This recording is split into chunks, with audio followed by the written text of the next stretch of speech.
The cold, handsome, and wealthy vice president lost his virginity overnight. What angered him was that the audacious woman who slept with him had run away. In the presidential suite, a man lay on the bed with a tall and muscular figure. His face was exceptionally handsome. Is this the man she had been married to for 2 years? She never expected him to be so young and handsome. Susi bit her red lips, then reached out. She crawled on top of the man and started undoing his belt. At that moment, a hand with distinct knuckles grabbed her wrist. With a forceful pull, she fell directly onto the man's body. The man's hot breath fell on her face as he spoke in a deep, cold voice. "Who are you?" Susi's heart tightened. Her fingertips brushed his lips. "Shoo, don't ask, I'm your wife." Finally, she directly kissed his mouth, kissing him tenderly and freely. Susi's hands were bold. She directly touched his chest. The man forcefully flipped her over, pressing her down. "You asked for this." He fiercely kissed her neck. The next morning, Fu Nanqing woke up to find that the audacious woman from last night had fled. He instantly became furious, his eyes filled with terrifying rage. She slept with him and sneaked away without any explanation. After a while, his subordinate hurriedly came in. "President, we found out who the woman was last night." He dressed himself, his voice ice cold. "Who is the madam?" Fu Nanqing asked, puzzled. "What madam?" 2 years ago, the elder madam arranged. Su Shui, the Su family's daughter, whom she married you to. Fu Nanqing's gaze instantly darkened, looking murderous. He then turned and headed to Yu Garden. Meanwhile, Su Shui saw the marks all over her neck and immediately changed expression. "How was it sleeping with my husband last night? Had a good time, didn't you?" These were all left by her husband. They should have been hers, but she wasn't the bride. Her words hurt Susi. She looked up. "I've completed the task you assigned. Can you release my grandmother now?" Su Shui gritted her teeth and warned her, "Keep last night's events to yourself. If you dare tell anyone about sleeping with my husband, your grandmother is dead. Fu Nanqing is now the head of the Fu family. Your role as my substitute is over. Now I'm going to reclaim my position as Mrs. Fu." Only then did Su Si realize that the mysterious head of the Fu family was Fu Nanqing. 2 years ago, Su Shui despised him for being an illegitimate child and had Su Si marry in her place. Now she wanted to be Mrs. Fu again. At this moment, Su Shui raised her hand and wiped off the foundation on Su Si's face. Soon, a long, hideous scar was revealed. She asked if she understood. Su Si touched her face and softly said she did. In her heart, she mockingly called her an ugly monster. Suddenly, the maid ran in anxiously. "Young madam, the young master is back." Su Shui gave Su Si a warning look. At that moment, the door opened and Fu Nanqing walked in,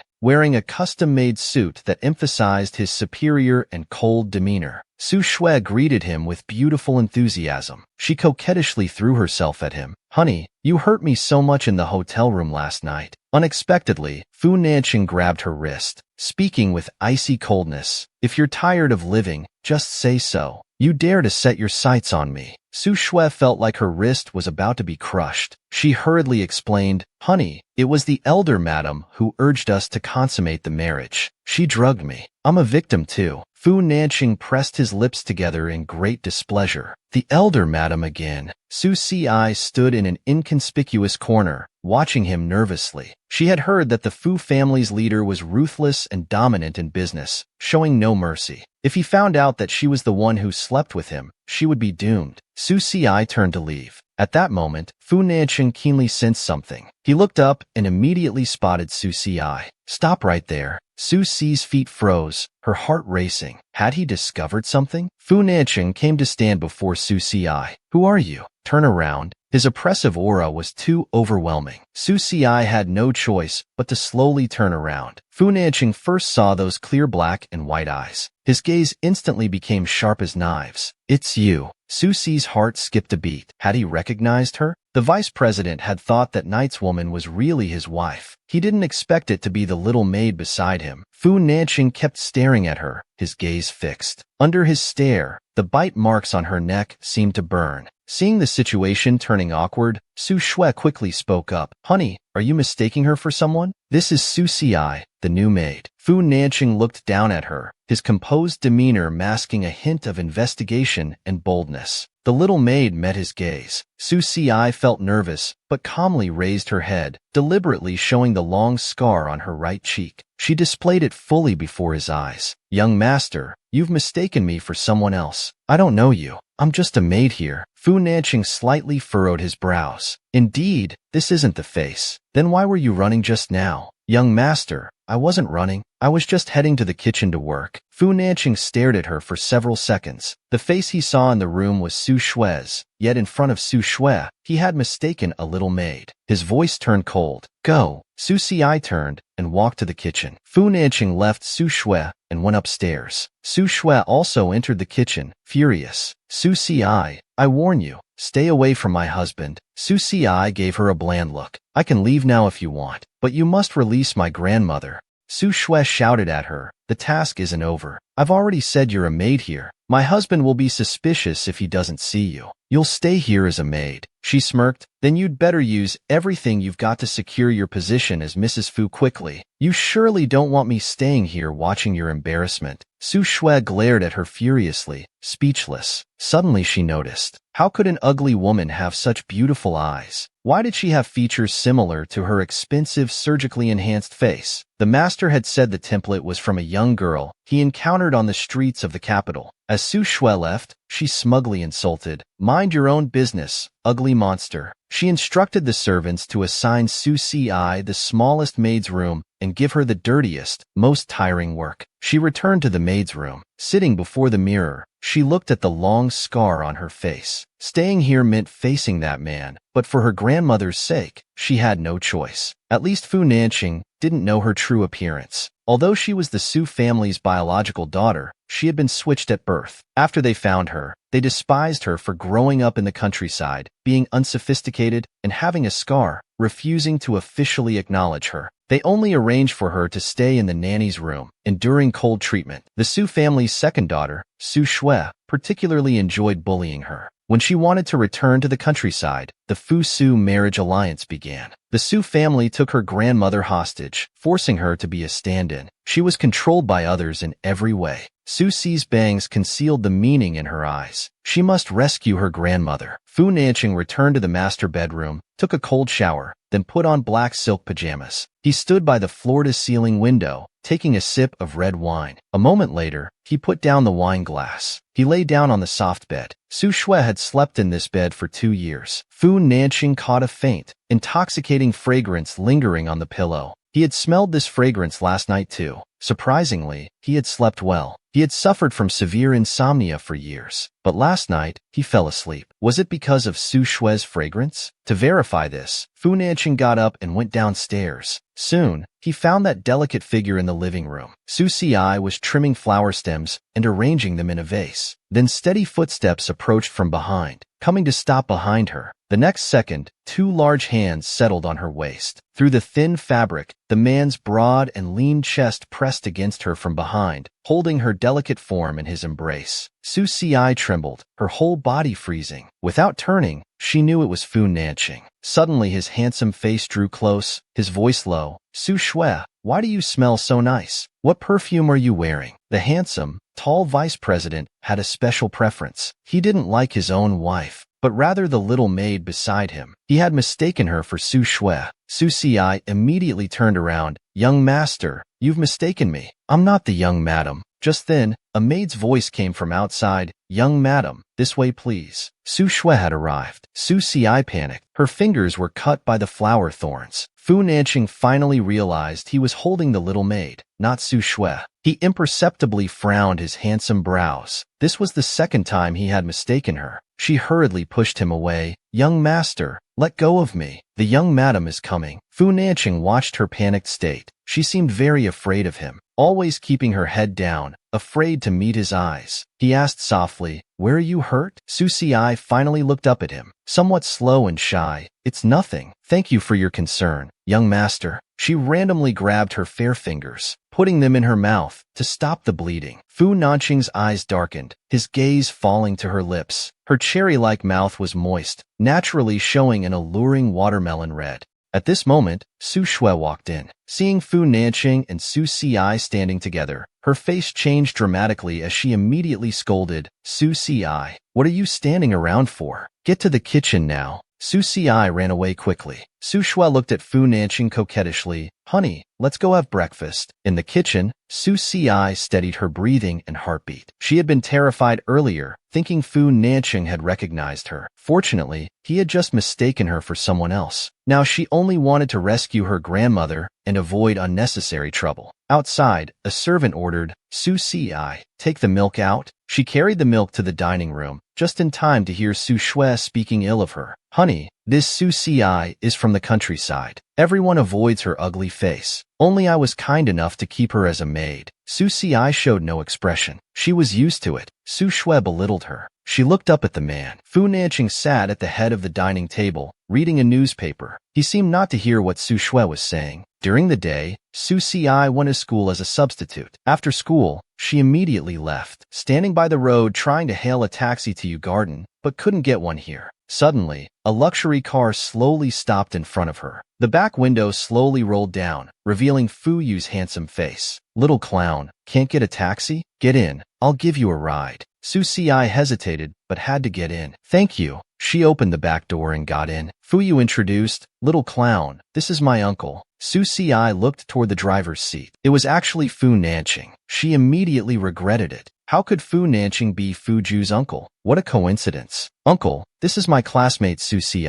She's always had a crush on me. Today she even wrote me a love letter. Let me read it to you." Saying this, Fu Yu took out a love letter from his pocket. Su Si was stunned. When had she written Fu Yu a love letter? It must have been classmates playing a prank, writing a love letter to Fu Yu in her name. At this moment, Fu Yu began reading the letter dramatically. "Dear young Master Fu, I really like you so much. I like your sexy lips, want to kiss you. I like your six-pack abs, want to strip off your clothes. Although I'm ugly, I'm very gentle. Please let me be your girlfriend. Signed, Little Clown Su Si."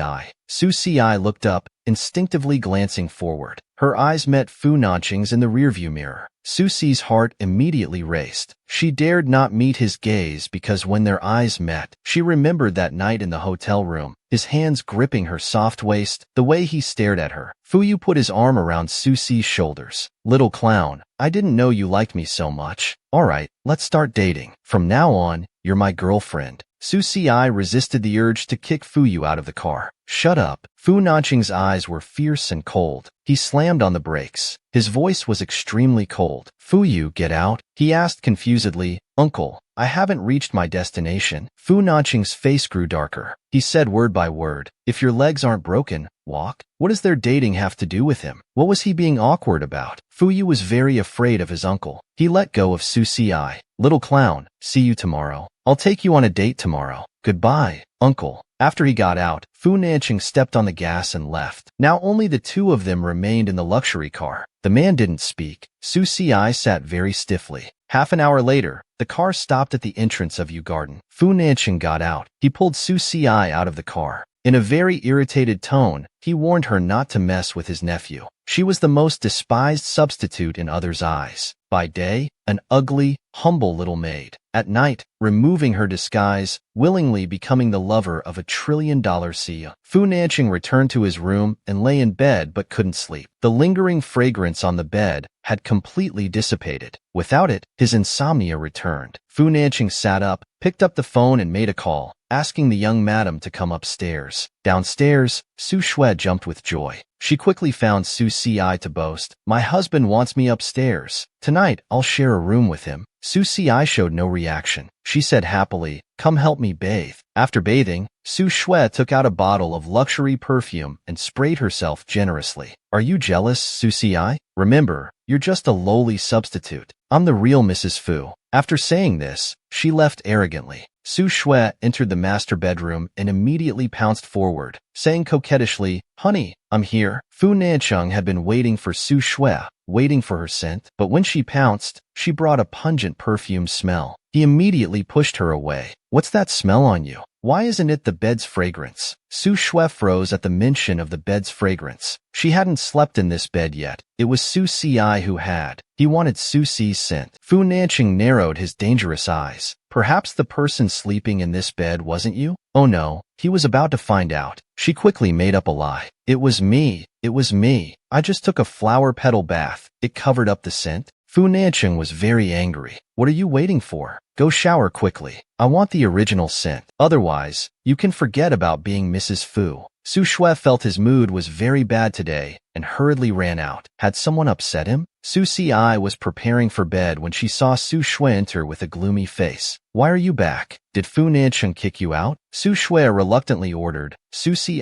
tonight you go sleep with my husband. Hearing this, she froze in silence for several seconds before slowly speaking. Your husband called for you to accompany him. I won't go. Su Shui cursed loudly. You think I want you to go? If it weren't for your... Seeing her refusal, she had to use her trump card. She took out her phone to show her a video. Think carefully, Su Si. Your grandmother seems to care about you a lot. She calls your name every day. Su Si became very anxious upon seeing her grandmother. She had no reason to refuse. She could only agree. Fine, I'll go. Su Shui revealed a triumphant smile. She demanded that she absolutely must not let her husband touch her and must leave before 6 a.m. Not allowed to sleep with her husband 1 minute longer. Su Si lowered her eyes and softly said, I understand. She smirked. Hurry and cover up those scars on your face. Don't scare my husband again. Su Si went to the maid's room. Wiping off the ugly scars on her face, it felt comfortable to remove the makeup, but she had to be careful not to let them discover it. Su Shui repeatedly threatened her with her grandmother. It seemed she needed to quickly find an opportunity to discover where her grandmother was. Fu Nancheng lay in bed, very irritated. That little maid with such innocent eyes actually could write such a love letter to seduce his nephew. Su Si walked out and came to the master bedroom. She thought after that night, they wouldn't cross paths again. But now she had to pretend to be Su Shui and sleep with him. Su Si carefully climbed into bed, sleeping on the other side, keeping far away from him. Fu Nancheng opened his eyes and looked at the figure lying beside him. He said displeased, Why sleep so far away? Come sleep in my arms. Su Si moved, inching closer to him. He directly grabbed her hand. Pulling her into his arms, he caught that pleasant fragrance. This was exactly the scent. He asked, Last time you didn't tell me what perfume you use. Su Si blushed and answered truthfully, I don't use perfume. Fu Nancheng played with her hair and chuckled. You mean this is your natural scent? She shyly buried her head. That's not what I meant. Young master, Fu Nancheng frowned. He quickly grabbed her chin, forcing her to look up. Only that little maid called him young master. Su Si's heart skipped a beat. She was so nervous, she forgot to change her form of address. She hurriedly explained, I'm just nervous. It's my first time sleeping with you. He curved his thin lips. Weren't you bold enough when you climbed on top of me that night? Then what should you call me? Very embarrassedly, Su Si called out, Husband. If Fu Nancheng knew she was that little maid, what would his reaction be? He kept holding her waist, as if afraid she'd run away. In a deep voice, Sleep now. Su Si softly replied, Good night. She was an ugly monster in others' eyes, yet had to be a substitute, sleeping with a trillion-dollar CEO.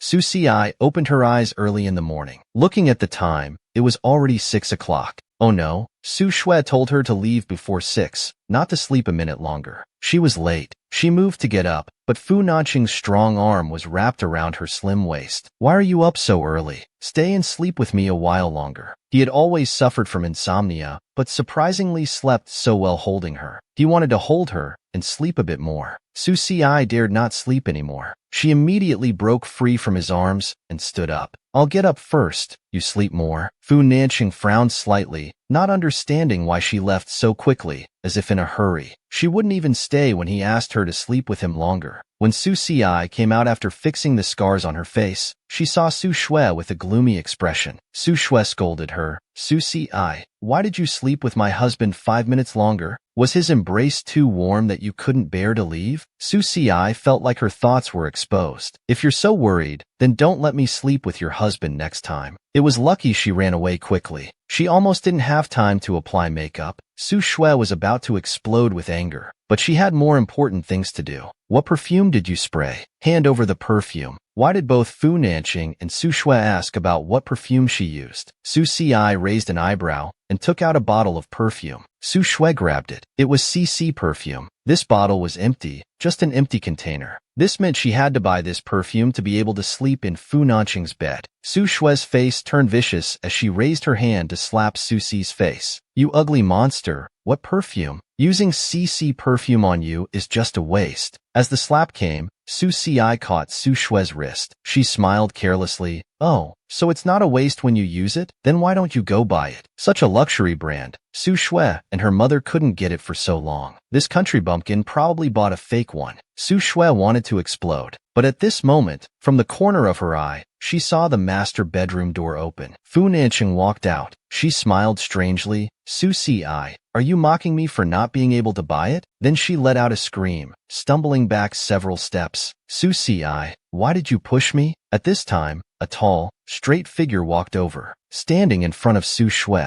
Who told you to raise your hand? Seeing Su Shui change her expression and act out a falling scene, Su Si guessed what was happening. Just as she met Fu Nanqing's cold, misty gaze, he faced her, his eyes completely devoid of warmth. He uttered two words, apologize. Su Si said firmly, I didn't push her. She's acting. I won't apologize. Su Shui weakly grabbed Fu Nanqing's sleeve, pitifully saying, husband. He grabbed me and then pushed me. His gaze was like knives, his magnetic voice becoming even colder. While I'm still willing, I'm giving you a chance. Apologize now. She actually had expectations from Fu Nanqing. She was just Su Shui's substitute. To Fu Nanqing, she was just a stranger. Now Su Shui hid behind Fu Nanqing, showing a malicious victor smile. Su Si was silent for a few seconds, walked to Su Shui's front, and forcefully pushed her, accompanied by a scream. Su Shui fell to the ground unexpectedly. Su Si looked down at her. Young madam, this time I really did push you. Sorry about that. After saying that, she turned and left directly. Fu Nanqing hadn't expected this reaction from Su Si.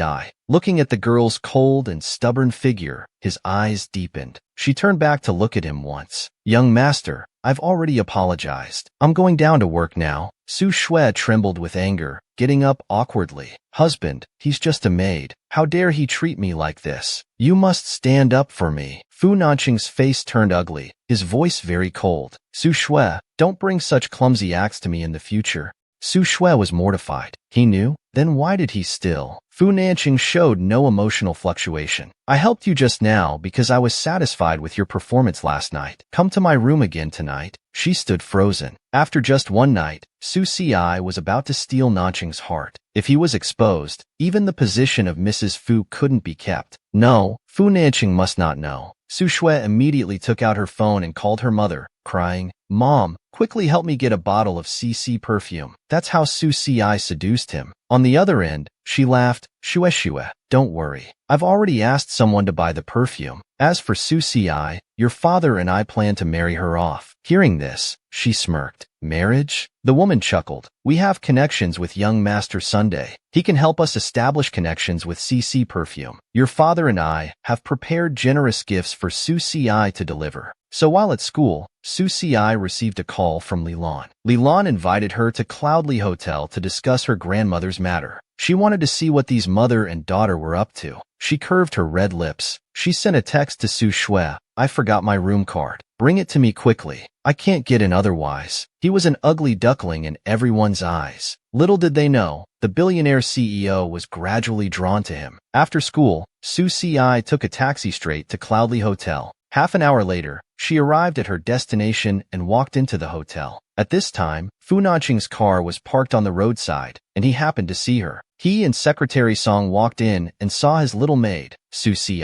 enter room 809. He couldn't help but frown. Then a man followed her in. Fu Nanqing asked who that man was. Secretary Song reported quietly, CEO, that man is Sun Quan. He has a bad reputation and peculiar habits. They say 2 of his wives have died. Secretary Song couldn't quite figure out what his CEO was thinking. He felt that the CEO seemed to have special thoughts about this little maid. CEO, should we remove young Master Sun? Fu Nanqing's handsome face, lit by the flickering lights, was inscrutable. He quickly replied coldly, no need. He went in by himself. No one forced him. Su Si heard footsteps, turned around, and saw the leering Sun Quan. Who are you? He smiled wickedly. I'm Sun Quan, beautiful. You're the generous gift from the Su family. He lunged at Su Si, but she quickly dodged. She smiled, thankful she was prepared. She revealed her entire face, half of which had obvious scars, terrifyingly ugly. Sun Quan was furious upon seeing this. You ugly monster, where did you come from? The Su family sent me this kind of goods? Su Si remained very calm. Young Master Sun, don't be angry. There must be some misunderstanding. I may be ugly, but my sister is Yi City's greatest beauty. She must be your intended bride. Look, here she comes now. Just as she finished speaking, the door opened and Su Shui walked in. Su Si, are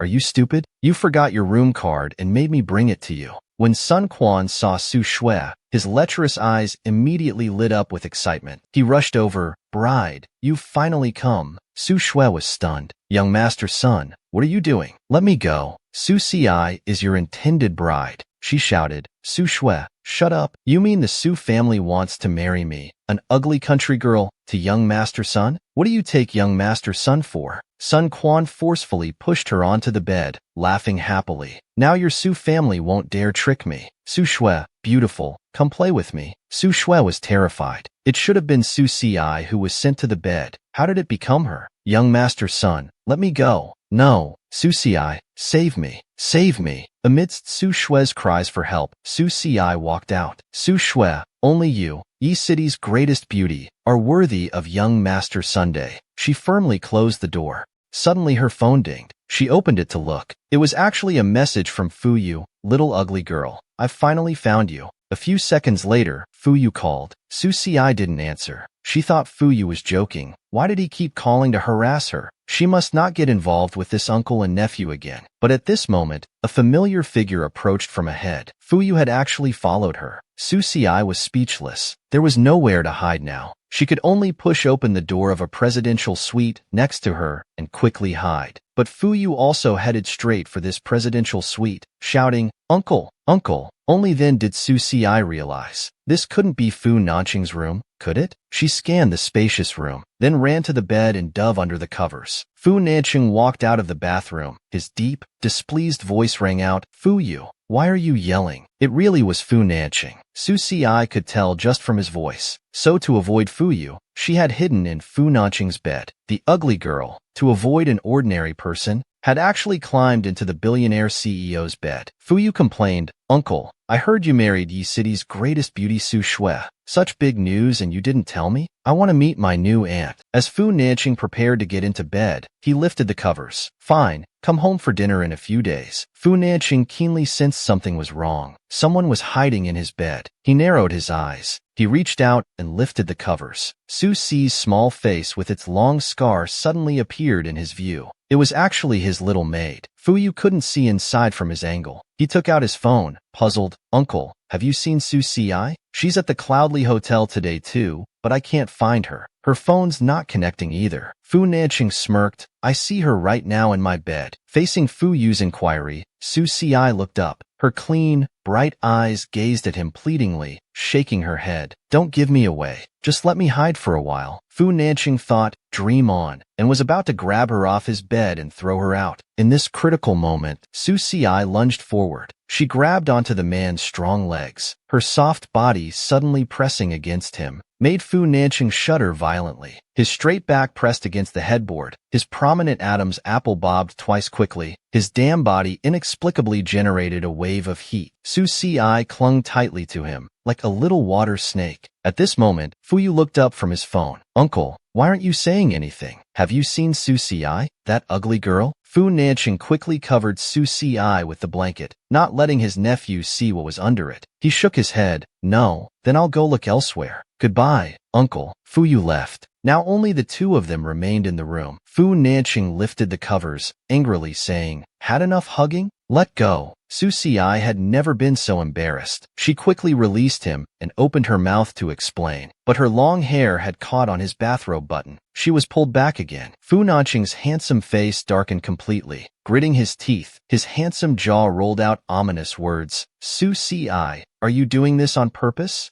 This ambiguous position made Su Si's little face burn like fire. Her heartbeat immediately went out of control. I'm not. My hair is caught on your button. I'll get it off right now. Fu Nanqing felt her small hands brush against his body. Even through the fabric, he felt electricity course through everywhere she touched, striking straight to his heart. Su Ci, where are you touching? Su Ci panicked completely, her hands becoming clumsy. I won't touch. Can you help me get my hair off? He reached out roughly and yanked her hair free from his button, then threw back the covers and got off the bed, roaring, "Get off my bed!" Su Ci quickly got off the bed and stood before him, hurriedly explaining, "Young master, I didn't know this was your room. I was just following what you said, hiding from your nephew when I came in." Before she could finish, Fu Nanqing interrupted, "I told you to stay away from my nephew, not to come seduce me." Su Ci immediately denied, "I didn't." Fu Nanqing reached out and gripped her chin. He teased, "Still denying it? You just want to get a room with Sun Quan, didn't you?" Su Ci stiffened. So he had seen her with Sun Quan. Just as she was about to explain, that was because... But Fu Nanqing didn't want to hear her explanation. "Leading on my nephew while getting rooms with Sun Quan, and now climbing into my bed. Su Ci, do you even know what shame is?" Su Ci looked at him, suddenly curling her red lips. "If I'm seducing you, why are you so angry?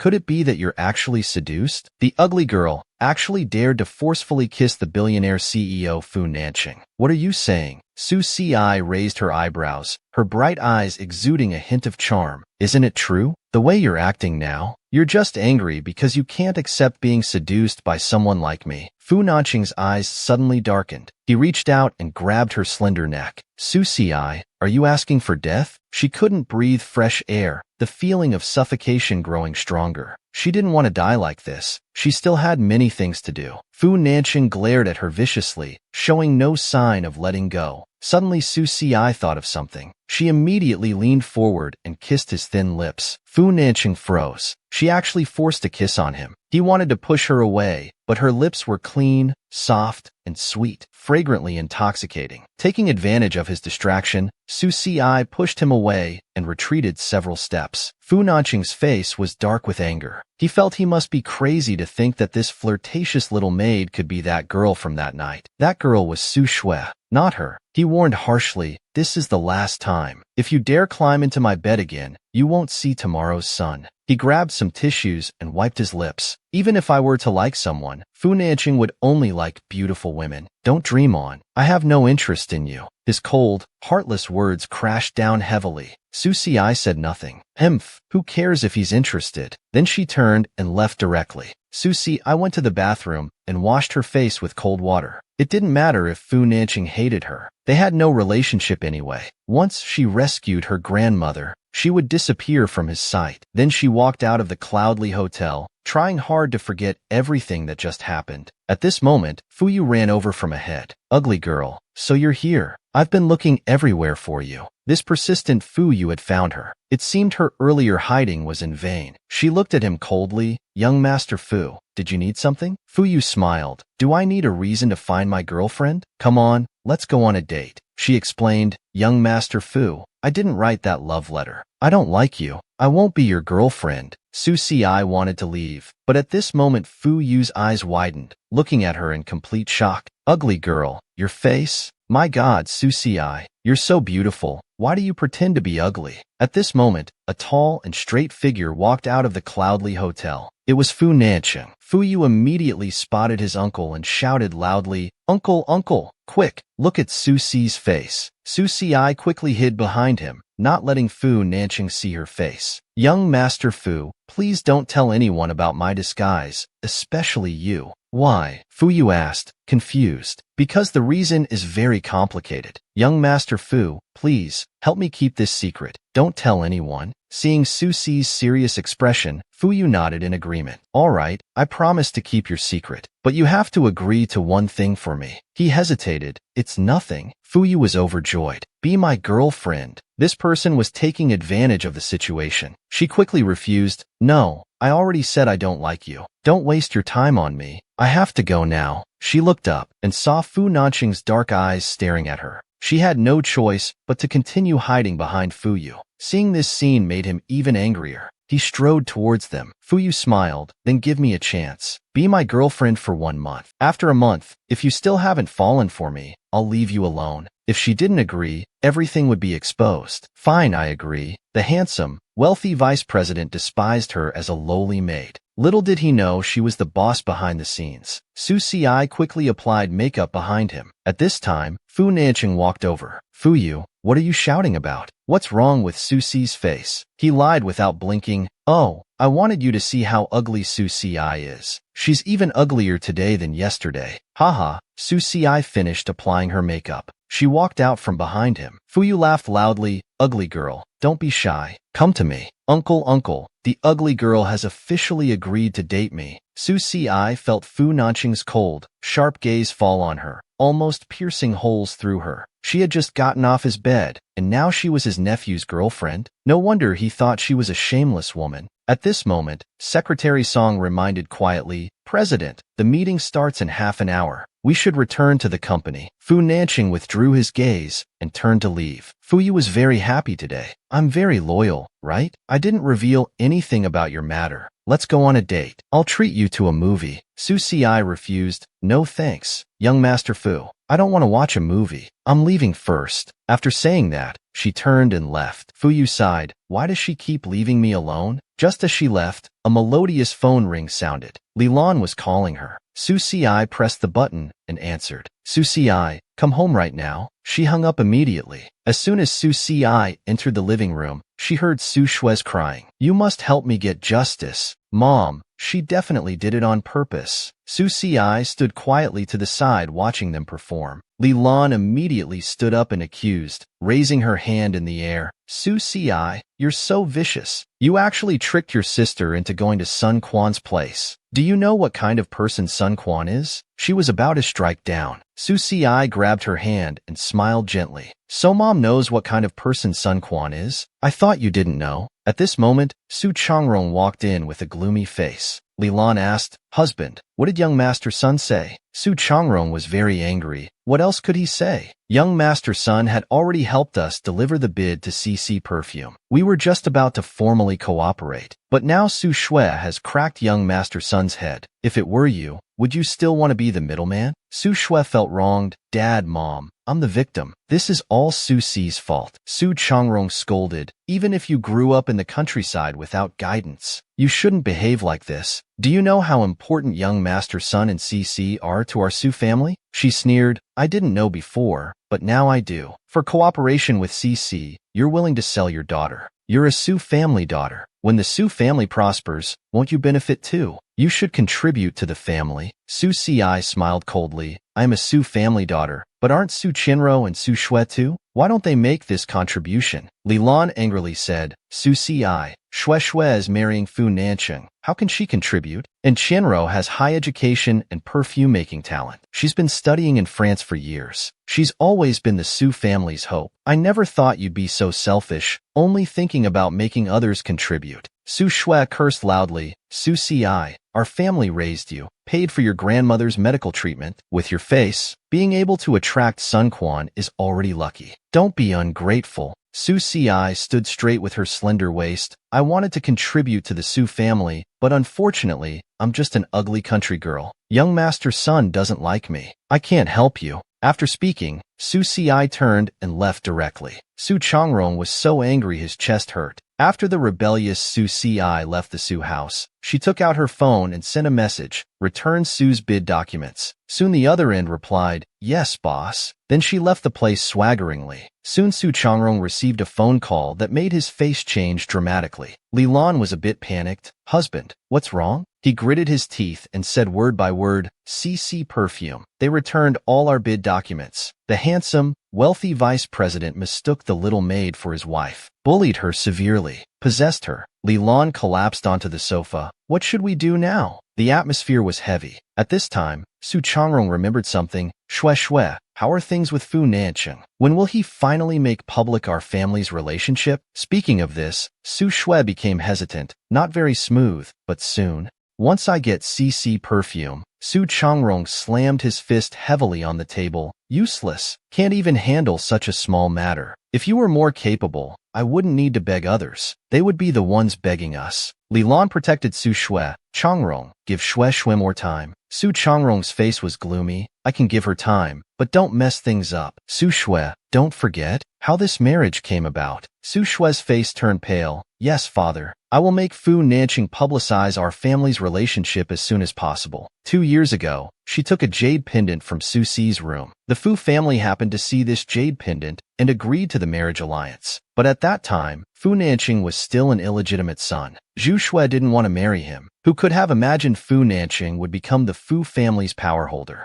She had to secure her position as Mrs. Fu before he discovered everything. At Yu Garden, Su Si was preparing to go to bed. Su Shui walked in with an extremely dark expression. Su Si, tonight you'll continue to accompany Fu Nanqing. What, still need to sleep with Fu Nanqing? Is he a child who needs company every day? Seeing no response, Su Shui threatened. Just go when I tell you to. Don't forget your grandmother is still in my hands. Thinking of her grandmother, Su Si's eyes flickered. Fine. Your husband's embrace is so comfortable. I'll go sleep there again for you. She turned and left after speaking. Su Shui felt immediate resentment, envy, and jealousy. As Mrs. Fu, she hadn't even slept in Fu Nanqing's embrace yet. Fu Nanqing took off his suit and went to the shower. Cold water splashed down from above, hitting his solid muscles. He closed his handsome eyes, silently taking the cold shower. His mind was filled with that small face with a long scar. She actually ignored his warning and really dated his Xiaoji. Would she use the same seductive techniques on Xiaoji? Use them again? Fu Nanqing came out wearing black pajamas. He saw Su Si lying on the bed. As soon as he got in bed, he caught the sweet fragrance from the girl's body, slowly tempting his senses. Su Si opened her eyes and stared at him. Seeing his handsome brow constantly furrowed, she quietly asked, "What's wrong? Did someone make you angry? Is it that Su Si?"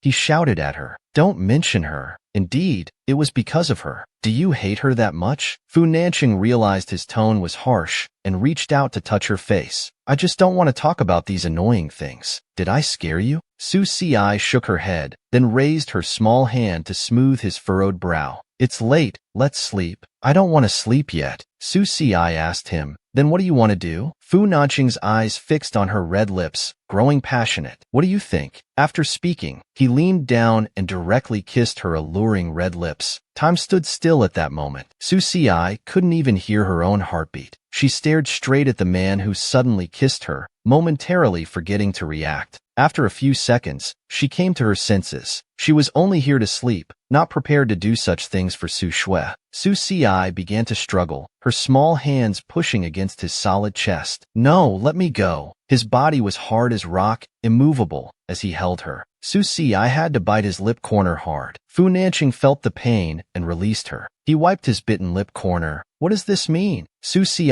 thought quickly and covered her stomach with her hand. "I'm not rejecting you. I'm on my period. It's not convenient." Fu Nanqing looked suspicious. "Really?" Su Si nodded vigorously, looking at him with complete sincerity. "Of course it's true." Fu Nanqing finally believed her. His large hand fell on her flat stomach, gently massaging her belly. "Does it hurt?" Su Si obediently answered. "No." At this moment, his low, sexy voice came from above. "Your period shouldn't affect kissing, right?" His tall figure pressed down again, once more capturing her red lips. The trillion-dollar CEO only likes his wife at bedtime. He doesn't like the coquettish wife during the day. Fu Nanqing stared at her intently. Her bright eyes were startled after being kissed, glistening with tears like a frightened deer. This pure innocence was incomparable. His eyes turned crimson at the corners as he asked hoarsely, "Never been kissed before?" Su Si was too embarrassed to answer. Except for that night, she had never been intimate with any other man. Fu Nanqing's lips curved up. "Relax, I won't hurt you." After speaking, he kissed her again.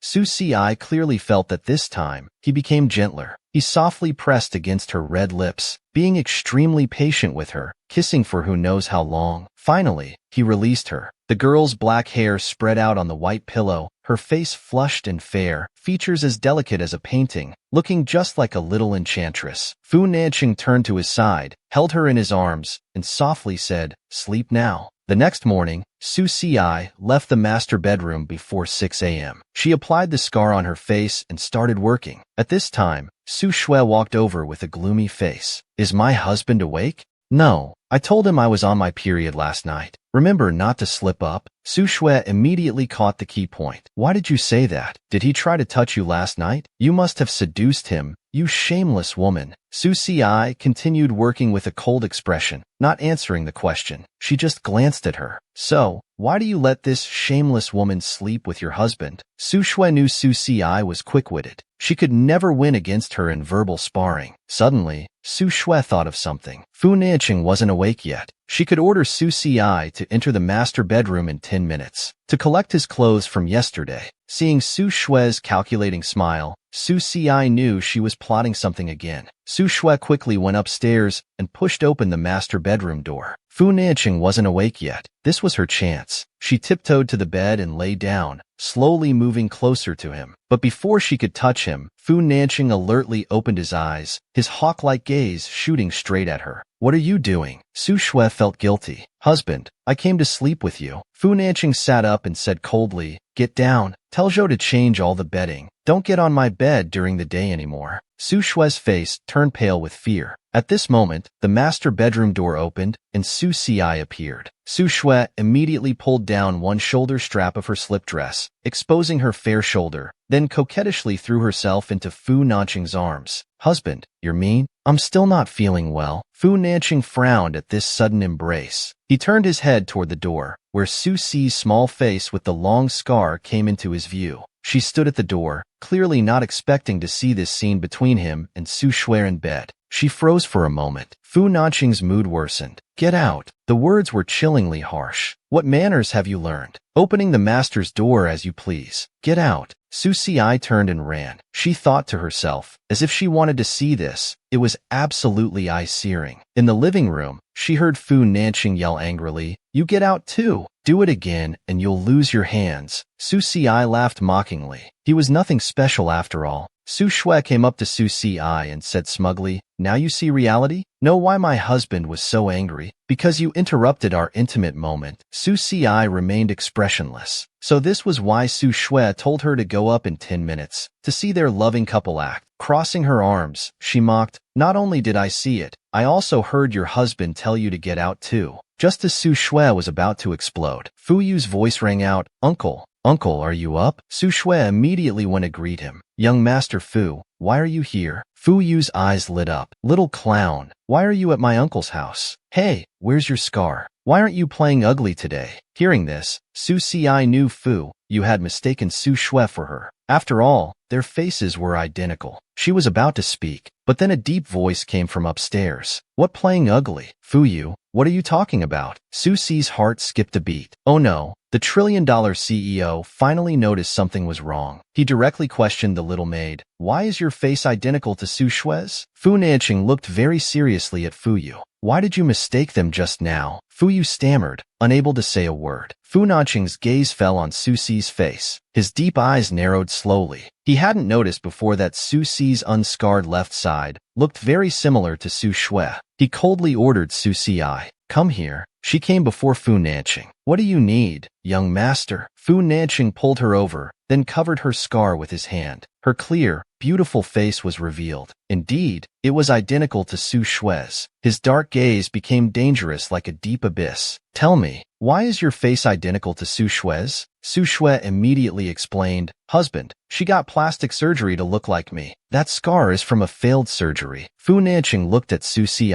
Is that so? Su Si could only agree. He stared at her silently and said something that made her heart pound. Have you deceived me about anything? Like covering up the scar to impersonate Su Shui? Su Si broke into a cold sweat. He was getting suspicious. She tried to stay calm. He still didn't know her scar was fake. Looking up, she said, Young master, even if I covered the scar with foundation, it wouldn't hold up to close inspection. You can't fool someone who shares your bed. These past 2 nights, the girl sleeping in his arms wore no makeup. Her face was clean, soft, and flawless. Fu Nanqing left with a threatening warning. You'd better not deceive me, or you'll regret it. Then he turned and left. Once his overwhelming presence was gone, everyone sighed in relief. That was close. So close. Fu Nanqing almost discovered the truth. Fu Yu stepped forward. Little clown, why are you working as a maid at my uncle's? I'll double your salary if you come be my exclusive maid. Su Shui crossed her arms and mocked. Young Master Fu, why would you want someone like Su Si who got plastic surgery? Just because she calls you young uncle? She really thinks she's somebody. I think you're the plastic surgery freak. Su Shui gritted her teeth in jealousy. She didn't know.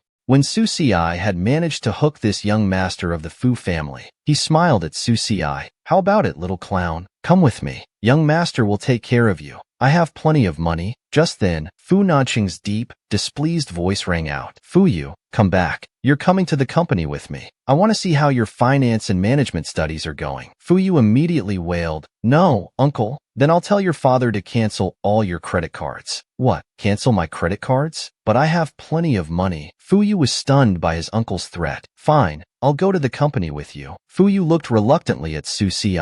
Little clown, I'll play with you next time. Finally, uncle and nephew left. Just then, her phone dinged with a message. It was from an unknown number. Break up with Fu Yu immediately. From these simple, domineering words, Su Si knew it was from Fu Nanqing. Go tell that to your nephew. She only wanted to save her grandmother. No time for their drama. She looked at Su Shui. Tell me, where have you hidden my grandmother? She smiled smugly. Don't dream that I'll tell you. Su Si took out a photo from yesterday at the hotel. It showed Sun Quan pressing Su Shui down on the bed. Su Shui's face changed drastically. When did you take that? Give me the photo quickly. She reached out to grab it. Su Si easily dodged aside. Tell me where grandmother is. Otherwise, I'll send this photo to Fu Nanqing. Let him know you've made him a cuckold. Su Jiao will suffer too. Su Shui turned pale. She hadn't expected Su Si's trap yesterday. She had to beg her not to tell him. Su Si said coldly, then hurry up and tell me where my grandmother is. She gritted her teeth. Zhongshan Hospital, room 311. Su Si smirked. Su Shui, I'm leaving and won't be back. Hearing this, Su Shui became anxious like an ant on a hot pan. What? He's not coming back? What about later? That evening, Fu Nanqing returned to Yu Garden with Secretary Song and entered the study. Fu Nanqing sat in his office chair reviewing documents. Without looking up, he asked in a low, indifferent voice, have you contacted CC? Secretary Song respectfully replied, we have, but CC hasn't given a clear response. Fu Nanqing frowned, leaned back in his chair, and ordered coffee to be brought. Soon, Aunt Zhou pushed open the study door and brought in coffee. Fu Nanqing coldly asked, where's Su Si? I haven't seen him since I returned. Why isn't he working? Aunt Zhou bowed slightly. Young master, that little maid resigned. Resigned? Did he go to be his nephew's personal exclusive maid? He had warned him twice, yet he dared to ignore him like this. Fu Nanqing took out his phone and found Su Si's number, then dialed it. At Zhongshan Hospital, Su Si was with her grandmother in the ward when her phone rang. She looked at her phone and saw Fu Nanqing's call. She directly hung up and blocked his number. Since the little maid left, the trillion-dollar CEO had been in a gloomy mood. Had he fallen for that little maid? He called again, but the prompt said, sorry, the number you dialed is not in service. Just then, there was a knock. He coldly uttered one word, enter. Secretary Song carefully spoke. CEO, CC says she's very busy. If you want to order the birthmark removing cream,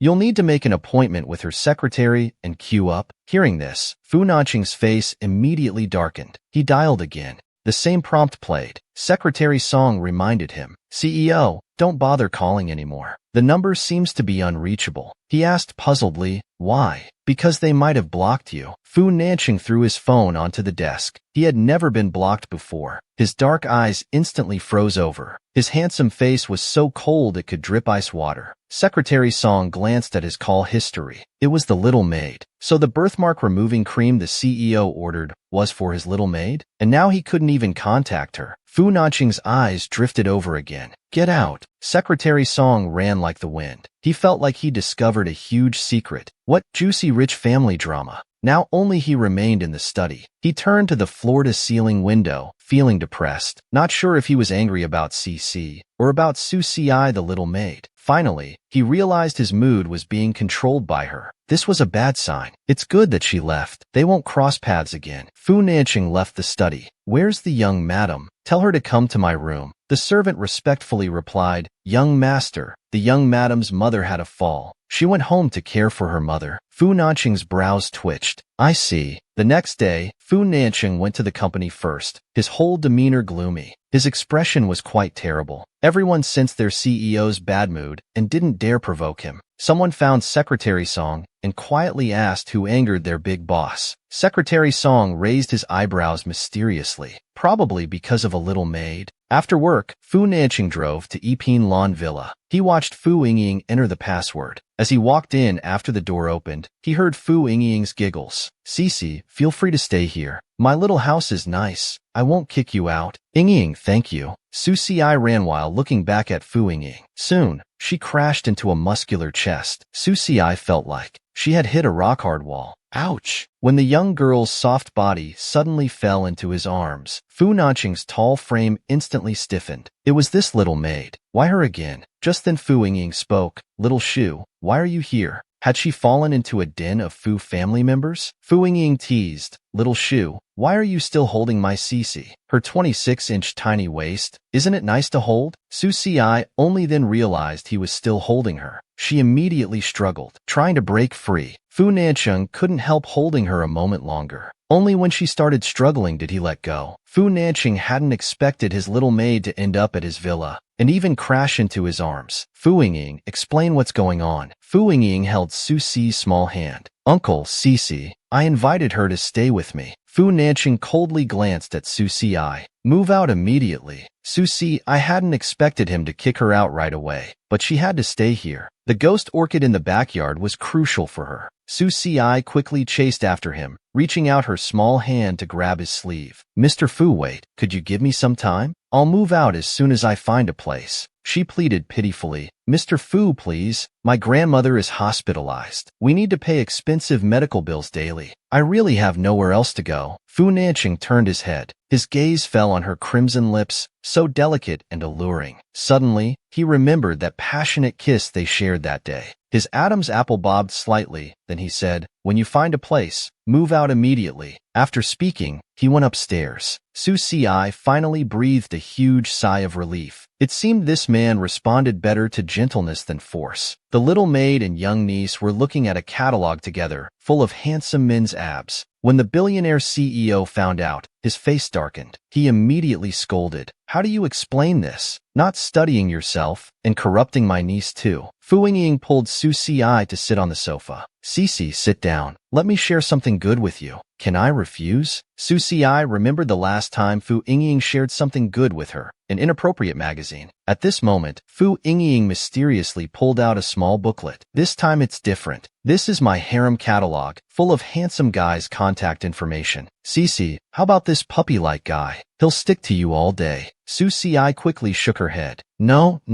What about this one? Look at those abs. His waist must be strong. Their noisy chatter had already reached Fu Nanqing's ears. He frowned. What were these two girls up to now? Neither of them noticed that a tall, imposing figure had already arrived at the doorway. He scolded in a deep voice. What are you looking at that's so interesting? Startled by the man's voice, Su Ci hurriedly covered the catalog. Mr. Fu, we're doing homework. Fu Nanqing stepped closer, his powerful presence casting a shadow over her. Then what's this? Fu Yingying looked at Su Ci with innocent eyes. Uncle, Cici made me look at it. Su Ci stared at Fu Yingying with wide eyes. What a move. Fu Nanqing picked up the catalog and flipped through it. It was full of various handsome men, like a large harem, dazzling to the eyes. He laughed angrily. Su Ci, how do you explain this? Not only are you not studying, but you're corrupting my niece. Su Ci was speechless. Look who's talking. Did his niece even need anyone to corrupt her? Su Ci knew she couldn't explain even with two mouths. Vice President, I'll study right now. She reached for her test papers, but unexpectedly, with a thud, a magazine fell out. She looked down and saw it was the inappropriate magazine Fu Yingying had forced on her. Now that the magazine was open, Even 100 mouths couldn't explain this away. She quickly picked up the magazine and hid it behind her. Just then, she heard the man's voice, gritting his teeth in anger. So this is the homework Miss Su has been doing. Su Si looked at him with watery eyes, trying to explain. Vice President, why are you so angry? Is it illegal to look at handsome men? What era are we in? Can't we accept some sex education? Watching the girl's glib tongue, Fu Nanqing's handsome face twisted. Keep talking and see if I don't shut that mouth of yours. Fu Yingying, who was eavesdropping, brightened up. She immediately chimed in. Shut her mouth? Uncle, I suspect you're flirting. Su Si nervously covered her mouth, obediently apologizing. Vice President, we were wrong. We won't dare do it again. Fu Nanqing's face darkened. He remained silent. If this little maid dared to challenge his bottom line again, she would face the consequences. He snorted coldly and left. Once he left, Fu Yingying immediately tried to appease. Cece, I'm sorry. I couldn't let Uncle find out. He would definitely tell my parents. Su Si indicated their friendship boat had capsized. She packed up her books to leave. Fu Yingying quickly spoke up. How about this? Cece, what do you think of my uncle? I can get you his abs photos. Su Si exploded, looking at Fu Yingying in horror. She couldn't believe such terrible thoughts existed in her head. Don't harm me. I don't want that. With that, Su Si ran away. Fu Yingying nodded knowingly. Su Si must be interested in her uncle. She must arrange those abs photos. The next day, Su Si woke up early and went to the villa's backyard. She had turned it into a greenhouse. This was why she wanted to stay here. The feng shui was good. It could nurture her treasures. She walked to the ghost orchid. After days of careful nurturing, the ghostly white orchid would soon bloom. Then she would grind it into an ointment to help remove Fu Yingying's birthmark. Just then, her phone rang in her pocket. It was Zhongshan Hospital calling. Miss Su, your grandmother is awake. She excitedly rushed to the hospital. In the ward, Su Si hugged her grandmother. Grandma, you're finally awake. I missed you so much. Grandmother weakly opened her eyes to look at Su Si, then raised her hand to pat her head lovingly. My Cece is here. Where's your jade pendant? Su Si remembered the pendant wasn't with her. Grandma, the pendant is at the Su family home. Grandmother weakly closed her eyes. Good child, don't lose the pendant. Go get it back quickly. Su Si nodded. Okay, Grandma, wait for me. I'll be right back. She immediately went to the Su family home and returned to her room to get the pendant. But the pendant was nowhere to be found. Her pendant had been right here, unless someone took it. Su Shui, who had fled home, saw Su Si and said surprisingly, Su Si, why are you back? Su Si looked at her with cold eyes. I'm here for my pendant. Hearing the words, jade pendant, Su Shui's expression changed dramatically. She questioned, did you take my pendant? Su Shui's eyes were full of guilt. Su Si glared at her, her voice ice cold. Give me back my pendant. The tall, handsome vice president heard his wife say she didn't remember that night's events. His eyes instantly darkened. He teased, should I help you remember well tonight? Su Shui righteously said, Su Si, why come to me if you lost your things? You say I took your pendant. Do you have proof? Su Si strode forward. Then I'll search your room. Su Shui immediately blocked Su Si. You dare? Su Si reached out and forcefully pushed her aside. Get lost. Su Shui's nose hit the wall directly. Su Si saw his cowardly appearance and instantly laughed. He discovered his nose was bleeding. It hurt terribly. He screamed hysterically, my nose! Someone come quickly. Just then, Su Shui, covering her nose, received a call from Fu Nanqing. I've sent the driver to pick you up. We need to go to the Fu family. My mother wants to meet you. Her nose was now crooked. How could she meet anyone? Did she want everyone to know she had plastic surgery? Su Shui wanted to make excuses, but the other end hung up after 2 beeps. What should she do now? Su Shui immediately turned to Su Si.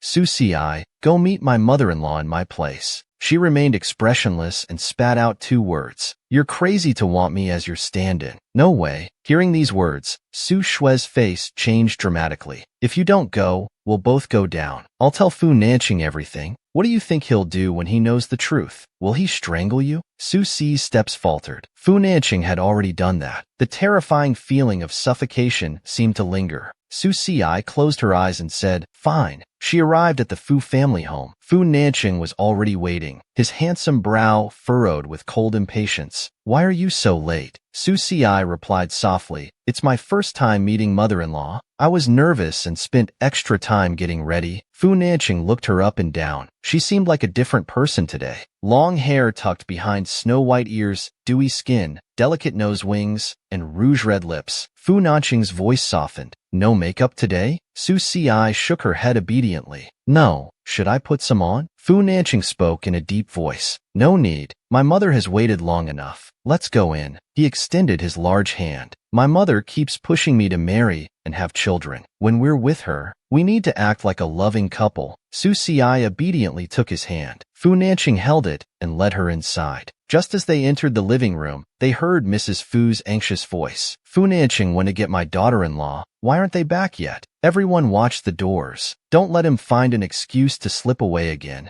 Mrs. Fu turned and saw the delicate figure behind Fu Nanqing. She immediately laughed heartily. "You're finally back. Mom has been waiting for so long. This is my daughter-in-law?" Su Si sweetly called her Mom. Mrs. Fu responded immediately, very satisfied with her daughter-in-law. Good, learn well. Mom has heard all about you." Then she whispered, "You're the one who caught my son, that flower thief, right? He had no experience." Mom wants to ask quietly, "How was that night?" Su Si's small face instantly turned bright red. That night, deliberately buried deep in her memories, suddenly surfaced. She could only say, "I don't remember anything." Mrs. Fu laughed heartily. "Shue, tonight our family will have dinner together. You can try Mom's cooking." Su Si smiled softly. "Good. I'll help you in the kitchen." In the kitchen, Fu Nanqing saw Su Si on tiptoes, unable to reach the dumpling wrappers on the cabinet. He walked over, raised his long arm, and easily reached past her. He got the dumpling wrappers. Su Si softly said, "Thank you." But Fu Nanqing didn't give her the wrappers. He trapped her in his embrace, then lowered his tall, straight back, bringing his handsome face close to hers. He asked in a low voice, "That night, do you really not remember anything?" Su Si's blush instantly spread to her snow-white earlobes, her bright eyes flickering with scattered light. Fu Nanqing let out a casual, hoarse laugh from his throat. He hadn't expected her to be so cute. He couldn't help teasing her. "Should I help you remember properly tonight?" The tall, handsome vice president hated the little maid and had a messy private life. She decided to play along and actively kissed him. Now they were both guilty. Let them fall together. Mrs. Fu walked over. Shue, can't reach something? Let me get it for you." When she saw her son holding his daughter-in-law in his arms, she exclaimed, "Oh," and turned to leave. "Sorry to interrupt, carry on." Su Si wished she could dig a hole and hide. She tried to slip away to the left, but when she went left, he went left. When she went right, he went right. His tall frame mischievously blocked her way. Su Si dipped her hand in water and splashed it directly on his handsome face. "That's for blocking me." Fu Nanqing stepped back, and she quickly ran away. Watching her delicate figure retreat, Fu Nanqing wiped the water from his face, then let out a pleased laugh. The family of 3 ate dumplings. Mrs. Fu smiled. "Son, Shue, I've arranged a room upstairs for you. Get some rest early." Su Si glanced at Fu Nanqing. What? She had to sleep with him again? Remembering their second night sleeping together, how he had kissed her deeply, she blushed furiously. Fu Nanqing went to the bedroom, took off his coat, and heard Su Si's phone ping. He couldn't help but look. The message was from Fuyu. His eyes darkened. Could Fuyu be in contact with Su Shue? Just then, Su Si walked out of the bathroom. Fu Nanqing turned to look at her. "Fuyu messaged you. Why would he message you?" Su Si felt Fuyu would be the death of her someday. She tried to stay calm as she took her phone. "Oh, isn't he interested in that little maid? He wanted to ask me more about Su Si. I think they make a good match." Fu Nanqing's deep eyes showed no emotion. "I don't think they match. Fuyu is pure-hearted. Su Si isn't good enough for him. She's not good enough for Fuyu. So this was why he always opposed their relationship. I don't see how Su Si has offended you. Why do you have such a strong opinion of her?" Fu Nanqing walked forward, looked at her small face, pinched it, and said a few words. "She has a messy private life." Su Si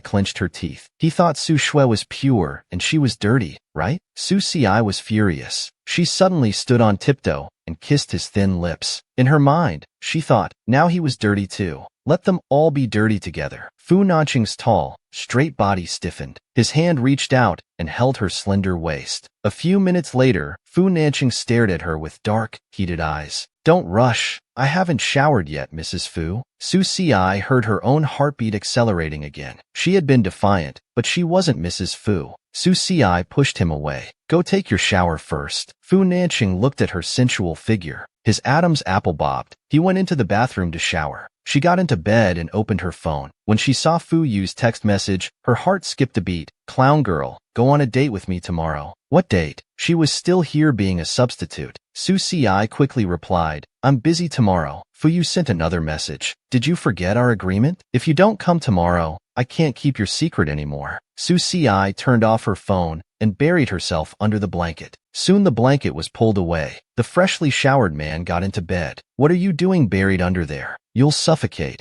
She wasn't afraid of suffocating, but felt she was being played to death. Su Si quickly hugged his waist and said coquettishly, I have something to do tomorrow. I can't accompany you and Mom. Seeing her so docile, his voice was very gentle. My mom hopes we'll stay for 2 days. What are you doing tomorrow? Going on a date with your nephew. Could she tell him that? Su Si raised her small face to look at him. Isn't my mom feeling unwell? I want to go back to keep her company tomorrow. Please. Husband. She looked down at the woman in his arms. Not giving in. Wasn't she supposed to respond to gentleness, not force? Just act pitiful and act cute. That should work. Su Si trembled, moved her small face closer, and kissed him. Husband, please. Just agree with me. Fu Nanqing couldn't resist such temptation. He reached out and lifted her directly onto his body. Fu Nanqing's deep, heated gaze fixed on her face. His voice hoarse, he asked, Mrs. Fu, forgot about that day? No problem. We can recreate it. The tall, handsome vice president was doing intimate things with his wife. Unexpectedly, the door opened, instantly ruining the moment. Su Si's face was bright red. She was so embarrassed. Fu Nanqing raised his eyebrows. That night you climbed on top of me, undid my belt. Su Si quickly covered his mouth with both hands. So embarrassing. Stop talking. Her hands were soft and fragrant. Fu Nanqing looked at her. Then he kissed her palm. Su Si quickly withdrew her hands in fright. What was he doing? Kissing her hands. The next second, Fu Nanqing raised his upper body and kissed her red lips. Su Si's mind went blank, unable to think. Her small hands pressed against his muscular chest, trying to push him away. Fu Nanqing opened his eyes, staring at her with crimson eyes, showing slight dissatisfaction. She wouldn't let him kiss her? This is a marital duty, Mrs. Fu. While she was at a loss, the door suddenly opened. Mrs. Fu fell right in. Apparently, she had been eavesdropping outside the door. Fu Nanqing quickly lifted Su Si off himself, pulled up the blanket, and held her protectively in his arms. He looked darkly at Mrs. Fu. Mrs. Fu scrambled up from the floor, quickly covering her eyes. Carry on. I didn't see anything, and I absolutely won't tell anyone. After this incident, the romantic mood was gone. Su Si ran to the bathroom. I need to use the bathroom first. Watching her flee in panic, Fu Nanqing fell back dejectedly. He covered his eyes with his hand, his Adam's apple bobbing. The next day, as Fu Nanqing drove away, he asked, Did you tell Mom about going back to the Su family? Su Si nodded.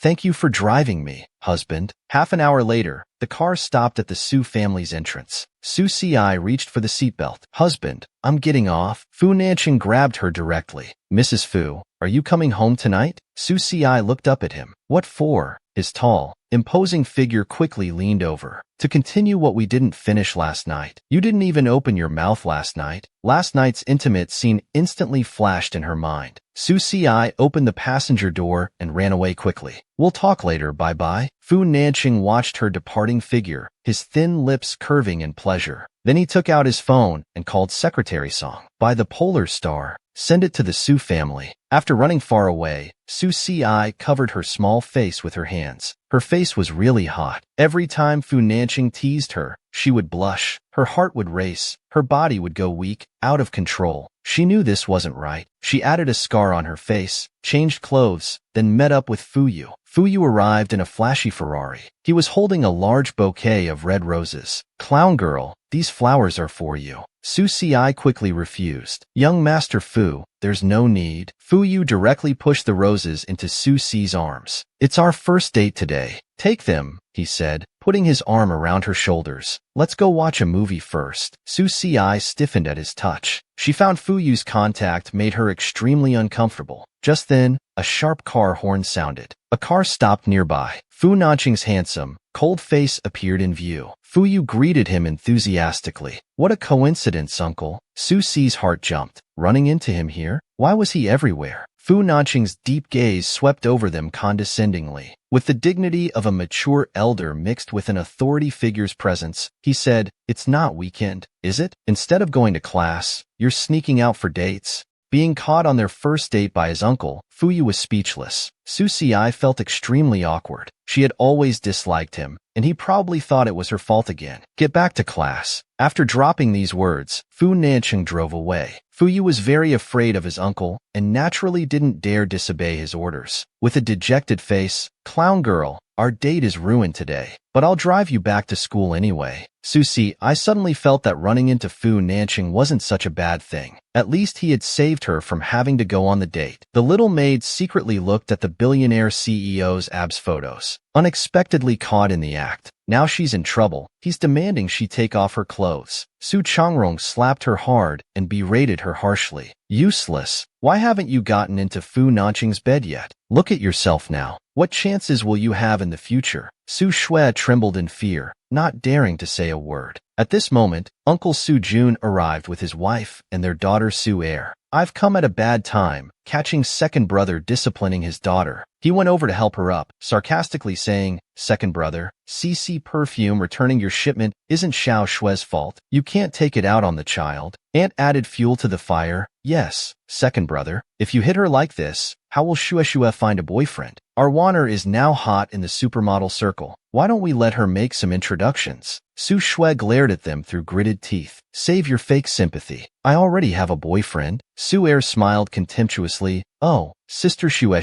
so your face is surgically enhanced. No wonder second uncle is angry. Rich young masters don't like plastic surgery faces nowadays." Su Shui couldn't hold back anymore. "Who are you to be so sarcastic? Do you know who my boyfriend is?" Just as she was about to reveal it, Su Changrong stopped her. He quietly reminded her that the Fu family didn't want to go public yet, and she hadn't secured her position as Mrs. Fu. "Don't cause trouble for me." Su Air sneered. "Sister, you don't need to put on airs. We're all family." Just then, a maid rushed in. "Master, second miss, someone just delivered a gift for second Mississippi." Everyone turned to look simultaneously. When the package was opened, the gift was revealed. My God, it's the priceless polar star. Su Shui was stunned. She hadn't expected anyone to send her the polar star. It must be from Fu Nanqing. There's no one else. What exactly did Su Si do last night? Su Shui pushed her aside with her body. "This is what my boyfriend bought and sent me earlier. I didn't expect it to arrive today." She picked up the polar star to show off. "Sister Wanner is a supermodel. You must have worn many precious jewels before. Has anyone ever given you a polar star?" Su Jun's face immediately darkened. "Second brother, Shui,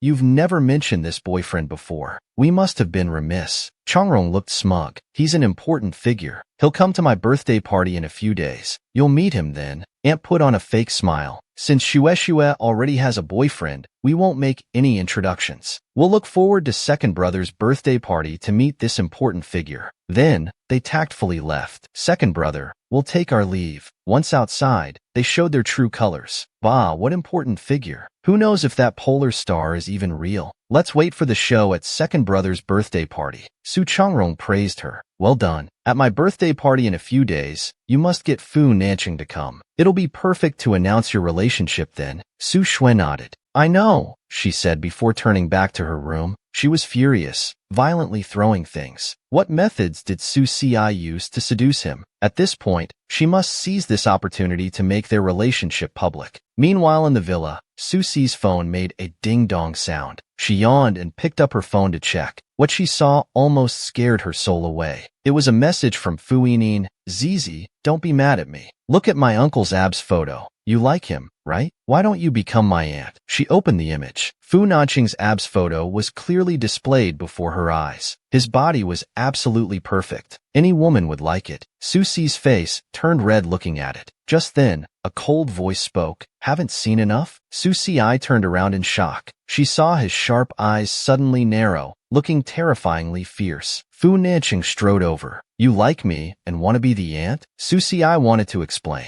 but thinking about it, she gave up. He hated her so much, no explanation would matter. Fu Nanqing let out a cold snort from his throat, caught in the act and still trying to deny it. Susi took out her phone and deleted the photo right in front of him. His handsome face darkened with storm clouds. You think deleting the photo ends it? Susi didn't want to deal with it. You're still wearing pants. What's the big deal? Implying she was a bit disappointed, wanting to see him completely exposed. Fu Nanqing had never seen such a shameless woman. His long, powerful fingers firmly gripped her delicate chin. Susi, was I not clear enough last time? I have no interest in you. I have a wife. I like her, and I have absolutely no intention of cheating. Susi's heart ached painfully. He actually truly liked Su Shui. Ah, I understand. Mr. Fu, this won't happen again. Fu Nanqing stared at her coldly. You don't think you're getting off that easily, do you? Susi looked at him with clear, bright eyes. Then what do you want? He spoke coldly. Take off your clothes. The tall, handsome vice president apparently had special preferences, demanding the little maid to strip. Susi shouted loudly, telling him it was impossible. Fu Nanqing pressed on her fragrant shoulders, trapping her there, his handsome features darkening. Want me to do it myself? His large hand reached for her cardigan, forcefully pulling it down. Her fair shoulder straps were exposed. Spaghetti straps with shorts, the typical innocent girl's outfit. Fu Nanqing meant to humiliate her, but seeing this sight, his pupils contracted sharply from the stimulation. Susi angrily raised her hand and slapped his handsome face hard. His eyes were now covered with a terrifying fury. Susi, are you tired of living? Susi glared at him with reddened eyes. You started it first. Let me go. His gaze fell on her shoulder straps. We're not done yet. In those photos earlier, I wasn't like this. Let's be fair. Susi had already sensed his intention. She struggled desperately. Fu Nanqing, you? Fu Nanqing raised his hand, his fingers slowly approaching. She lunged forward forcefully, standing on tiptoes to bite his shoulder. Fu Nanqing quickly pressed her back against the wall. She raised her eyes, looking at him defiantly. Fu Nanqing, do you want to vent your anger, or do you want to see me? Fu Nanqing's sword-like eyebrows furrowed at these words. She moved close to his face, like a little demon. You say you hate me, but look at yourself now. Is this how you treat every woman who gets close to you? Does Mrs. Fu know about this? Fu Nanqing only then realized that his tall, straight body was pressing against hers. A mature man in a suit pressing an innocent, delicate girl against the wall. She looked barely 18. The scene was too ambiguous. Realizing how forbidden this was, Fu Nanqing instantly threw her aside. Susi picked up her cardigan from the floor and quickly wrapped it around herself. Vice President, are you going to strip me or not? If not, I'm going upstairs. Fu Nanqing's heart raced, his fierce eyes looking at her. No need. This is just a warning. If there's a next time, I won't let you off so easily. Dropping these words, he turned and left cold-heartedly. His handsome brows furrowed as he touched his bitten shoulder. Why was he always affected by her? At this moment, Dr. Su Shui sent him a text message. Honey, I received the Dior jewelry. I love it. Thinking of Su Shui's soft whispers in his arms last night, those sweet, honey calls, Fu Nanqing's furrowed brows relaxed. He replied, glad you like it. Su Shui sent another message. Honey, I have good news. My period is over. The last sentence was full of suggestive meaning. Fu Nanqing's lips curled up. I'm looking forward to it. The next day, Susi received a call from Su Shui. Susi, continue to accompany my husband tonight. I told him my period is over. Don't give yourself away. A cold smile appeared in Susi's bright eyes. Fine, just you wait. After saying that, she hung up the phone directly. Su Shui, should I call you naive or stupid? Fu Nanqing finished work and drove from the company back to the Fu residence. Learning that Su Shui hadn't returned, he quickly sent a message. Why aren't you back yet? At that moment, Su Shui, who was at the Su residence, was startled by this message. She immediately dialed Susi's phone number but couldn't get through. Susi had agreed so well. Why hadn't she gone back? She frantically made several more calls, but still couldn't get through. Half an hour passed, and Su Shui became as anxious as an ant on a hot pot. Then the phone finally connected. She questioned angrily, Susi, what are you doing? Why did you suddenly turn off your phone? Do you know how long my husband has been waiting? Susi replied calmly, where's my jade pendant? Give me the jade pendant. What just happened was to let you know that I'm in control of this game. If you don't give me the jade pendant, I'm not going anywhere.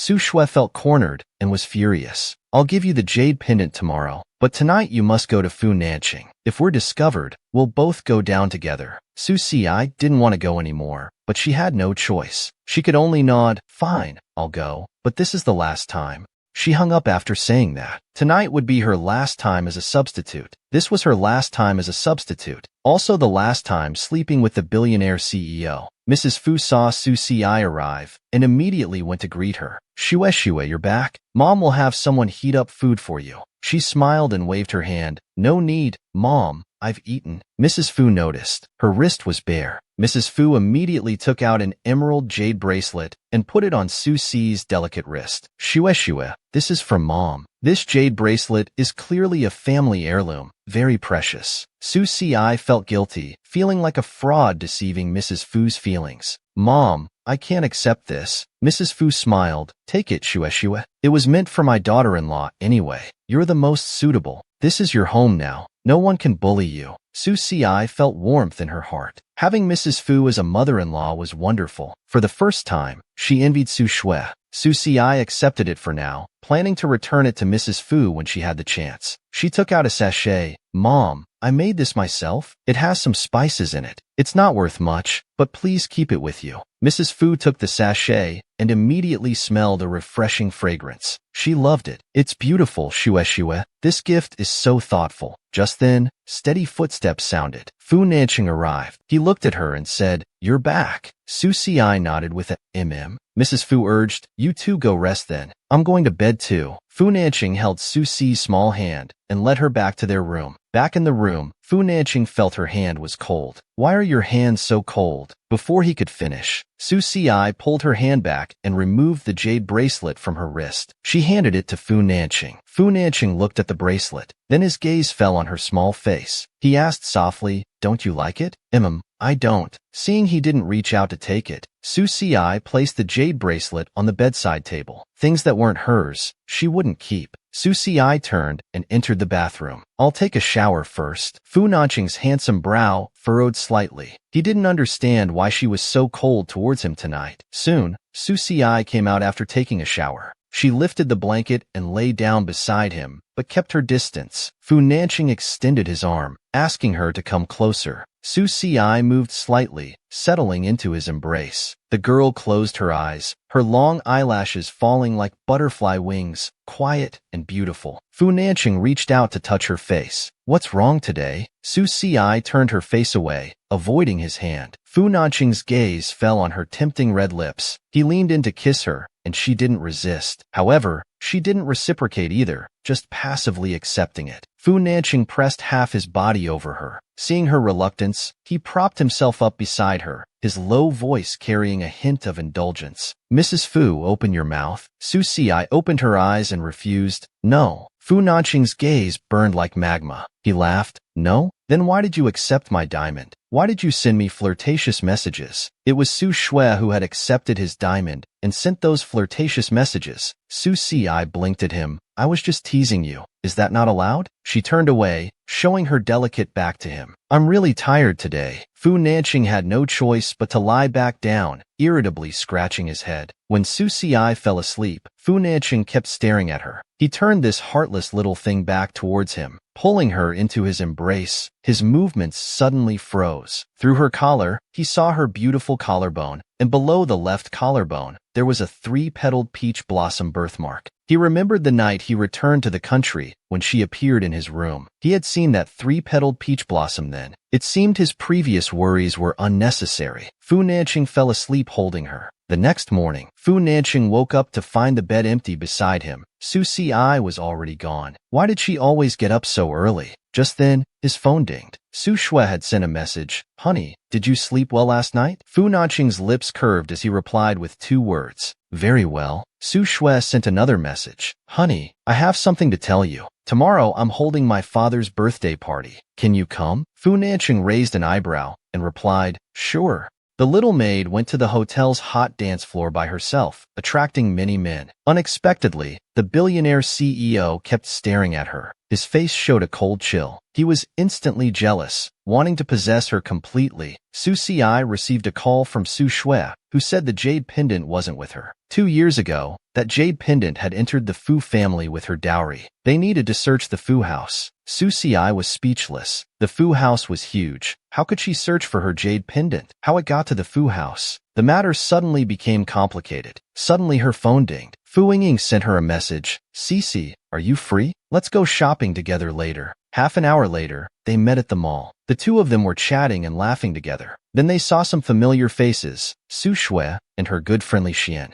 Li Xian was the first to mock. Ugly people hanging out with ugly people. What a perfect match. Su Shui put on a fake sympathetic face. Don't say that. They must be hurt already. She laughed. Shui Shui, you're just too kind. Fu Yingying felt sick hearing this. I thought I smelled something bad. Turns out it's someone's bad breath. Su Shui's face changed dramatically. She immediately rushed towards Fu Yingying. At this moment, Su Xi stepped in front of Fu Yingying. Her clear eyes looked at Su Shui with a smile. Su Shui, you'd better be polite to Yingying. Otherwise, you'll regret it later. Fu Yingying is Fu Nanqing's most beloved niece. You don't even know your husband's niece? How stupid can you be? Su Shui was in a good mood, touching her platinum heart of the earth necklace. Me? Regret? What important people could you possibly know? Do you know what this is? Li Xian showed off to them. Su Xi, this is the star of Earth worth several hundred million. Shui Shui's boyfriend gave it to her. He'll attend Uncle's birthday party tomorrow. Su Xi immediately felt annoyed. This meant they were going public. It seemed Su Shui was about to rise up. She was so excited. How's that? Jealous? Well, too bad. Su Xi, you just don't have such luck. She took out a black card. Walking to the counter, let me pay. Watching their backs, Fu Yingying couldn't swallow this anger. Cici, this Su Shui is so arrogant. Anyone would think she's marrying my uncle tomorrow.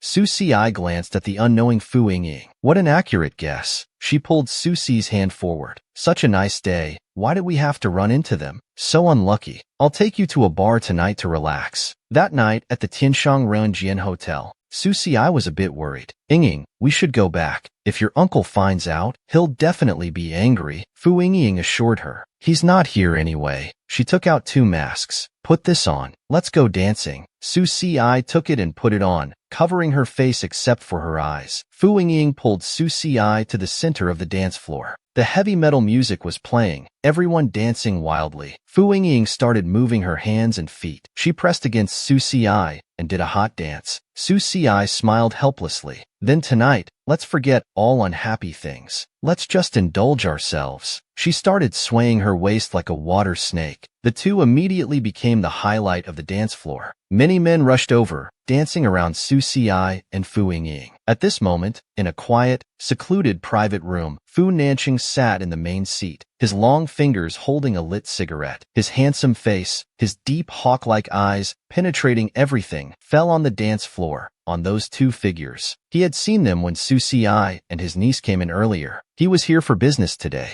A CEO sat beside him. The CEO noticed him staring at the dance floor and found it strange. Vice President, those 2 beauties dancing down there look quite young. So you like schoolgirls? Fu Nanqing lowered his hand to tap the ash into the ashtray. No, that's my niece. CEO Li smiled meaningfully. Oh, so both of them are your nieces. Fu Nanqing immediately lost interest in smoking and stood up to leave. Fu Nanqing strode into the dance floor, his eyes carrying a cold, chilling gaze. It was terrifying. The men in the dance floor were crowding crazily. Someone complained unhappily, "Who is it? Stop pushing. Stop pushing." Soon they saw him, and everyone consciously made way for Fu Nanqing. Fu Yingying was startled, feeling dizzy, thinking she was hallucinating. She whispered softly, "CSEI, my uncle is here." It was too noisy. Su Xi couldn't hear what Fu Yingying was saying. Fu Yingying pointed behind with her finger. "Uncle, my uncle is right behind you." Su Xi turned around confused. She actually saw Fu Nanqing. Su Xi really didn't expect to run into him in a bar's dance floor. Her long eyelashes trembled. She called out, "Vice President." Fu Nanqing coldly looked at her. "Who told you to bring my niece to dance at a bar?" The tall, handsome vice president interrogated the little maid. "Which man did you give your first time to?" She wanted to shout, "I gave my first time to you," but she didn't. After the little maid got drunk, she was taken away by a strange man. The trillion-dollar CEO finally panicked, putting down everything to search for her. Fu Nanqing clenched his fists. She was clearly just an insignificant person. Why did he care so much? Su Si was really tired of his bad temper. Looking up at him, "It's my freedom to come dancing. What does it have to do with you? What are you angry about?" Fu Nanqing's eyes darkened. He grabbed her hand and turned to leave. Fu Yingying quickly grabbed Su Si. "Uncle, I was the one who brought Cici here." Fu Nanqing's voice was ice-cold, slowly spitting out words. "Shut up. Did I ask you?" Suddenly, a classmate called out to them, "Su Si, Fu Yingying, you're here to play? Our booth is right next door. We're all classmates. Come join us." Fu Yingying nodded happily. "Sure. Come on, Cici." She struggled free from his grip. "Vice President, this is a young people's gathering. You're busy with work. You don't need to join in. It would make everyone uncomfortable." Fu Nanqing was clearly displeased, looking over with fierce eyes. The classmate immediately responded, "No, not uncomfortable at all. Welcome, welcome." The three of them walked over and sat down. The girl beside them immediately whispered, "Su Si, do you know that person? He's so handsome. He was holding your hand earlier. He looks so reserved. Do you have his WeChat?" Su Si shook her head. "He's Yingying's uncle. I barely know him." Just as she finished speaking, she noticed Fu Nanqing staring at her. He mouthed something. "Barely know me?" In Su Si's mind, the scene of sleeping in his arms last night flashed. Half his body was pressing on her, kissing her. He wasn't reserved at all. Someone started dealing cards. Seeing Su Si wasn't moving, they reminded her, "What are you thinking about?" Drawl. She finally came back to her senses and drew a card. Su Si's luck was very bad. She got the smallest card. A male classmate had the highest card. The male classmate smiled. "Classmate Su Si, now I'll ask you a question. Do you still have your first time?" Su Si looked up at everyone and honestly answered, "No." Everyone immediately started shouting. "Didn't expect you to be so open. Quick, tell us who you gave your first time to." Gu Nanqing's cold, misty gaze fell on his face. Su Si smiled bitterly. What had she done to deserve such a look from him? Fu Yingying forced a smile. "Xiao Shu, come play too." The second round of the game began. Su Si found herself really unlucky as she got the smallest card again. This time, the highest card was in Fu Nanqing's hands. He chuckled and slowly leaned forward. "My question is, who did you give your first time to?" This explosive question once again pushed the atmosphere to a peak. Everyone urged, "Su Si, follow the game rules. Quick, tell us who it was." Su Si instinctively looked at Fu Nanqing. Fu Nanqing was also looking at her. She wanted to shout to him, "I gave my first time to you," but she didn't. Su Si picked up the beer bottle, accepting the punishment. She quickly drank 10 bottles of beer, drinking fast and hard. Fu Nanqing kept staring at her, his ears turning slightly red. Su Si smiled self-mockingly. She must look really disgraceful in Fu Nanqing's eyes. Then she stood up, stumbling towards the bathroom. A few minutes later, as she walked out of the bathroom, young Master Ji blocked her way with a lewd gaze. Looking her up and down, "Su Si, I saw you upstairs. Thought it was some pretty girl dancing so seductively. Turns out it's the ugly girl from the Su family. Your face might be ugly, but your figure's not bad." Su Si was a bit drunk and didn't want to waste words with this person. She turned to leave. Young Master Ji suddenly grabbed Su Si's waist. She struggled desperately. "Let me go." This scene was witnessed by Mr. Li, who was discussing business with Fu Nanqing. He quickly called Fu Nanqing. "Vice President, your niece was dragged into room 106 by young Master Ji. You better come quickly." At this time, Fu Nanqing was still in the hall. He held his phone, looked at Fu Yingying, but Su Si was nowhere to be seen. He shouldn't feel strange. In his view, she moved between various men, shameless and lacking self-respect. It would be abnormal if there weren't any men. His chest filled with hostility as he coldly said to Mr. Li, "Let her be. Whoever she wants to play with is none of my business." At this moment, Secretary Song came to remind him, "President, it's time to go. You have to attend the Su family's birthday banquet early tomorrow morning." At this, Fu Nanqing's brows furrowed deeply. If Secretary Song hadn't reminded him, he would have forgotten about the Su family's birthday banquet, forgotten about Su Shui, forgotten that he still had a rich wife. Now his eyes and heart were full of Su Si, that little maid. His face turned dark as water. He ran out immediately. Arriving at the guest room corridor, he began searching for the room number. He stepped forward and kicked open the door. Rushing in, the The trillion-dollar CEO finally discovered that the scar on the little maid's face was fake. Below her collarbone, there appeared a three-petal peach blossom birthmark. Inside the room, Su Si struggled desperately, trying to escape. Suddenly, she took out some incense and aimed it at Ji Xiao's nose. Within seconds, he passed out. Fortunately, she had brought the sleeping drug, otherwise the consequences would have been unimaginable. Su Si used all her strength to push him away, but his body was too heavy, she couldn't push him off immediately. The next second, she heard the door being opened. Fu Nanqing stormed in furiously. Seeing this scene, his brows furrowed deeply. Without a word, he grabbed Ji Xiao's collar. He threw several fierce punches, leaving his face bloody. His punches were violent and merciless. Su Si hadn't expected Fu Nanqing to come, let alone attack Ji Xiao. She immediately got off the bed, shouting, "Stop!" Fu Nanqing seemed not to hear, continuing to punch. Su Si watched in horror, with no time to think. She rushed over and hugged Fu Nanqing from behind, her slender waist pressing against him. "Stop! Something terrible will happen if you continue." As Su Si's soft, fragrant body pressed against him, Fu Nanqing tensed up and stopped hitting. He froze for a few seconds. Taking out his phone, he called Secretary Song. "Room 106, handle this situation." Fu Nanqing grabbed Su Si's delicate wrist, dragging her towards the bathroom. Su Si stumbled as she was pulled in. He turned on the shower, and cold water immediately poured down on her. Su Si shivered, looking at him in complete shock. What had gotten into Fu Nanqing? She pushed him away trying to escape, but Fu Nanqing caught her waist and pulled her back. He threw her into the corner, then grabbed the shower head. Spraying cold water on her body, he asked, "Where did he touch you? Here or here?" "Wash clean everywhere he touched." Su Si looked at the gloomy-faced man before her, her long-suppressed emotions finally erupting. She stood up abruptly. "Fu Nanqing, what did I do to make you constantly humiliate and target me?" Fu Nanqing grabbed her hand and pinned her against the wall. His voice rolled out grimly. "You didn't offend me, but you seduce me. Su Si,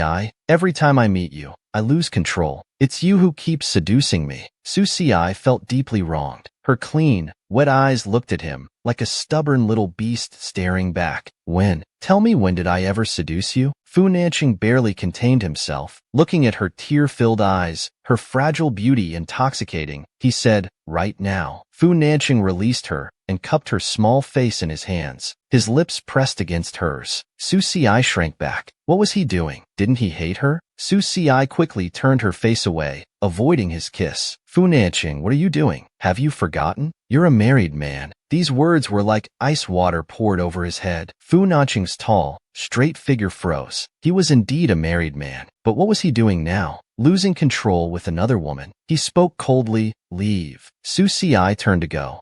But just then, Fu Nanqing suddenly saw that three-petal peach blossom. Earlier, when Ji Xiao had torn Su Si's collar, the three-petal peach blossom below her collarbone was exposed. Fu Nanqing caught sight of it immediately. His narrow eyes narrowed thoughtfully. With one swift movement, he pulled Su Si back again. She started struggling. "Fu Nanqing, let me go. Didn't you say you wouldn't cheat? You're someone else's husband." Fu Nanqing's gaze turned fierce. As she struggled, he reached out and brushed aside her collar, revealing the rose-colored three-petal peach blossom. It was completely exposed to his view. She actually had this three-petal peach blossom too. This three-petal peach blossom, wasn't it supposed to be on Su Shue's body? The tall, handsome vice president finally realized that the girl who had slept beside him that night was actually his little maid, not his so-called fiancée Su Shue. Huge waves of shock stirred in Fu Nanqing's deep eyes. He looked at the long scar on the girl's face. Then he reached out to touch it, rubbing it hard with his fingertips. Soon the edges of the scar began to fade away. This scar was fake. She had drawn it on. Past scenes flashed through his mind like a movie. Fu Nanqing was always a smart and alert person. He immediately guessed what was happening. He had suspected before, but he never thought her facial scar was fake. He stared at the girl before him with dark intensity, like a lurking beast about to pounce and tear its prey apart. Su Si hadn't noticed anything yet. "Those drinks from earlier are really strong. I can't even push you away. Fu Nanqing, let go of me. If you don't, I'll call Su Shui and tell her you're trying to cheat. Fu Nanqing let out a dangerous laugh from his heaving chest. Call Su Shui? Wasn't this all planned between her and Su Shui? Wasn't it Su Shui who personally sent her to his bed? No one had ever dared to scheme against him like this. Fu Nanqing lowered his head and kissed her red lips. Su Si's mind went blank. He was forcing a kiss on her. What did he want? He knew who she was and still did this. He was truly insane. Fu Nanqing picked her up horizontally and strode out of the bathroom. He threw her forcefully onto the soft bed. Su Si felt extremely dizzy. Just as she tried to get up, her vision darkened. The man pressed one knee on the bed, his tall figure looming over her. One hand supported him beside her, while the other began undoing his shirt buttons. His movements were wild and unrestrained, full of mature masculine charm. Su Si felt scared. The situation had completely spiraled out of her control. Fu Nanqing, look clearly. I'm Su Si,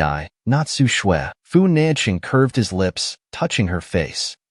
Not Su Shui. Su Si, you're the one I want to catch. Under the girl's anxious gaze, Fu Nanqing kissed her again. Su Si thought he had gone mad. Fu Nanqing, let go. If you dare touch me, I'll report you. He laughed as if hearing a joke. Go ahead, try reporting me. Since being tough didn't work, Su Si tried being gentle. Fu Nanqing, aren't you going public with Su Shui tomorrow? How can you do something like this the night before? He remained unconcerned. So what? Didn't Su Si also climb into my bed right when I returned home and took over the Fu family at a crucial moment? Got into my bed? Su Si's eyes brightened. If you let me go, I'll stay far away from you and Su Shui. You can be happy together, and we can all return to our own lives. Fu Nanqing gripped her chin firmly. So that's your plan? He kissed her lips again. Sleep with me, then push me to Su Shui, and walk away clean? She started this game. Now she wants to end it? It won't be that easy. Su Si accidentally hit her head on the headboard. Her delicate body trembled twice. She closed her eyes. Crystalline tears welled up in the corners of her eyes. Fu Nanqing's heart ached instantly. His large hand covered her forehead bangs, protecting her head. He planted numerous kisses on her head. Why are you crying? Open your eyes and look at me. Su Si opened her eyes, filled with glistening tears, clear and pure. Her pupils were red. Fu Nanqing held her tightly and asked, I heard you're not a virgin anymore. What's the name of your first man? Say his name. Su Si felt angry. She hated him. Her nails left several bloody scratches on his muscles as she shouted, Fu Nanqing. He smiled. Your clothes are all wet. He placed Su Si's hands on his waist. Won't you undress? Are you shy? Su Si was indeed extremely shy, her small face bright red. The next morning, a melodious phone ringtone sounded in the room, waking Fu Nanqing. Fu Nanqing picked up the phone from the bedside table. It was Su Shui calling, probably urging him to attend the Su family's birthday party. His eyes still held last night's tenderness as he hung up the call. He held the girl in his arms and continued sleeping. Half an hour later, Su Si woke up naturally.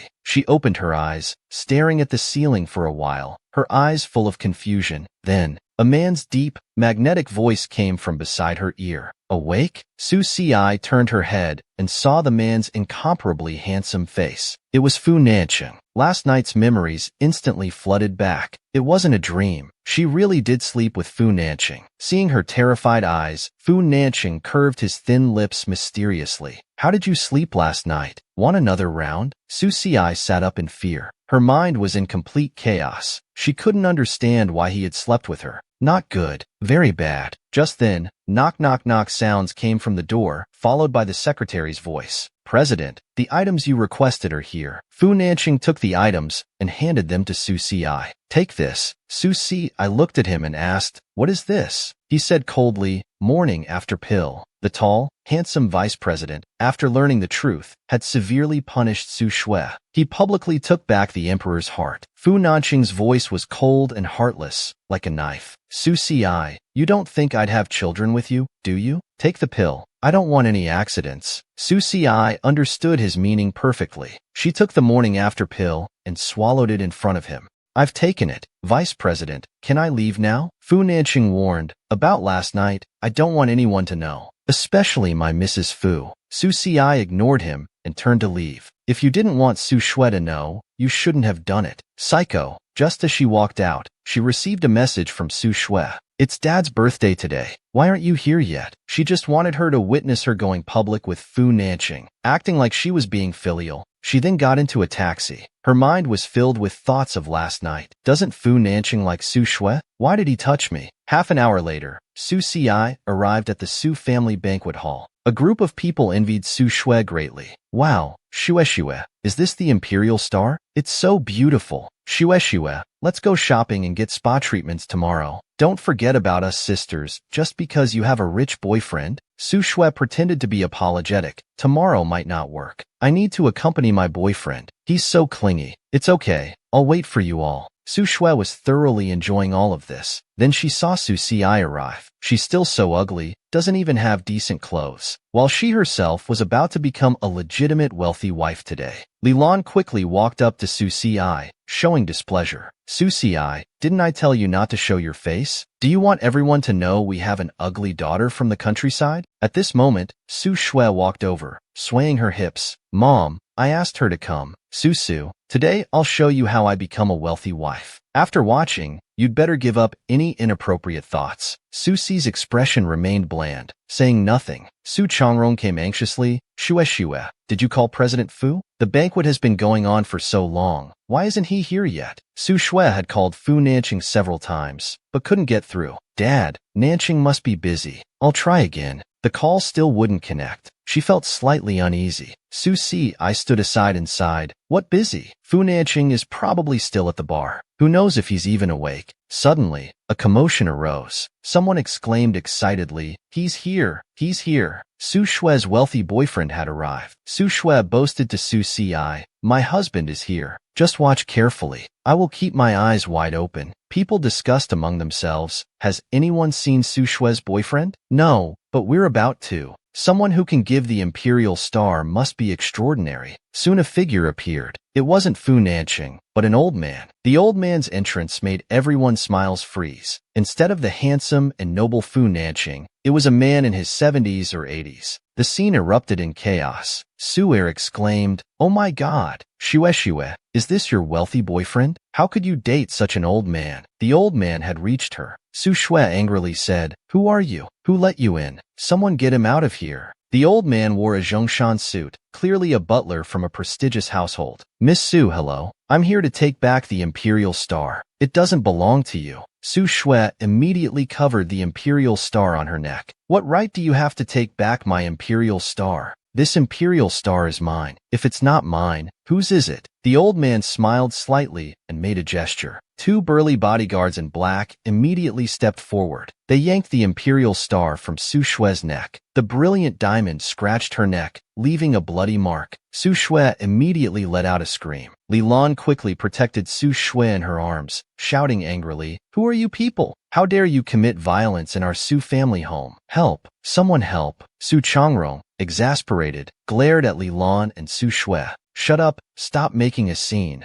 After the old man left, the scene exploded. Su immediately said, Shui, I offered to introduce you to boyfriends before. You chose an old man? How could you stoop so low? Another man also changed his attitude. Mr. Su, is this your son-in-law? Wonder if he calls you father, or you call him father. Su Shui listened to all their words. She broke down on the spot, collapsing on the ground with a blank mind. She never thought things would turn out like this. After they left, Li Lan finally asked, Changrong, what's going on? That old man. Su Changrong cut off Li Lan's words. That was Fu Nanqing's butler. This was all Fu Nanqing's doing. Su Shui shook her head in disbelief. What? How is this possible? The tall and handsome President Fu finally got jealous. The little maid and his nephew went on a secret date. Su Shui kept shaking her head in disbelief. Fu Nanqing wouldn't do this to me. He was fine yesterday. He promised to announce our relationship at the birthday banquet. Su Changrong's face turned purple with anger. He raised his hand and slapped Su Shui across the face. Useless thing. Go figure out how to win back Fu Nanqing's heart yourself. After saying this angrily, he left. Su Shui collapsed on the ground, crying miserably. She couldn't understand why Fu Nanqing would be so cruel to her. Then she saw Su Ci standing aside. Su Ci's beautiful eyes were watching her, cold and composed, taking in all her misery. Su Ci, you've come to laugh at me too? Su Ci smiled slightly. You know why you're asking. Thank you for specially inviting me to watch this show. After saying this, she turned to leave. Su Shui was so angry, she nearly had a brain hemorrhage. She let out a sharp scream. In the classroom, Su Ci placed her hand on her abdomen, her face a bit pale. At this moment, Fuyu ran over. "Little ugly girl, are you free tonight? Let's go on a date." Su Ci, I didn't want to deal with him and started walking away. Suddenly, her body swayed. Fuyu immediately reached out to support her. The next second, Su Ci's vision went black, and her body fell limply. Fuyu's expression changed drastically as he caught Su Ci. "Little ugly girl, what's wrong?" In the study of the Epine Lawn Villa, the butler brought back the Imperial Star. "Young master, the Imperial Star has been retrieved as per your instructions. Please take a look." Fu Nanqing, handsome and cold, continued signing documents with his pen, without even lifting his eyelids. "Throw it away." Just then, there was a knock on the door. Fu Nanqing glanced up and said one word, "Enter." The secretary came in just in time to see the butler throwing the Imperial Star into the trash bin. Such an expensive item worth hundreds of millions, just thrown away. Could it be because Su Shui had worn it? Fu Nanqing coldly looked up and asked, "Is the divorce certificate ready?" Secretary Song nodded. "It's done." "President, you now have no connection to Su Shui." In his mind, he recalled the small face beneath him last night, black hair messily tangled around her face, so soft and disheveled, even making men unable to forget afterward. After dealing with Su Shui, it was Su Ci's turn. After working for a while, he looked outside. It was already dark. Checking the time, it was already 8 p.m. Why hadn't Su Ci returned? Just as he was about to go look for her, Fu Yingying came back. "Uncle, are you staying here tonight instead of going back to the old mansion?" Fu Nanqing's handsome brow twitched, and he asked displeasedly, "Where's your classmate? Didn't she come back with you?" She suddenly smiled. "Oh, Cici, I saw her with you both this afternoon. They must be on a date." As these words fell, the temperature in Fu Nanqing's eyes suddenly dropped to freezing point. Fu Yingying didn't understand her uncle's expression and sighed to herself, "I thought Cici could be my little aunt, but it seems she wants to be my sister-in-law instead." "Uncle, you've lost your chance." As she spoke, she suddenly stopped, because she noticed her uncle's face had become terrifying. Fu Nanqing looked at her expressionlessly and tossed over a set of test papers. "Are you that free? Complete these questions." Fu Yingying fled in panic. "Taking your anger out on me won't help. Cici is already with brother Fuyu." Fu Nanqing sat alone, taking out a cigarette and placing it between his thin lips. Taking a deep drag, he thought, "She went on a date with his nephew. Just slept in my bed last night, and today she's dating the kid. She's really something." At 11 p.m., a car stopped outside Epine Lawn Villa. Su Ci got out, her face still pale. She had fainted at school earlier, and Fuyu had taken her to the hospital for an 4 drip. That's why she was returning so late. Fuyu asked concernedly, "The doctor said you're allergic to medicine. What kind of medicine are you allergic to?" Su Ci had to lie. "It's nothing, just cold medicine. Anyway, thank you for today." Fuyu raised his hand and gently patted her head. "What are you saying? You're my girlfriend. Isn't it natural for me to take care of you?" His hand was still patting Su Ci's head. At this moment, Su Ci's pupils contracted. She saw Fu Nanqing on the balcony, one hand in his pocket, his expression unclear in the darkness. He was looking down at them coldly like an emperor. Su Ci quickly dodged Fuyu's hand and forced a smile. "Young Master Fu, I'll head in first." After saying this, she went inside. Fuyu shouted, "Little ugly girl, good night, sleep early." But as soon as Su Ci went upstairs, that tall, cold figure stepped out and blocked her path, blocking her way. With a cigarette between his lips, he stared at her coldly, his expression very unpleasant. Su Ci looked up at him. "Vice President, do you need something?" His thin lips curled as he lowered his voice. "Where did Su Ci go playing with my nephew to return so late?" The tall and handsome vice president's jealousy was completely exposed, questioning the little maid, claiming unfamiliarity even after being intimate. Su Ci said clearly, "Vice President, we're not close. I don't need to report my private matters to you, right?" Fu Nanqing didn't get angry. He took a drag of his cigarette and then blew all the smoke into her small face. The unexpected nicotine smell invaded her nose and mouth. Su Ci was choked and started coughing immediately.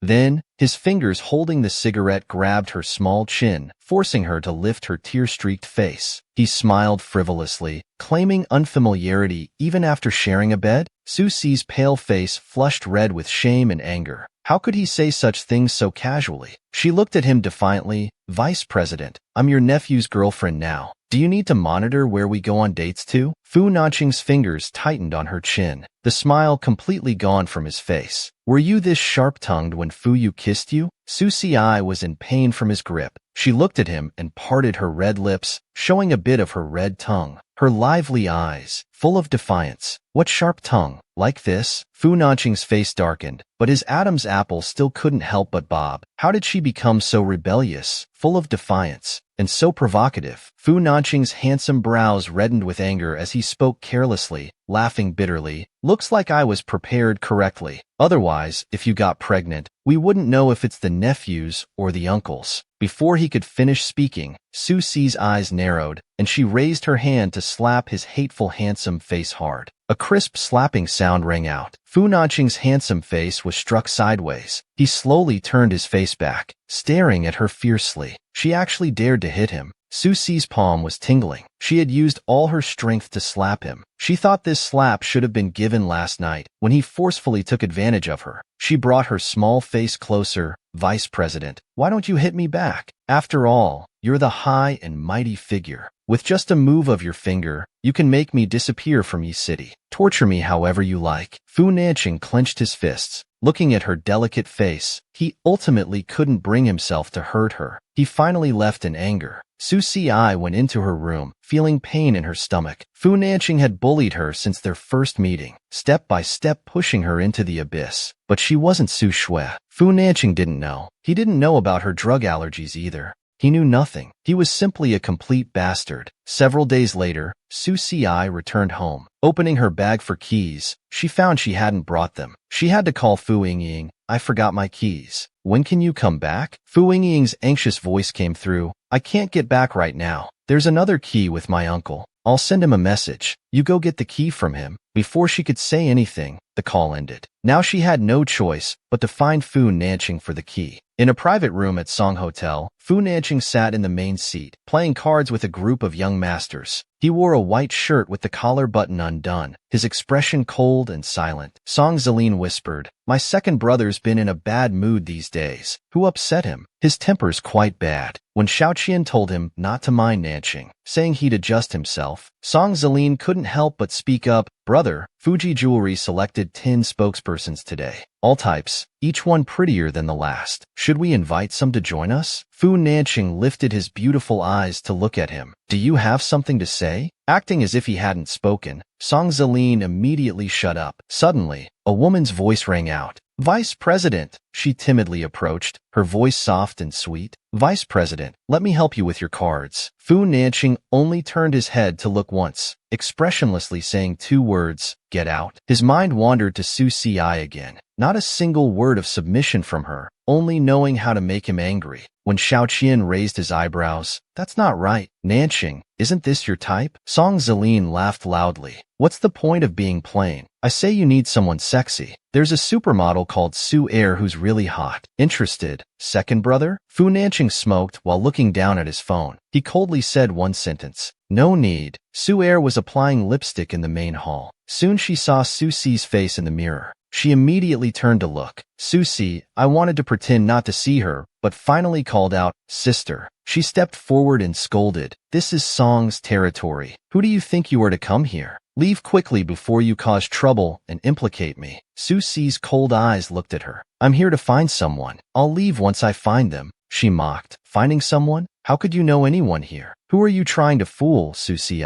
Know your place. Just then, Secretary Song came over. He respectfully said in a low voice, Miss Su, please follow me. Su Si followed Secretary Song into the VIP room area. Su Air watched furiously. What's going on? How can she go in there? What big shot has this ugly woman hooked? The tall and handsome vice president, wanting the little maid to sleep with him, immediately thought of a plan. He sent Su Shui a message. Come keep me company tonight. I want to see your 3-petal peach blossom birthmark properly. Fu Nanqing kept looking down at his phone. When Xiaoqian and Song Zilin whispered, just now, how many times has he checked his phone? Nanqing must be waiting for a woman's message. Impossible. We just sent one away. My second brother has such high standards. Who could catch his eye? Just then, Su Si walked in. Vice President, I'm here for the key. When Xiaoqian and Song Zilin saw Su Si, naturally noticing the scar on her face, He was very surprised. You must be joking. Su Si frowned and repeated, President Fu, can you give me the key? Fu Nanqing looked at her red, watery eyes and that fragile face, couldn't help teasing. It's in my suit jacket. Come get it yourself. Su Si slowly walked over. Her body lightly brushed against Fu Nanqing's skin as she quickly searched the suit pockets. Fu Nanqing's lips curled slightly, finding it amusing. Su Si looked up at him. Vice President, I've looked. It's not in the pockets. He smiled. Is that so? Maybe I remembered wrong. Look again. Su Si had already realized he was playing with her and wouldn't fall for it again. If you don't want to give it, forget it. I'll stay somewhere else today. She was about to stand up. Unexpectedly, Fu Nanqing held her down. She struggled desperately. Fu Nanqing, let go. Just then, a familiar voice rang out. Su Si and Fu Nanqing turned their heads. It was Fu Yu. He came over and asked, Xiao Shu, we were just at the next table. Didn't see you earlier. Why are you with CICI? Su Si explained. I came to see the vice president about something. I accidentally fell. Fu Yu put his hand on her shoulder. Oh, have you finished your business? My friends are here too. Perfect timing to introduce you. The next second, Fu Nanqing's face darkened as he heard Su Si say, Yes, I'm done. As your girlfriend, I haven't met your friends yet. Song Zilin couldn't understand what was going on. How could that ugly woman be Fu Yu's girlfriend? Fu Nanqing's gaze remained fixed on her, showing clear displeasure. Seeing her chatting and laughing with Fu Yu, sitting softly and obediently beside him, they were indeed of similar flower-like age. The air was filled with the sweetness of young love. Fu Nanqing was very unhappy. He silently lit a cigarette and took out his phone to send Su Shui a message. Come keep me company tonight. When Su Shui saw Fu Nanqing's message, she immediately got excited. He wanted her to come keep him company tonight. Finally, she had waited for this day. She hurriedly replied, Honey, I'm coming right now. She had already bought CC perfume. This time she would take the initiative. She must make Fu Nanqing acknowledge her status publicly. She thought Fu Nanqing wouldn't message again, but just then, ding, another message from Fu Nanqing came in. Tonight I want to take a good look at your 3-petal peach blossom birthmark. The smile on Su Shui's face hadn't even fully bloomed before it withered. What birthmark? She didn't have that birthmark. Could it be Su Si's birthmark? Then tonight would benefit Su Si again. She could only let Su Si be her substitute to accompany Fu Nanqing again. Finally, she angrily called Su Si. Su Si's phone rang in the private room. She looked at the caller ID. It showed Su Shui. After answering, Su Shui's gritting voice came through. Su Si, where are you now? I don't care where you are. Quickly go to Song's club to accompany Fu Nanqing. She quickly lowered her voice. Su Shui, I warn you, don't bother me. I won't be your substitute anymore. Su Shui used the jade pendant as an excuse again. Haven't found the jade pendant, right? I know its exact location in the Su family. Keep Fu Nanqing happy tonight, and I'll tell you tomorrow morning. Fu Nanqing watched the girl in the corner of the sofa, her fingers tightly gripping the phone. She seemed both angry and frustrated, biting her moist lower lip so hard it almost broke. It was clear that tonight she didn't want to accompany him, but this game had started, and it wasn't up to her anymore. It was getting late, and Fu Yu decided to take Su Si home. Fu Nanqing was also preparing to leave, followed by Wen Xiaoqian and Song Zilin. They happened to see Su Si seeing Fu Yu off. They whispered, Second brother, you haven't really fallen for that ugly woman, have you? She's your nephew's girlfriend. It's the first time Nanqing has let a woman get so close. Whatever it is, it's his private matter. Don't worry about it. He took out his phone and made a call. The other party quickly answered. How is it? Is Vice President Song willing to see me? He sighed. My second brother doesn't want to see anyone today. We'll see about later. Su said coquettishly. It's okay. Actually, I saved you by chance last time. I didn't expect anything in return. Hearing this, he was very moved. You're too kind. How can you compete with those scheming women? Don't worry, I'll definitely help you. Su slowly curved her red lips. I just admire the vice president's talent. Everything else should just happen naturally. I have to go now. She hung up and laughed. This fool is so easy to deceive. As for that Su Si, who knows who she's hooked up with? She's ugly but quite skilled. Just then, she saw Su Si talking with a pot-bellied man. So this is the big shot that the ugly clown caught. Su immediately took out her phone. With a click, she took a photo. Looking at it, Su smiled eerily. She wouldn't allow anyone to be above her, especially not this little clown. The little maid could actually translate various languages. When the Chinese president learned this, he loved her even more. Because she was in such a hurry, she accidentally bumped into a pot-bellied man. I'm sorry, I didn't mean to. Susi apologized, then ran into the hotel. She went into a bathroom. She removed the scar from her face, revealing her cold, beautiful face. This time she must get back that jade pendant. Then she came to room 6901. She reached out and knocked. The door opened quickly. It was Secretary Song. He respectfully said, "Madam, the president has urgent work to handle. Please wait a moment." Susi walked in and saw the documents on the table. "What's that?" He answered, "Madam, those are French documents that are needed immediately. The translator is late. We're still looking for someone." Susi, having nothing else to do, said, "I'll translate it." Half an hour later, Fu Nanching returned. He saw Susi sitting there, seriously translating French documents. At this moment, his deep magnetic voice sounded, "Did you study French in university?" Susi looked up at his chiseled, handsome face. She shook her head. "No, I learned it by myself for fun." Fu Nanching glanced at her translation. It was flawless, with key points highlighted in different colors. Self-taught yet not inferior to the translators in his Fu Corporation. How many more hidden talents did she have that he didn't know about? He tilted his head and asked how many languages she knew. Susi raised an eyebrow. "Certainly not as many as President Fu. I'm just an ordinary person." He casually played with her hair. "Be my translator for today. Should I pay you?" Susi hurried. "No need." He asked again, "Then how about a reward?" Just as Susi was about to speak, his cool, soft lips pressed against hers, steadying her. Susi's pupils contracted. Her mind went blank. So this was the reward he meant. She reached out to push him away. "Don't do this." Fu Nanching stared at her with deep eyes. "Have you forgotten your identity? You're Su Shui, my Mrs. Fu." Susi's struggling immediately stopped. Right, she was Su Shui. She couldn't resist at all. Resistance would make him suspicious. Seeing her stop moving, Fu Nanching wrapped his arm around her slender waist, holding her in his embrace. "Relax. It's normal for husband and wife to be intimate." Tears welled up in Susi's eyes. Su Shui was his Mrs. Fu. Then why did he have to touch her before? She covered his mouth with her hand and asked, "Husband, a few nights ago, I saw you in the same room with that Susi. Why were you with her?" Fu Nanching's thin lips curved. The little liar was still lying. "So he had to lie too. I was drunk that night and mistook her for you. I really hate that maid. She can't compare to you. You're the one I like." Susi's face darkened. So that was the reason. That night he was drunk and mistook her for Su Shui.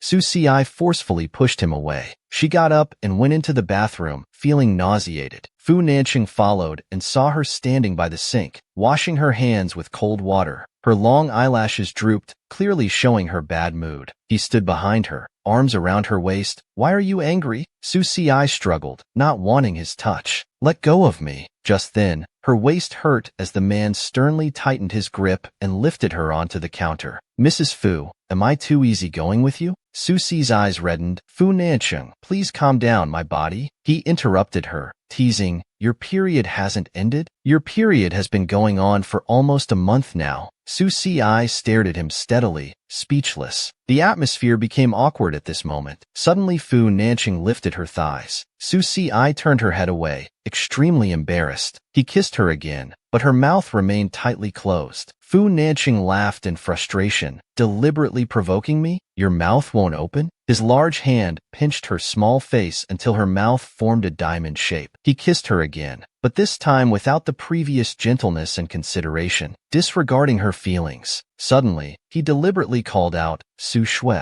That's what she got for deliberately spoiling the mood. Susi's expression turned unpleasant. Her delicate white fingers climbed up his strong shoulders, opening her mouth pitifully. Then she bit him hard. Fu Nanching immediately let out a painful sound. The next second, he took off his clothes. His broad chest muscles were exposed, truly enviable. At this moment, Susi spoke. "Fu Nanching, did you buy that? I don't want to take medicine." He held her. He smiled, curving his lips. "Why call me Fu Nanching? Call me husband. Let me hear it." The tall and handsome vice president had already figured it out. The little maid was acting with Su Shui. Since that's the case, he would play along. A game of 3 people. See who loses completely in the end. Early morning, Su Si was already awake. She opened her eyes. Fu Nanqing hadn't left yet. He was sleeping with her in his arms. She got up and dressed, feeling sore all over. Today, she must find Su Shui and ask where the jade pendant is. Then she turned and left the room. After the door closed, the man on the bed opened his eyes. Actually, he had woken up when she moved. Fu Nanqing sat up and made a phone call. Asked where she went. Secretary Song answered that Miss Su Si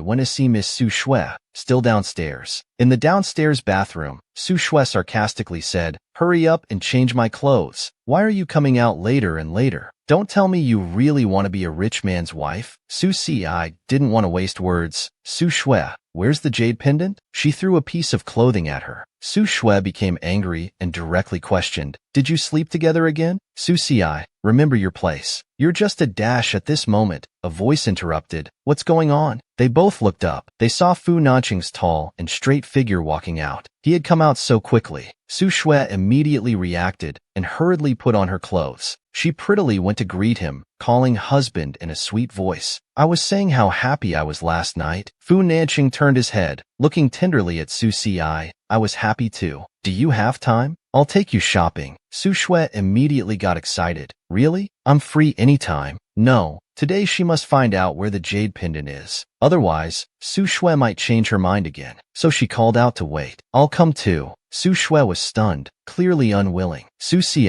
this is our couple's date. Why are you coming?" But Fu Nanqing was happy to let her come. She can help carry bags. Su Shui didn't dare upset him, so she could only nod, "Okay." The three got into a car. Fu Nanqing was driving. Su Shui sat in the passenger seat, unable to contain her happiness. Su Si sat alone in the back. Fu Nanqing smiled meaningfully. "Su Shui, you're so strange. You keep calling me husband during the day. Why don't you call me that at night?" Su Shui sweetly said, "Husband, if you want to hear it, I'll let you hear plenty tonight." "Good. I look forward to it." Listening to them talk like this, Su Si felt uncomfortable. This meant if she was being a substitute, she would have to sweetly call him husband, like Su Shui. Fu Nanqing looked at the restless girl in the back seat through the rearview mirror and snorted. Since Su Si wanted to play this three-person game, he would play along until the end. Soon they arrived at the mall. Su Shui saw Su Si looking around everywhere. She sarcastically said, "Su Si, what are you looking at? There's nothing here you can afford." Suddenly Su Shui spotted a bracelet. "Husband, look how beautiful this one is." Fu Nanqing gave her an indifferent look. "I left some documents in the car. Go get them for me." Su Shui definitely didn't want to. "Husband, can't Su Si go?" He said coldly, "These documents are highly confidential. I'll only trust you with them." The word darling made Su Shui melt completely. Moreover, this was his 100% trust in her. Business secrets, Su Si wasn't worthy to handle them. "Okay, husband, I'll go right now." The tall and handsome vice president finally followed his heart's desire and gave the little maid a noble diamond bracelet. He even protected her in front of Su Shui.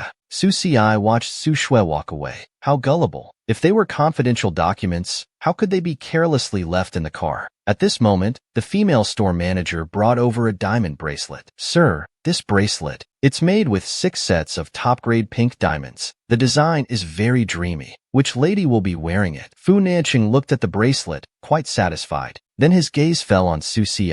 "For her to wear." She looked at Fu Nanqing in shock. Wasn't it for Su Shui? Could it be because Su Shui wasn't here? Was she just trying it on? The store manager took the diamond bracelet and placed it on Su Si's delicate wrist. The girl's fair wrist with the diamond bracelet made her look even more like fine porcelain, exceptionally beautiful. Even Fu Nanqing couldn't help but smile. Last time the polar star went to the wrong person. This time, this bracelet has finally found its rightful place. Just as Su Si was about to take it off, he stopped her. He threatened, "Don't take it off. If you dare remove it, I'll let everyone know we slept together." Su Si frowned, thinking he had truly gone mad. Fu Nanqing raised an eyebrow, his gaze fixed on her small face. "Accept the bracelet, and we're even. Stop talking nonsense in front of my Mrs. Fu. I love my wife very much and don't want you affecting our relationship." Her heart chilled at his words. "I won't say anything. I don't want the bracelet." Fu Nanqing looked down at her. "If you don't want the bracelet, do you want me? Don't be greedy. I don't belong to you." Then he handed over a black card to pay.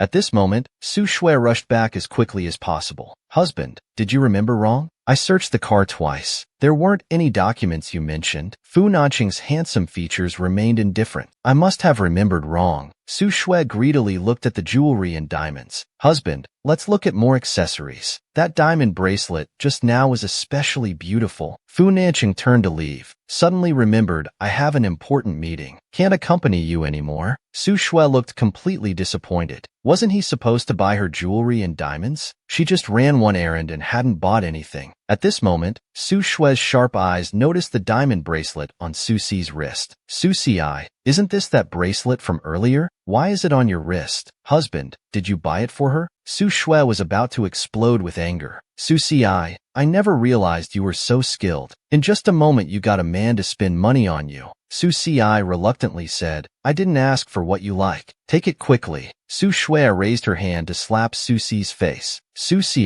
you slut. Just as she was about to strike, a cold, agile large hand reached out and grabbed Su Shui's wrist. Fu Nanqing's tall, imposing figure stood in front of her. Why was he protecting her? Wasn't he supposed to like Su Shui? He took Su Si's hand and was about to leave. His voice cold, I bought it for her. If you have any problems, come find me. Watching the two of them leave, Su Shui felt like she would explode on the spot. She thought the most urgent matter now was to get a 3-petal peach blossom birthmark. She must become an identical copy of that little maid. Just when she was starting to have some good feelings toward the billionaire CEO, he crushed them himself. The tall and handsome vice president only saw her as a bedmate. Su Si followed behind the man, out of the mall entrance. Her soft, delicate hand was held tightly in his palm. That broad, warm temperature was comforting. Su Shui was completely enraged. Being so angry now, she definitely wouldn't tell him where the jade pendant was. He stopped walking and asked, why did you protect me just now? You're my woman. So what's wrong with me protecting you? Su Si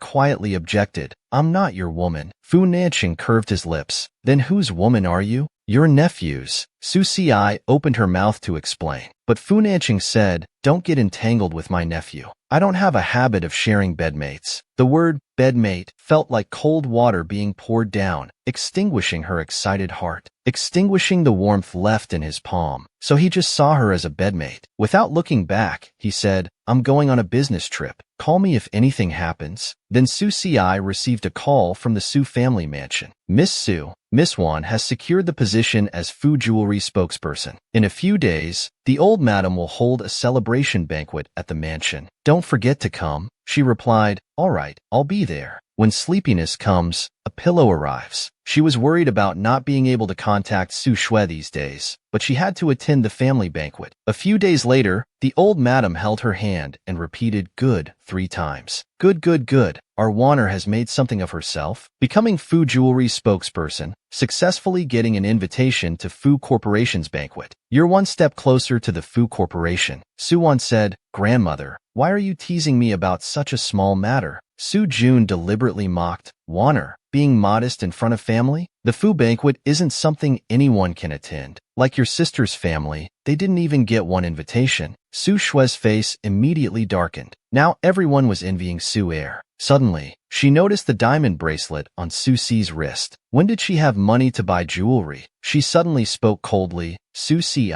why don't you bring your boyfriend to visit? I saw you both the other day. Li Lan was shocked on the spot. Su Si, you have a boyfriend? Who is he? Su Si held back her temper and impatiently said, I don't have a boyfriend. Su Er pulled out photos from her phone. Stop hiding it. This is Su Si's boyfriend. In the photo was a pot-bellied, bald man who looked over 50. Everyone laughed that it was embarrassing. They couldn't believe she could stomach it. Looking like that, she should be grateful to find anyone at all. Su Si directly denied it. I have no relationship with this man. Su Er pulled open her collar. The red marks on her shoulder were quickly exposed. Su Si, you say there's no relationship? What's this? There was an immediate uproar. Su Si's red lips curved slightly, letting out clear words. Take your hand off. Su Er looked at Su Si's eyes, gritting her teeth tightly. Su Si, how dare you talk to me like that? As soon as the words fell, Su Si's fair hands reached out and grabbed her wrist. Then with a gentle twist, a crisp, bone-breaking sound rang out. When the intense pain swept through, she immediately let out a scream. Old Madame Su and Su Jun immediately rushed over, protecting Su Air in their arms. "Doctor, quickly call a doctor." "Su Si,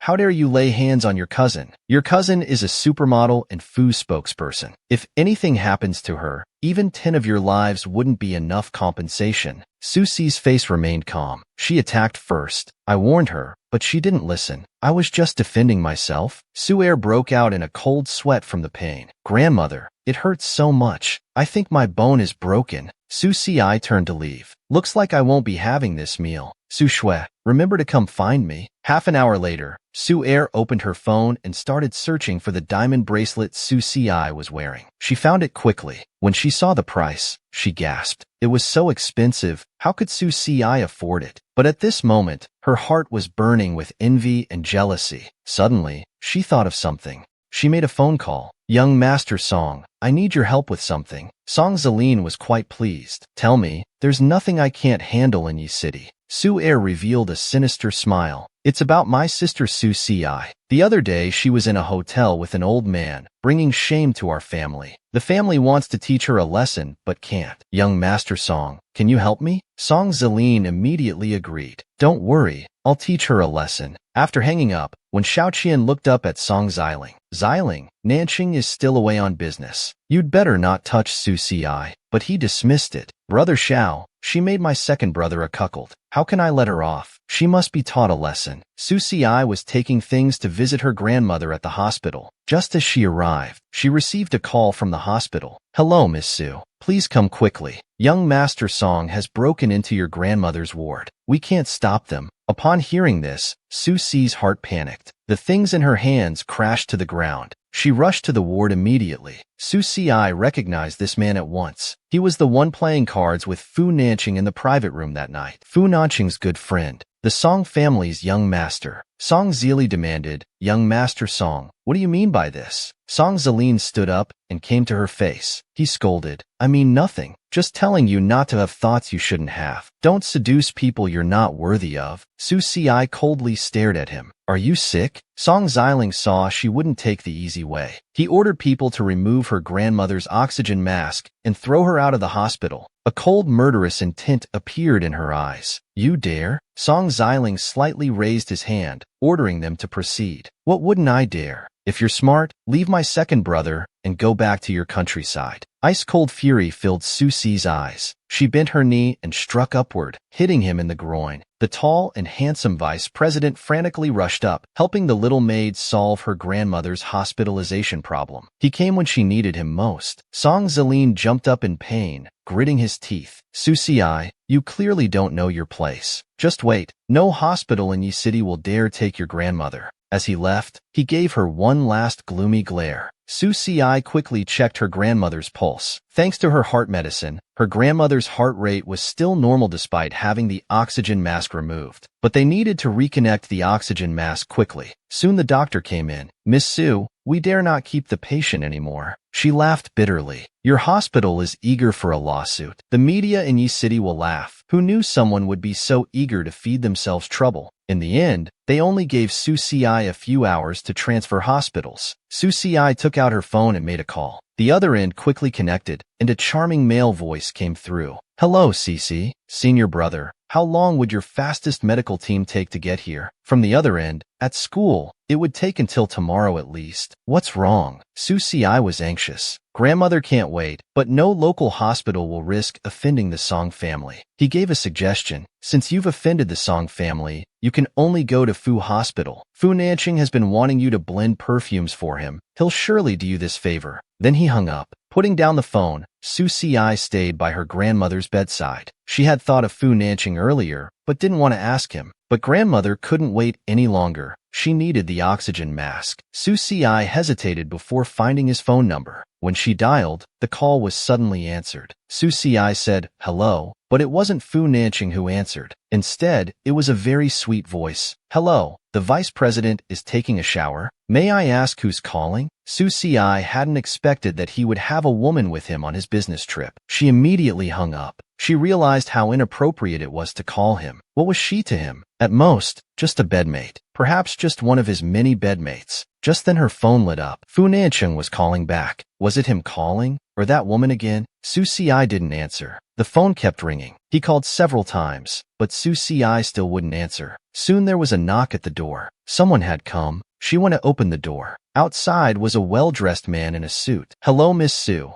I'm the CEO's executive assistant. The CEO sent me to ask if Miss Su needs any help." Since he had sent someone, Fu Nancheng's people were all super efficient. They had probably already understood the situation on their way here. "Don't worry about this. I've already notified Fu City Hospital." Half an hour later, grandmother was in a VIP ward with the oxygen mask reconnected. Su Si's tense heart finally relaxed. "Thank you for your trouble." The assistant handed over a phone. "No need to thank me. It's all the CEO's orders. Please take this video call." Su Si took it and saw that familiar handsome face. Fu Nancheng looked at her through the screen, his brows slightly furrowed. He asked softly, "Why didn't you answer my calls?" Su Si casually replied, "Didn't hear it." He chuckled and called her, "Little liar. What were you thinking?" "Female secretary." His words made Su Si blush. "Why are you talking about that?" "I wasn't thinking anything." Fu Nancheng showed with his phone. "That secretary has been working the whole time. No time for anything else." Noticing their conversation becoming intimate, Su Si hurriedly tried to end the call. "You don't need to explain anything to me. It's fine. I'm hanging up. You have a meeting. Can't talk much. Stay calm at the hospital. We'll discuss the rest when I return." After they ended the video chat, the assistant respectfully said, "Miss Su, the hospital has arranged high-level care workers and a professional medical team for you.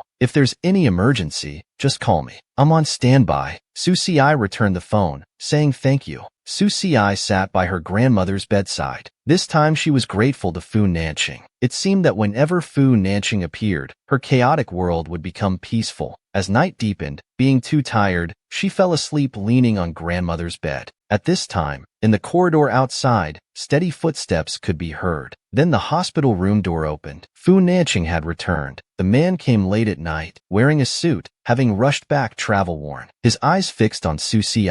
He came to the bedside and touched the cheek of the sleeping girl who was lying on the bed. She was only this well-behaved when sleeping. Su Si felt something cool and ticklish on her face, as if someone was teasing her. She opened her eyes groggily. She actually saw Fu Nancheng. Looking at her slightly silly and cute appearance, Fu Nancheng smirked, "Too sleepy to recognize me?" After confirming she wasn't seeing things, she suddenly stood up. "Vice President, you're back? Weren't you on a business trip?" Fu Nancheng spoke softly. "Work's done. How's your grandmother?" Su Si nodded gently. "She's stable. Thank you, Vice President." He took Su Si's hand and walked towards the bathroom. Inside the bathroom with the door firmly closed, Su Si's heart tightened. "Vice President, what do you want to say? Can't we talk outside? I really want to thank you for this." Fu Nancheng held Su Si in his arms, interrupting her. "Is this how you thank people?" He had thought about it before. It wasn't appropriate for her to ask him for help. Sure enough, he came for revenge now. "Vice President, how do you want me to thank you?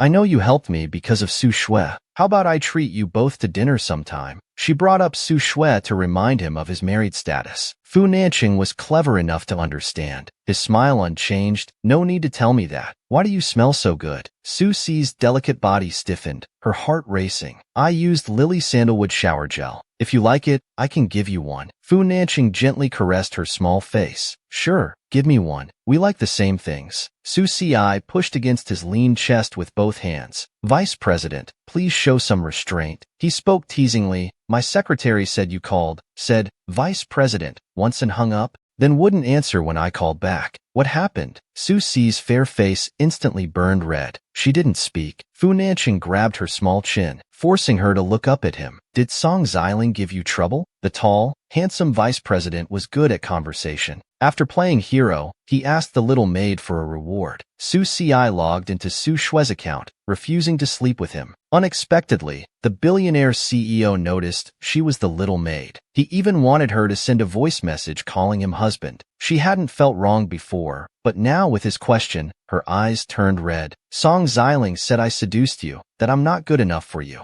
Who does he think he is? Who seduced you? Fu Nanqing looked at her watery red eyes, pure pupils rippling. This broken feeling made him itch. His prominent Adam's apple bobbed up and down. He half-jokingly consoled her. His thumb moved from her neck to her crimson lips. I know he wronged you. Now that I'm back, I'll beat him up right away. Would that make you feel better? Su Ci tried hard to push him away, frowning in distress. Let me go. Fu Nanqing's lips curled up, pressing her even closer. Su Ci, I helped you. Shouldn't you repay me? The overly handsome man exuded charm. What do you think? What can you use to repay me? Su Ci's fair face radiated heat. I don't know. His gaze fell on her crimson lips, staring intently. Then let me give you a hint. The next second, his tall, straight figure slowly pressed closer, moving towards her red lips. What was he going to do? Kiss her? But she turned her head away first. He took off the watch on his wrist. His deep voice sounded above her head. You thought I was going to kiss you? So he wasn't going to kiss her. She had presumed too much. She wished she could find a hole to crawl into. Fu Nanqing's legs passed by her side, turning on the faucet behind her. He washed his hands while she felt uncomfortable. If he wanted to wash his hands, fine. But why use this position? After a while, he finally turned off the faucet and smiled. How will you repay me? Figure it out yourself. Su Ci irritably scratched her head. This was absolutely infuriating. Then Fu Nanqing turned and left. Song Xiling sat in the luxury private room, still looking gloomy. That country bumpkin girl had really stood up to him, making him still ache. Someone asked, Young Master Song, what's wrong? Who upset you? He was in a bad mood. Mind your own business. Then he glanced at his subordinate. Go check if that woman knows her place. If she dares stay in Yi City, you'll. Before he could finish, bang. The luxury room's door was kicked open. Song Xiling was about to curse, who dares? But the next second he froze, because Fu Nanqing walked in. He stood up. Second brother, you didn't tell me you'd be back early. Fu Nanqing ignored everyone else. He just strode to Song Xiling's front, then raised his hand. The next second, his fist slammed hard into him with a loud bang. Song Xiling fell onto the nearby sofa, seeing stars from pain. Second brother, what are you doing? Fu Nanqing's throat emitted a terrifying sound. Who told you to mess with Su Ci? That country bumpkin? Second brother actually punched me for that clown? Fu Nanqing's handsome jaw tightened as he warned, remember this. She's mine. Don't touch her. He slumped on the ground, trembling in fear, not daring to say another word. Fu Nanqing turned and strode away. Su Ci was still at the hospital with grandmother when Su Shui called, asking her to accompany Fu Nanqing. Another substitute role to accompany Fu Nanqing? Now it would be real companionship. Su Ci immediately refused. No, I need to stay and take care of grandmother. Then log into my WeChat and tell him yourself. The password is my birthday. Su Ci had to comply, otherwise she wouldn't know where the jade pendant was. Su Shui hung up immediately. Su Ci quickly logged in. Su Shui had saved his contact as darling husband. It felt so nauseating. Su Ci carefully typed out husband. Su Shui always started with a coquettish husband. If she didn't do the same, it wouldn't seem like Su Shui.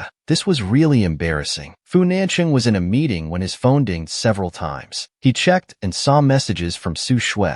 Husband, I need to stay home with my mom tonight. Can't come? He immediately replied. Then husband won't need company? Mrs. Fu, how long has it been since we've been together? Su Ci's face turned bright red, understanding his meaning. She could only force herself to reply, husband, can we meet next time? He raised an eyebrow, detecting that it was Su Ci replying. He quickly sent another message. Send me a voice message calling me husband. He actually wanted her to call him husband in voice. Remembering Su Shui's sweet, coquettish husband, Su Ci felt completely uncomfortable. How could she say it? Fu Nanqing sent another message. Or would you prefer to come accompany me? Left with no choice, she pressed the voice message button. She called out husband in a soft, delicate voice. Fu Nanqing played the girl's gentle, soft husband that flowed into his ears. He curled his lips, actually smiling. Because the office was so quiet, the girl's husband reached the ears of several executives. Everyone instantly froze. What did they just hear from their CEO's phone?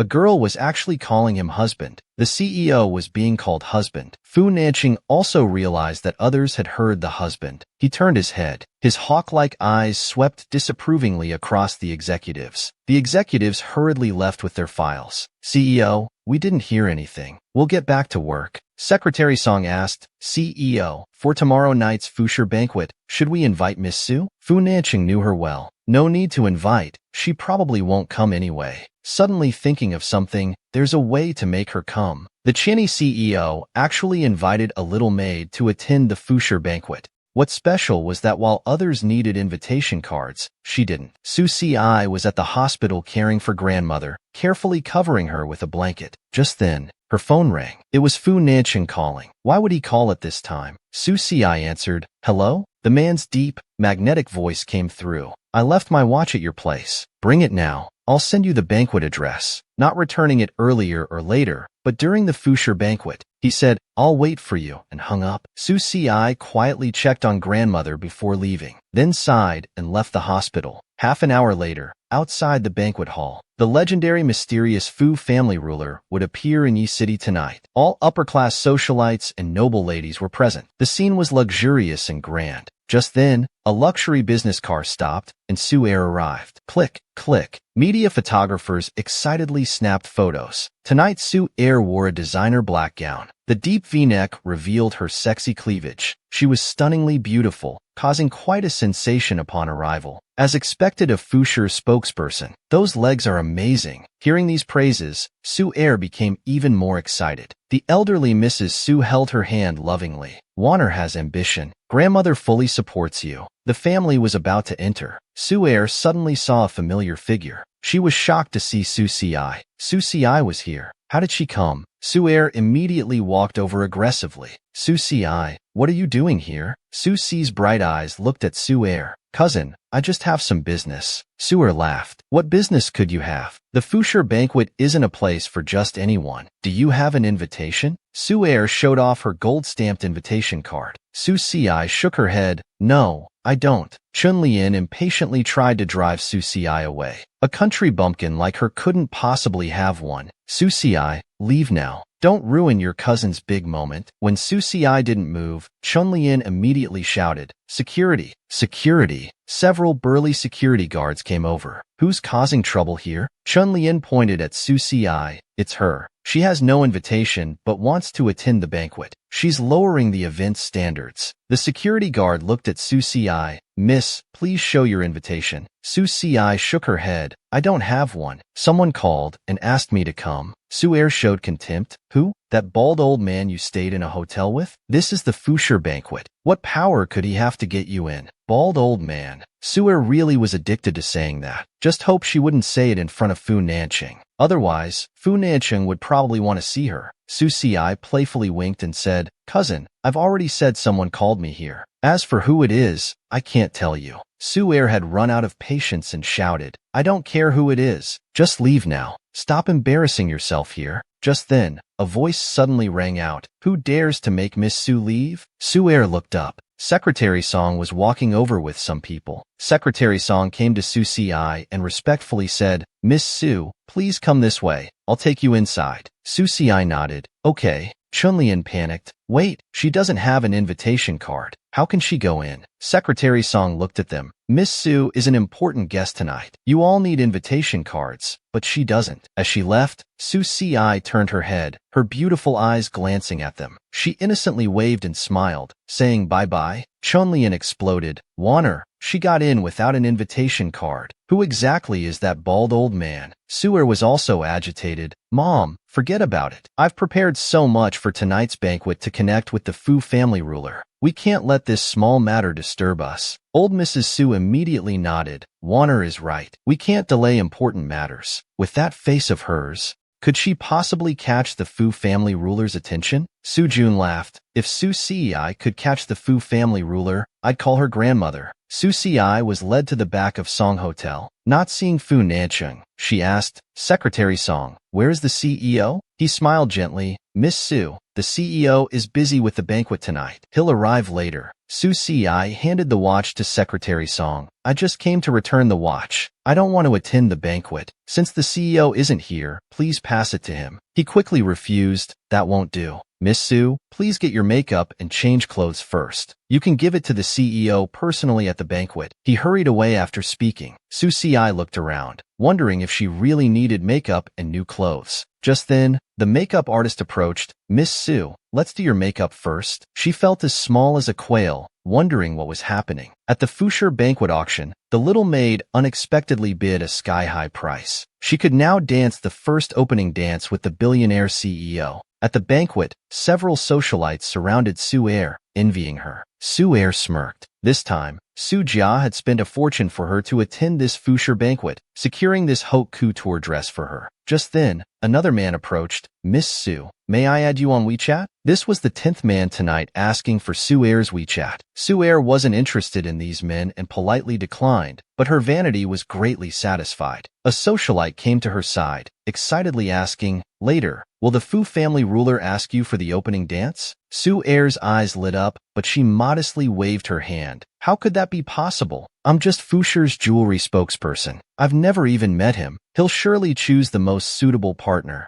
Suddenly, there was a commotion. Someone asked, who's that? Never seen her before. Which family's daughter is she? She's incredibly beautiful. Su Er turned around and saw an ethereally beautiful figure. As soon as she entered, she instantly drew everyone's attention, outshining all others. Tonight Su Si had her long red hair styled in an elegant princess updo, looking absolutely stunning. Su Er was shocked, eyes widening. This must have been prepared by that bald man. Even old Mrs. Su and Chun Lian were shocked. The custom-made dress she wore was even more luxurious than Su Er's. When Su Si turned her face, there was clearly a scar on it. People started whispering again. Why does she have such a big scar on her face? What a shame. Old Mrs. Su was somewhat agitated, muttering regretfully, what a pity, what a pity. If she didn't have that scar, who knows how much benefit she could bring to the Su family. She instructed Su Er, during the charity auction later, don't worry. Fu Nanqing will definitely invite the female buyer for the opening dance, with the Su family backing you. With old Mrs. Su's words, Su Er felt reassured. As long as that scar remained on Su Si's face, she would never rise in the Su family. She would definitely be the winner in the end. Su Si was eating dessert, thinking it was too scary. Even with the fake scar on her face, people still kept approaching her. When would Fu Nanqing finally appear? Suddenly, the hall erupted in excitement. Look, the CEO is here. When his tall, imposing figure appeared at the doorway, the hall quickly fell silent. The crowd automatically parted to make way. He entered like an emperor. Su Si stood in a secluded corner, looking towards him along with everyone else, at him who was the center of attention in the lights. She found herself unable to look away. Then she felt his gaze sweep over, seemingly landing on her casually. Su Si quickly avoided his gaze. He wore classic attire, his style truly noble and cold, extraordinary. The overwhelming CEO aura made all the socialites present blush. Fu Nanqing was even more superior than she had imagined. I must have him, thought Su Er. Just as Su Si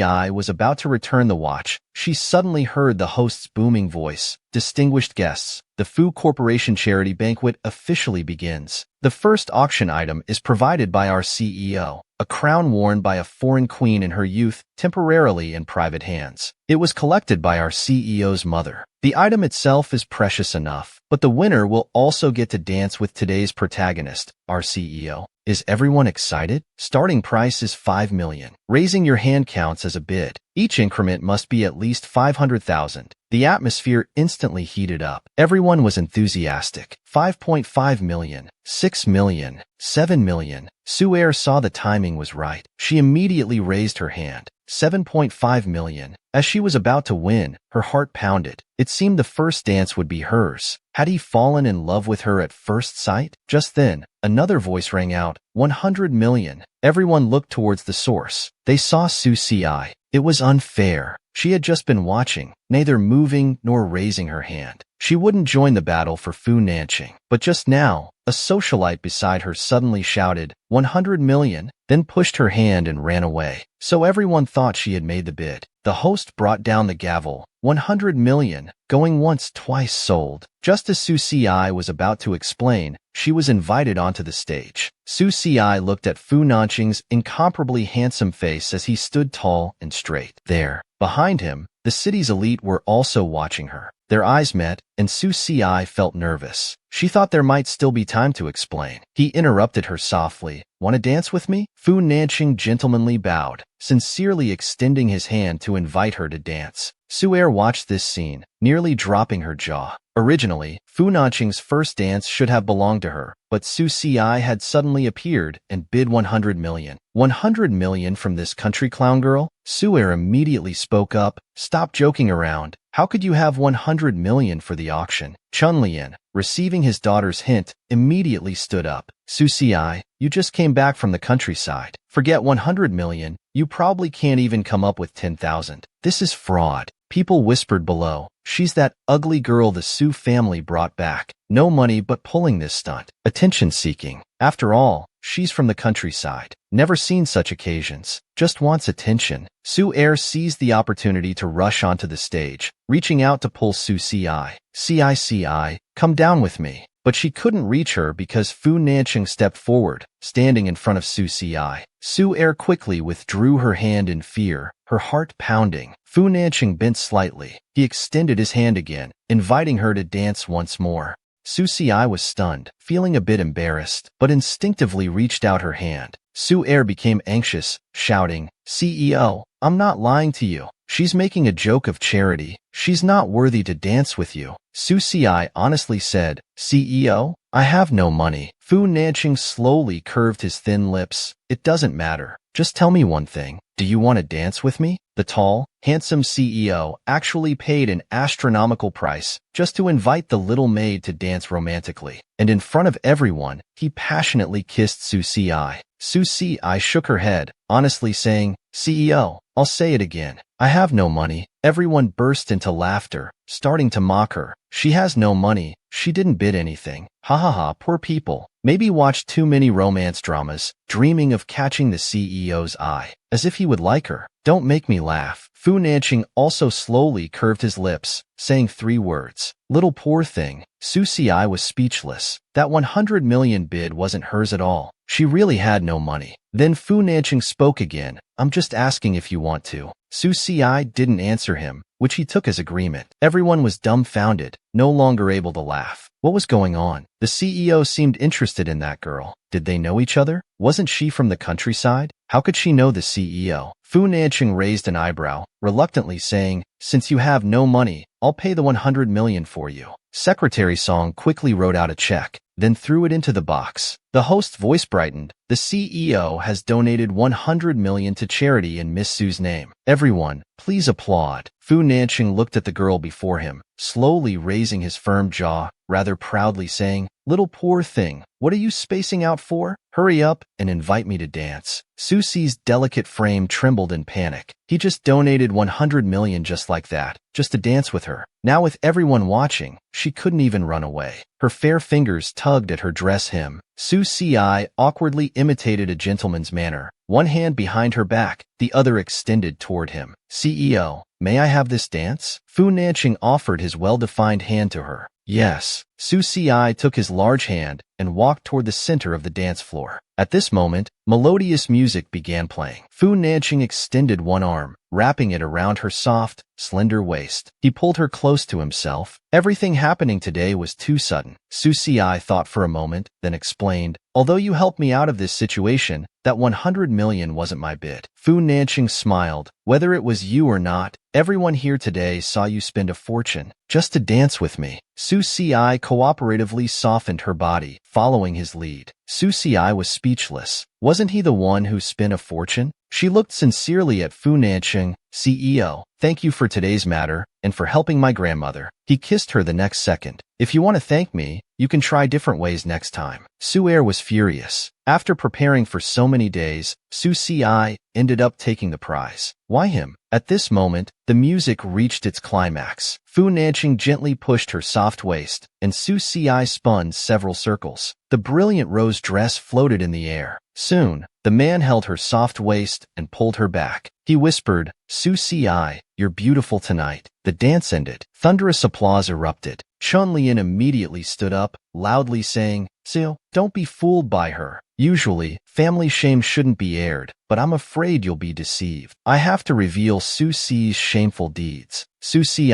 looked at her aunt, somewhat guessing what she wanted to say. She kindly advised, "Aunt, I suggest some words are better left unsaid." She said it anyway. "What were you doing at Song's club last Friday night? Weren't you in a room with a bald old man?" "It's absolutely true. We have photos. We failed to discipline our niece properly." Secretary Song recalled and quickly froze. Wasn't Miss Su with their CEO that night? This would be interesting. They dared to call their CEO a bald old man? Their CEO had such thick hair. How could he be called a bald old man? Sure enough, Fu Nanqing's hawk-like cold eyes shot directly at them. Su Er had a schadenfreude expression. She smirked at Su Si, as if saying, "You're done for now." Fu Nanqing moved his thin lips first. "I don't want to see these people anymore. Throw them all out." After speaking, he turned to leave. Su Er doubted her hearing. Why weren't they throwing Su Si out, but them instead? "CEO, what my parents said is true. I'm Fushir Jewelry spokesperson. I'm supposed to showcase jewelry later." Fu Nanqing stopped. You remind me." The spokesperson spread rumors damaging Fushir's reputation. Pay the breach of contract penalty, and the contract is automatically terminated. Su Er tried to speak, but was dragged away by security. Their actions were very rough. Outside, they threw her to the ground with a thud. Tonight, Su Er wore a black dress with a high slit. When she fell, she couldn't cover her exposed parts. It quickly attracted passers-by. Those men looked at her lewdly, pointing and commenting. "Look at that woman." Su Er quickly covered her chest, gritting her teeth hard. It shouldn't be like this. Shouldn't Su Si be the one thrown out? Why was it her? At this moment, Madame Su's angry voice rang out. "What's going on here?" Su Er's eyes welled up with tears pitifully. "Grandmother, I don't know." Madame Su raised her hand and slapped her hard. "You don't know yet you used it as evidence? I thought you were the most promising child in the Su family. I invested so much in you. How can you be so stupid?" Su Er's left cheek was bright red from the slap. She hatefully gritted her teeth. "Su Si, this isn't over between us." Su Si immediately yawned. Who was cursing at her? Chapter 15 ended. Su Si didn't stay there any longer. She quickly left and entered the bathroom. At this moment, Ding Yixing's phone suddenly rang. A WeChat message came. He opened it to check. He had forgotten to log out of Su Shue's account. The message was from Fu Nanqing. Simple and familiar words that made his heart race. "Come keep me company tonight. If you don't come tonight, you can forget about being a rich wife." For the jade pendant, he had no choice but to go. Taking a deep breath, he calmly replied, "Husband, why are you being mean to me? I'm coming now." Ugh, it gave him goosebumps. The billionaire CEO was such a flirt, making the little maid blush, and even giving her an expensive diamond necklace. Su Shui had already gotten the 3 peach blossom birthmarks tattooed. She officially notified Su Si that her stand-in mission was over. Late at night, Fu Nanqing walked into the room. He saw Su Si was already asleep. He bent down, his soft, cool, thin lips kissing her cheek. He was kissing her. Seeing her open her eyes, he said hoarsely, "You're awake. You went asleep without waiting for me." As he spoke, he was about to kiss her again.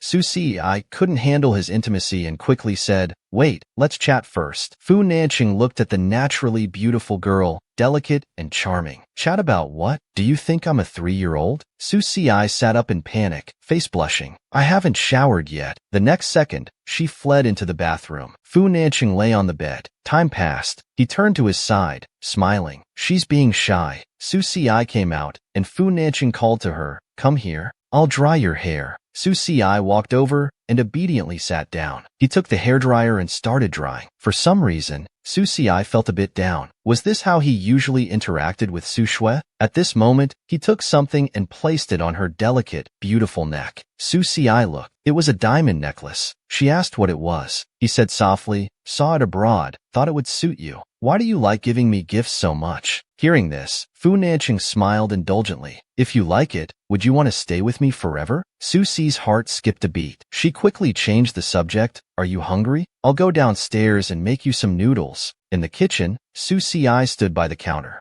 A bowl of noodles was ready. He walked up. He hugged her soft waist from behind. Mrs. Fu, I didn't know your cooking was so good. Su Si told him to let go, or the noodles would get cold. Fu Nanqing buried his handsome face in her hair, kissing several times. No, I want dessert first. Su Si blushed. Her fair fingers grabbed a small cherry tomato and stuffed it in his mouth, meaning, eat this and stop talking. Fu Nanqing raised his eyebrows. Try the sour taste too. How could it be sour? I just tried it. It's very sweet. The next second, he kissed her red lips. Su Si tasted the cherry tomato he passed over. Very sweet. The sweet juice with fruit fragrance spread in both their mouths, secreting happy dopamine. Addictive. He tricked her. This liar. She was red-faced and breathless. No, not here. After Fu Nanqing returned from his business trip, he was especially passionate. Call me husband. Let me hear it. Su Si was forced to tears, her legs trembling, voice tiny. She softly called him husband. Fu Nanqing lifted her up in his arms forcefully. Their eyes met. The ambiguous atmosphere was just right. He smiled at the corner of his lips. Let's go, Mrs. Fu. We'll eat later. The next morning, Su Si couldn't get out of bed. She was awakened by a melodious phone ringtone. Someone was calling her. She suddenly woke up. Just as she was about to reach for it, the arm around her soft waist pulled her back into his embrace. Fu Nanqing, without opening his eyes, said, Don't answer it. Stay and sleep with me a bit longer. Su Si turned around, comforting him. You sleep first. What if it's something important? Fu Nanqing fell back into deep sleep. Su Si picked up the phone. She got out of bed and went to the bathroom. When she answered, Su Shue's furious voice came through like an explosion. Su Si, why did you take so long to answer? What were you doing with my husband? Su Si replied in a cold voice. Sleeping? Why are you asking when you already know? Su Shue clenched her fist in anger, but laughed seconds later. Su Si, I'm calling to inform you. Your stand-in mission is over. Find a chance to switch back with me soon. Su Si froze for a moment. I'll reply later. Gladly. After saying that, she hung up. Su Si trembled. This was good news. She finally ended her stand-in mission, but somehow she wasn't happy about it. She didn't know why she wasn't happy. Hadn't she always wanted to get rid of this stand-in mission? During the billionaire CEO and Little Maid's first date, they switched identities with Su Shue. Fu Nanqing's heart turned cold. Su Si walked into the room. Fu Nanqing asked who called. She had to lie. My mom. Fu Nanqing gave a meaningful, oh, is that so? She was too guilty to look at him. Su Si walked over, stood on tiptoes to tie Fu Nanqing's tie. Having no experience, she was a bit clumsy. Fu Nanqing smiled. He gently pressed down. Never tied one before? How do you do it? Fu Nanqing held her soft hands, teaching her step by step how to tie the tie. Practice today. You'll tie my tie like this from now on. Would there still be a from now on for them? No. At this moment, Fu Nanqing suddenly said, Are you free tonight? Want to go on a date? Su Si's heart skipped a beat. Finally, she nodded obediently. In Fu Corporation's president's office, Fu Nanqing sat in his chair, not reviewing documents as usual. He opened the brothers' group chat and sent a message. Where's good to take a girl on a date? Just then, there was a knock on the door. Secretary Song came in, reporting quietly, President, Miss Su Shue has gotten her birthmark tattoo and will come tonight. Fu Nanqing curved his thin lips, finding it interesting. He said carelessly, Tonight. Do you think they'll switch identities tonight, letting Su Shue go on the date with me? Secretary Song was sweating profusely. I'm not sure about that. Go out and keep track of Su Shue's movements. Fu Nanqing stopped talking. Let's wait for tonight. The group chat exploded. Song Xiling quickly sent a message. You're going on a date? Second brother. I thought you were just playing around. When Xiaoqian also sent, Nansheng, are you really going to be with Su Si? In his heart, he was giving her this chance, hoping she would voluntarily confess about this stand-in game. If he had to take action himself, it wouldn't be pretty. That evening, Fu Nanqing picked her up, and they began their date. Su Si asked, Where are we going? He looked up, indicating they had arrived. Su Si looked outside. Outside was a spacious amusement park. Fu Nanqing, tall and handsome, walked over and looked at her. Never been here before? Fireworks, carousel, Ferris wheel. I heard girls like these things. His large hand reached out. He held her soft hand and said, let's go in. Her heart trembled slightly. No one had ever taken her to an amusement park. Fu Nancheng was the first. Su Xi wanted to follow him in, but then her phone rang in her bag. It was Su Shui calling. Fu Nancheng noticed she had stopped, turned and asked, what's wrong? She smiled sweetly. I want ice cream. Could you buy me one? Fu Nancheng looked at their joined hands. Let's go together. She had to lie again. My legs are sore. I can't walk. Fu Nancheng raised his hand to pat her head. Tonight is our date, just the two of us. Do you understand? Su Xi looked up, her bright eyes meeting his. Why suddenly say that? Had he discovered something? Seeing her guilty look, Fu Nancheng's deep gaze became mysterious. Nothing. I'll go buy you ice cream. After he left, Su Xi answered the phone. Su Xi, why are you so slow to answer? Don't tell me you don't want to switch back? She clenched her phone tightly. Stop wasting time. I'm at the amusement park entrance. If we're switching, do it quick. A few minutes later, Fu Nancheng returned with ice cream, but the person waiting there had become Su Shui. Fu Nancheng's eyes darkened immediately, gripping the ice cream tightly. Su Shui enthusiastically rushed over. Honey, you're back. Look who I ran into. Su Xi and young Master Fu are here on a date too. As Su Shui rushed forward, Fu Nancheng stepped aside. Su Shui couldn't stop in time. With a yelp, she rushed forward and face-planted. Fuyu came over, laughing. Little aunt, are you okay? Su Xi stood passively beside Fuyu. She hadn't expected Fuyu to come. Since he still had leverage over her, she couldn't leave. Fuyu looked at the ice cream in Fu Nancheng's hand, shocked. I can't believe Uncle would buy ice cream for a girl. Ci, wait, I'll buy you one too. Before Su Xi could refuse, Fuyu had already run off. Su Shui laughed. Honey, shall we go in first? Let's not disturb their date. Fu Nancheng's gaze remained fixed on her face, cold as ice. She hadn't broken up with his nephew yet. The tall and handsome CEO exposed the little maid's stand-in situation on the spot. The next second, he forcefully kissed her. Su Shui laughed. Honey, they're still in their honeymoon phase. How could they break up? Maybe Su Xi will become part of our family soon. He ignored Su Shui and said with a half-smile, an ungrateful white-eyed wolf. Then he threw away the ice cream in his hand. Su Xi stood there dumbfounded, wondering how else he wanted to nurture her. No matter how much he nurtured, it would never be enough. At this moment, Fuyu returned with ice cream. Ci, I'm back. Let's go in. I'll take you on a date today. She nodded. Okay. Fu Nancheng walked over and grabbed his arm. It's already dark. Still want to play? Fuyu, your father is looking for you. Fuyu muttered, but I still want to. Fu Nancheng immediately cut him off, his voice ice cold. Want what? Fuyu was utterly dejected. He handed the ice cream to Su Xi.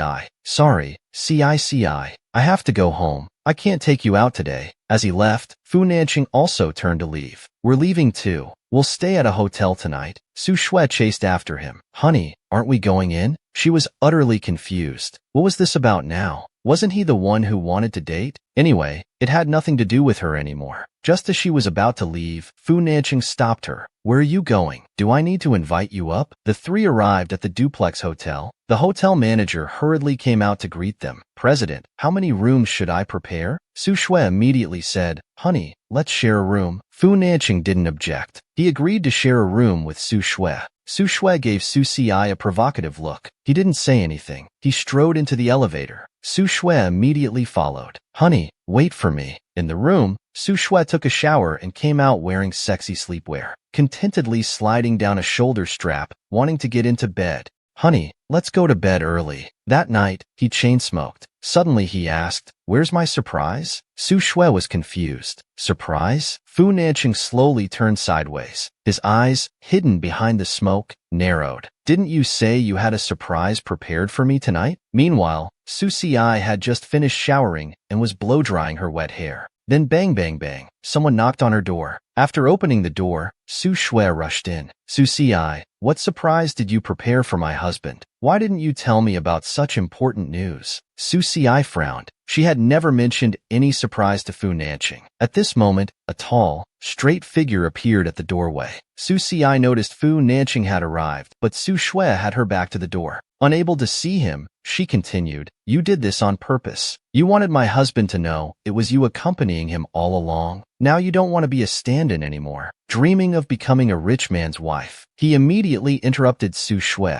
Enough, Su Shui. Stop talking. Only then did Su Shui notice something was wrong. She turned and saw Fu Nanching at the door. Su Shui was instantly terrified. Honey, why are you here? Fu Nanching strode in, clapping his hands. If I hadn't come, how could I have heard such an interesting story? A stand-in, huh? Su Shui backed away in fear, her body trembling, trying to explain. Honey, let me explain. It's not what you think. Fu Nanching raised his hand, and two bodyguards entered. They grabbed Su Shui from both sides and dragged her away. She shouted, "What are you doing? Honey, listen to my explanation. Let me go." Su Si watched nervously as the man approached her. His handsome features were tense and cold, his eyes fixed on her like loaded guns as he advanced step by step. What was Fu Nanching going to do? How was he not surprised at all? Su Si stepped backward until her knees hit the edge of the bed. She fell sitting on the bed. Fu Nanching stopped in front of her, his tall figure leaning down, hands planted on either side of her. His dangerous, contemptuous aura enveloped her. Should I call you Su Si or Su Shui? Su Si's voice trembled. You knew all along? Fu Nanching looked down at her, his deep eyes tinged with mockery. So what if I did? Su Si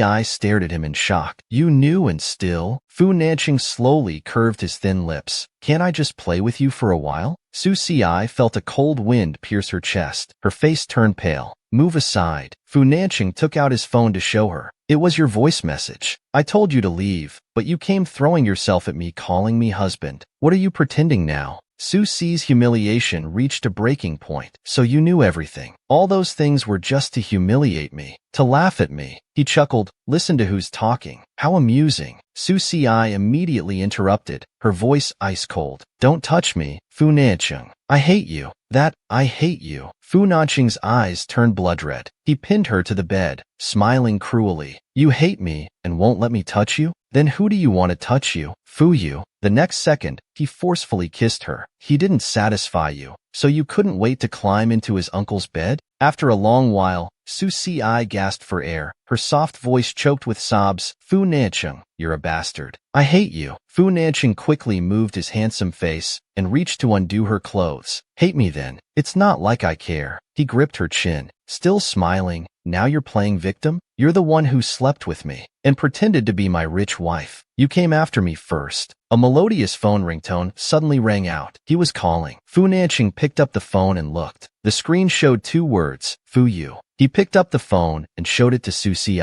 It's Fu Yu. Guess what would happen if I told him now that his girlfriend is unfaithful, coming to seduce me at night? Who would he believe? The billionaire CEO, angry that a little maid threw herself at others and forced him for a night? Their relationship officially ended. Fu Nanching also learned the origin of the jade pendant. The person he was really supposed to marry 2 years ago was the top perfumer. The melodious ringtone kept ringing. Fu Nanching said, better answer it, or he might come looking. Unless you find that exciting. Su Si grabbed the phone and answered. Fu Yu's voice came through immediately. CI, it's strange. My father doesn't seem to have any business. Where are you? I'll bring you some late-night snacks. She held back tears and said, no need. I'm not hungry. Fu Nanching looked at the girl, her clothes disheveled from anger. He immediately reached for her inner thigh. Su Si reacted strongly and let out a cry. Fu Yu asked worriedly, CI, what's wrong with your voice? Are you feeling unwell? Su Si said softly, I'm fine, just tired. He was relieved. Then I won't disturb you.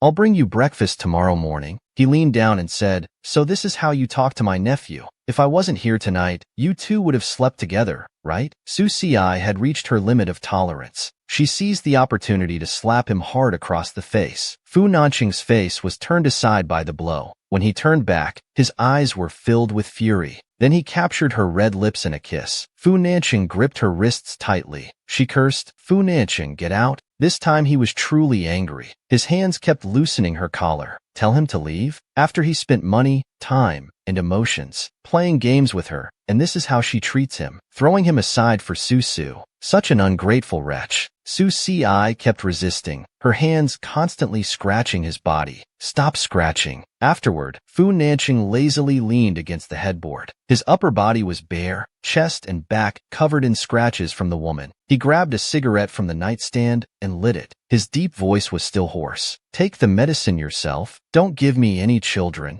The girl on the bed lay with closed eyes, unresponsive. He got up and dressed, elegantly putting on his trousers and shirt. Don't make me say it a third time. Break up with Fuyu. If I see you together again, I'll... He left the threat unfinished. The person on the bed pulled the covers over, hiding her pale face. Fu Nanqing let out a cold grunt, his face covered in frost. Only after he left did Su Si get up from the bed. She curled up dejectedly, her eyes swollen from crying, thinking it was all over. Fu Nanqing, I don't owe you anything. Late at night, Fu Nanqing returned to the CEO's office and entered the restroom. He threw down his suit jacket and lay on the bed. The WeChat group kept pinging endlessly. He picked up his phone and looked, laughing self-mockingly. Song Xiling asked how their first date went. At the amusement park, he had happily gone to buy ice cream for Su Si. The shop girl asked, "Sir, is this for your girlfriend?" He only said 3 words, "Not yet." Fu Nanqing thought, she probably likes strawberry flavor. But when he returned, he saw Su Shui had arrived, and Su Si was with Fuyu. Anger burned in his heart. She really could push him away for another woman. Su Si was really something. Su Shui was adding fuel to the fire, saying Suzy came on a date with young Master Fu. When Fu Nanqing heard this, he gripped the ice cream tightly, almost crushing it. Fu Nanqing replied with one message, "No, he has a boyfriend. They haven't broken up." The group exploded. Fu Nanqing put down his phone and closed his eyes. Her fragrance still lingered on him, impossible to dispel. The next morning, Secretary Song knocked on the CEO's office door. Entering, he reported quietly, "Theo, we contacted the old madam in the capital. She said the marriage alliance with the Su family 2 years ago was for Su Shui's jade pendant." Fu Nanqing asked, "What jade pendant?" Secretary Song handed a jade pendant to Fu Nanqing. "This one." Fu Nanqing sat in his office chair. He looked at the pendant and suddenly found it familiar. "Isn't this the jade pendant that CC's top perfumer Pink always carries?" "Su Shui can't be Pink, Song." The secretary replied, "Su Shui indeed can't make perfumes. CEO, the person you were really supposed to marry 2 years ago could very well be the top perfumer Pink. After all these mysterious years, who would have thought there was this connection? Pink not only makes perfumes but also pharmaceuticals, with ties to leading medical companies." He lowered his gaze. "The old madam's meaning is that you must find the true owner of the jade pendant." Fu Nanqing looked at Secretary Song. Why does she care so much about this? The old lady didn't say, but she repeatedly emphasized that the pendant's owner is to be your Mrs. Fu. You must find your true bride. Fu Nanqing pressed his thin lips together, saying nothing. What did this mean? The little maid was actually the top perfumer Pink. Now the stand-in game was over. Everything was finished. But the old madam in the capital wanted him to find his true bride. He helplessly asked, "What about Su Shui?" "She's adamant now that the pendant isn't hers. We asked her about King, and she genuinely seemed to know nothing. It didn't seem like an act." Fu Nanqing's handsome face darkened. Let someone keep Su Shui entertained. She must be hiding something. Just then, Song Xiling rushed in excitedly, full of gossip. "Second brother, what's really going on between you and Su Si?" Fu Nanqing played with the jade pendant expressionlessly. "Don't mention him to me again. We're done. Now the old madam wants me to find my bride." Song Xiling was confused. "Fiancé? Second brother, you have a fiancé?" Secretary Song explained, "The CEO's bride should be CC's perfumer King, but we don't know who that is." Song Xiling surprisingly said, "King? Why didn't you ask me earlier?" "I know who he is." The two men turned to look at Song Xiling in shock. He said proudly, "My mother's been trying to see him for her skin condition these past few years. She finally got an appointment. Meeting at the Fragrance Hotel shortly." Fu Nanqing glanced at Secretary Song. "Mrs. Song could get an appointment, but I couldn't? Do I look short on money?" Their CEO was truly holding a grudge. He still remembered when King told him to make an appointment and wait in line. Fu Nanqing stood up, put on his coat, and went to see who this King really was. In the hotel's private room, he tried calling Su Shui.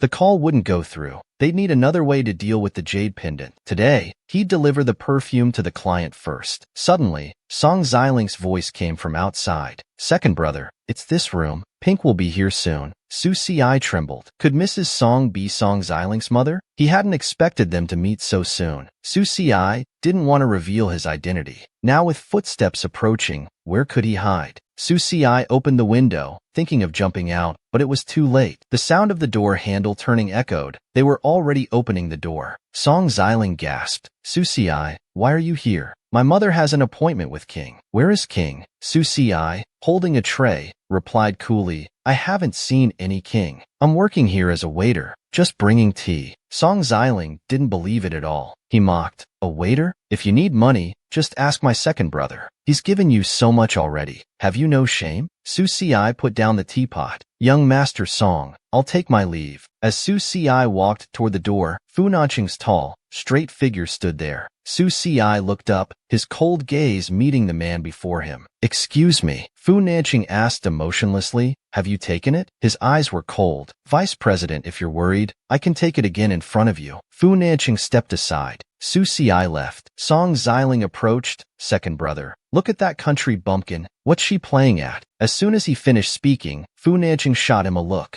Are you insulting him? At that moment, Mrs. Song arrived. She wore a mask, her face covered in mysterious red spots. Director Fu, why are you here? Mom, we came to meet Pink. Mrs. Song excitedly pushed between them. Has Pink arrived? A server walked over. Excuse me, are you Mrs. Song? Someone asked me to give you this perfume bomb. Song Xiling took the bomb. There was a note attached. Mom, this is strange. So many famous doctors couldn't help, yet Pink gives you this without even seeing your face, saying it'll heal in a week. Is it real? Mrs. Song snatched it. Of course it's real. If Pink says it'll heal in a week, it will. She grabbed the server excitedly. Where is Pink? Where are they? The server pointed in a direction. Mrs. Song immediately ran that way. Fu Nanqing and Song Zili followed. After delivering the bomb at the door, Su Si planned to leave. But then he saw a familiar face approaching. Su Qianro had returned. Perfect timing. They still had unfinished business. Su Si left the place. When Mrs. Song came out, she saw Su Qianro, the genius perfumer who had studied abroad. Everyone knew her. She exclaimed delightedly, Miss Su, are you Pink? Su Qianro knew about top perfumer Pink, who was her idol and goal. She aspired to become the second Pink. Su Qianro glanced back. She saw Fu Nanqing, that wealthy, powerful man.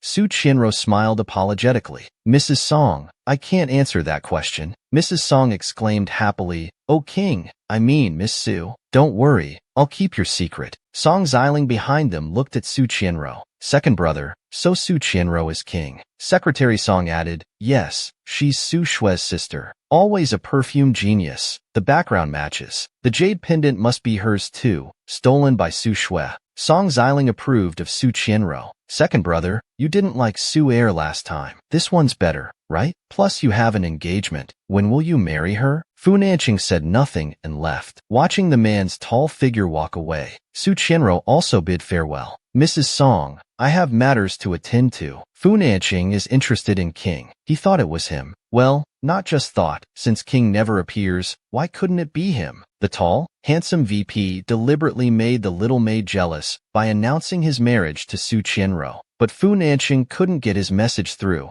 Instead, he was blocked. Lilan couldn't reach Su Shue's phone. Su Changrong was fuming. The substitute failed to secure him. Fu Nanqing's been married so long with no progress. Useless. Su Qianro, hiding in a corner, heard their conversation and understood everything. So Su Shue's marriage partner was Fu Nanqing. That kind of man. She walked over, pretending concern. Mom, what's wrong? What's this about Snow and President Fu? Lilan took her hands. The Fu family saw a jade pendant and suddenly wanted an alliance with us. Snow stole the pendant from Su Si.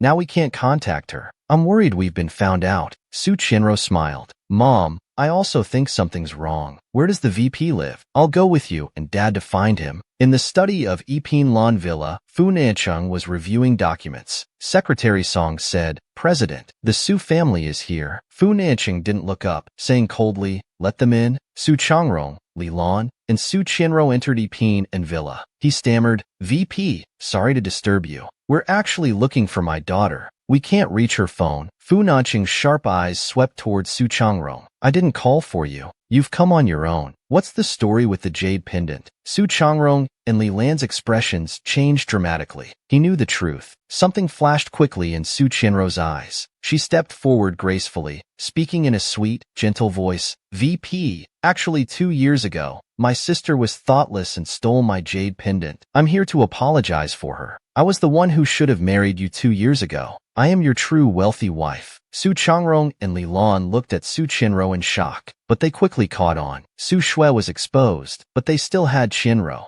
They lied in unison. VP, we've wronged you. That jade pendant was indeed Qianruo's. Yes, Xue stole the pendant, wanting to marry into a wealthy family. She even threatened suicide. I had no choice. Fu Nanqing asked slowly. The pendant was really yours? Su Qianruo looked at him and nodded firmly. Yes. He asked again, are you king? This time Su Qianruo didn't answer, just smiled at him. Fu Nanqing showed no reaction. His cold, deep demeanor made it impossible to guess his thoughts. Secretary Song, see them out? Secretary Song immediately said, this way please. Su Shui had been released. She'd been tormented for days and was somewhat delirious. Get away, don't touch me. I'm a wealthy madam. Li Lan was heartbroken. Shui, it's Mom. Don't be afraid, she comforted softly. Mom, I know many famous doctors abroad. We'll get Shui treated. Better not recover. One of her is enough for the Su family. Su Changrong sighed angrily. Fu Nanqing's methods live up to his reputation. We've been played this time. Qianruo, you must win him over. Don't let him take revenge on us. She smiled. I understand. The VP didn't say he'd marry me, but he didn't say he wouldn't either, right? Fu Yingying watched them leave. She ran into question, Uncle Shu, are you really going to marry that Su Qianruo? Fu Nanqing frowned. Who told you to eavesdrop? She said seriously. Uncle Shu, I don't want you to marry anyone else. I want Cici to be my aunt. At the mention of Su Ci, Fu Nanqing checked the time. It was already 9 o'clock. Why hasn't he returned yet? Just then, with a creak, the villa door opened. Su Ci was back. Fu Yingying immediately ran over. Cici, something terrible happened. Su Ci asked, what is it? My uncle is going to marry Su Qianruo. Su Ci was startled. How did those two get involved again? But it didn't matter. He coldly walked upstairs. Fu Nanqing not only didn't see his expression change, but was even ignored. Since his return, he hadn't even looked at him properly. Su Ci said calmly, Yingying, I'm a bit tired. I'm going to bed. Fu Nanqing returned to his room and took a cold shower. In bed, he took out his phone to message Su Ci.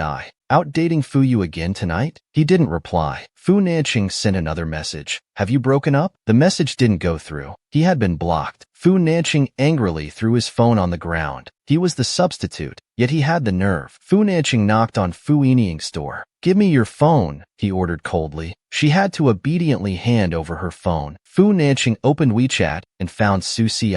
He sent a message using Fu Yingying's name. Cici, my uncle is really going to marry Su Qianruo. I only want you as my aunt. Don't you have anything to say? She quickly replied, wish him a happy second marriage. Fu Nanqing's expression changed dramatically, instantly dropping several degrees colder. Oh no. The tall and handsome VP happened to catch the young maid carrying a box full of condoms. Even with 100 mouths, she couldn't explain it away. Fu Nanqing sat alone in his bedroom drinking. Heartless woman. He's marrying someone else, and she doesn't care at all. Suddenly, the phone on the table rang. After answering, the other person's voice came through. Son, how long has it been since you and Shueshue came back? Why aren't you talking? Did you fight? I lost my daughter-in-law. He rubbed his temples. Don't worry, your daughter-in-law is fine. That's good. Come visit me soon. Then she hung up. Fu Nanqing quickly walked to Su Ci's room, full of joy. It wasn't her actively looking for him. It was his mother wanting to see him. Just as Fu Nanqing was about to knock, Su Ci appeared behind him, calling out, VP. He saw Su Ci carrying a box and reached out to take it. What did you buy? Su Ci avoided him. Nothing, VP. Do you need something? Fu Nanqing grabbed his arm. Why are you avoiding me? Do you dislike me that much? He struggled desperately. Let go. At that moment, his grip on the box loosened. The next second, it fell to the ground, spilling condoms everywhere. Seeing this, Fu Nanqing became furiously embarrassed. He demanded, Su Ci, buying so many, can you use them all? Who are you planning to use them with? His heart skipped. Who I use them with is none of your business. Need I remind you? We're over. Fu Nanqing couldn't take it anymore and forcefully kissed him. He wasn't easy to deal with either, and bit his lip hard. Fu Nanqing let out a pained sound and released him, blood flowing. He said seriously, better with me than others. Wanna try? At this point, he still wanted to proposition him. What did he take him for? Su Ci pushed him away. VP, if you have physical needs, go find someone else. Don't go crazy on me. He walked into his room and slammed the door shut. Fu Nanqing leaned against the door, heartbroken. Telling him to find someone else was truly cruel. After school, Su Ci waited at the bus stop. Suddenly a sports car pulled up in front of him. Su Chinro smiled. Su Ci, are you waiting for the bus? I happened to pass by and can give you a ride. Oh, I forgot. My new sports car doesn't have enough seats. Another girl mocked. Shinro, you're about to join CC. You and this country ugly girl Su Ci are from different worlds. She only deserves to take the bus. As the car was about to drive away, suddenly a black car blocked its path. That Bugatti was worth over 10 million. Must be someone important. Su Chinro should go introduce herself. She got out and walked over. Madam, hello. I'm Su Chinro from the Su family. Do you know me? I'm very close with Madam Song, and I'll be working at CC soon. Madam Song replied coldly, Don't know you. Not interested. After getting out, she smiled warmly at Su Ci. I came to pick you up from school. Su Chinro looked at Su Ci. How is this possible? This can't be. How could Su Ci deserve this? The car slowly drove away. She remained standing there, screaming, already hating Su Ci to death. Su Ci turned and asked, Mom, why are you here? Madame Fu replied happily, Shua, when did you get that scar on your face? Is this some new trend? Of course, I missed you. Nanching told me you were at school, so I came to see you. His eyes lowered. Madame Fu loved her real daughter-in-law, but he was no longer Su Shue's substitute. He frowned at Madame Fu. I only got in the car because I had to. You've mistaken me for someone else. I'm Su Ci. She looked at Su Ci twice. Shua, you changed your name? You can change it to whatever you like. I'll always consider you my precious daughter-in-law. He wanted to explain, but Madame Fu interrupted. I'll call you Cici from now on. Come shopping with Mom later. He smiled slightly and nodded. Just for today. It's fine. Once Fu Nanching tells Madame Fu about the substitute situation, she won't come looking for him anymore.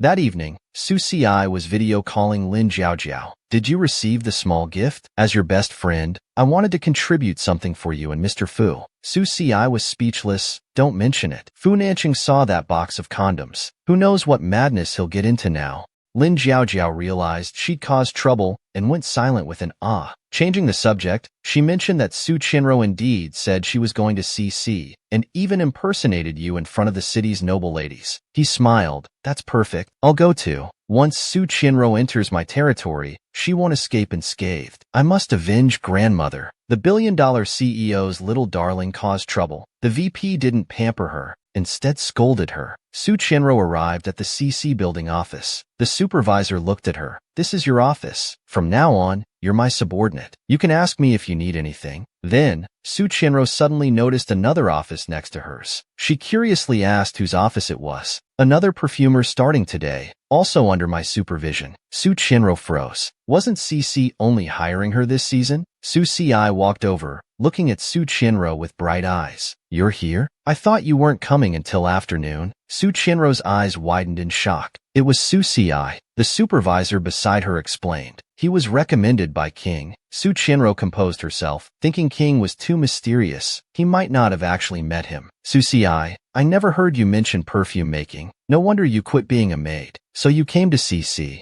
This attracted many colleagues' attention. They started pointing at Su Ci and gossiping. Isn't that the janitor? Now janitors are competing for our jobs? Doesn't CC have image requirements? What was King thinking hiring someone like this? Then Chin Tezu walked over. He was very capable and serious. What are you all doing? Nothing to do? Should I assign you some work? Everyone suddenly fell silent. He glanced at Su Ci. He was indeed arranged by King. Because he was king. When Su Ci saw Chin Kaju, he secretly waved and greeted him. After work, Su Chinro sat in her car, calling Li Lan to complain that Su Ci had really joined CC. Li Lan didn't know, only telling her that the VP's mother was also in the country. I'll take you to meet her tomorrow night. Suddenly Su Chinro saw the madam from last time. She went up to greet her. Madam, do you remember me? I'm Su Chinro. We met last time. Madame Fu completely ignored her, patiently waiting for her daughter-in-law. Suddenly her eyes lit up. Su Ci had arrived. Cici, come quickly. I have a first day at work gift for you. Su Chinro gritted her teeth tightly, having been completely ignored. A flashy red Ferrari sports car was quietly parked by the roadside.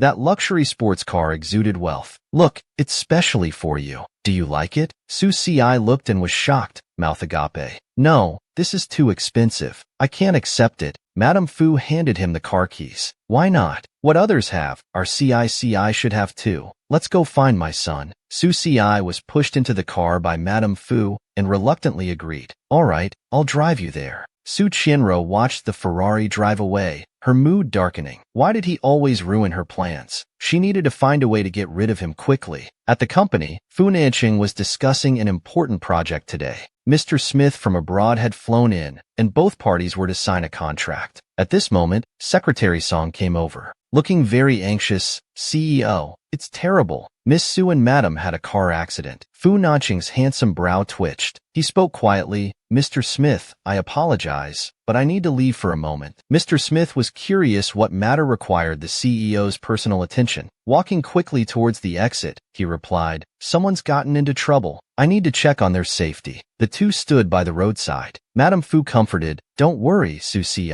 Nanqing will be here soon. Su Si was afraid of exactly that. At this moment, Fu Nanqing's tall, imposing figure came into view. He strode forward with powerful steps, coming straight towards them. Stopping in front of them, he quickly checked if they were injured. He sighed in relief. Fortunately, nothing serious had happened. His thin lips twisted as he asked displeasedly, who was driving? Madame Fu quietly stepped back and pushed Su Si forward. He crashed directly into Fu Nanqing's embrace. Fu Nanqing, still angry, grabbed his unsteady arm with his pale fingers and pulled him out of his embrace. Stand properly. Do you know how precious my time is? I came down from a high-level meeting. Do you know how much this sports car costs? This car is unstable front and back. It's not suitable for women to drive. You just know how to buy expensive things. People on the street were all watching him, covering their mouths and giggling. Look at the CEO. It's like a novel come to life. Stop, I'm getting jealous. Madame Fu, sensing trouble, retreated first. CI, remember to come to the family gathering tomorrow. I want to formally introduce you.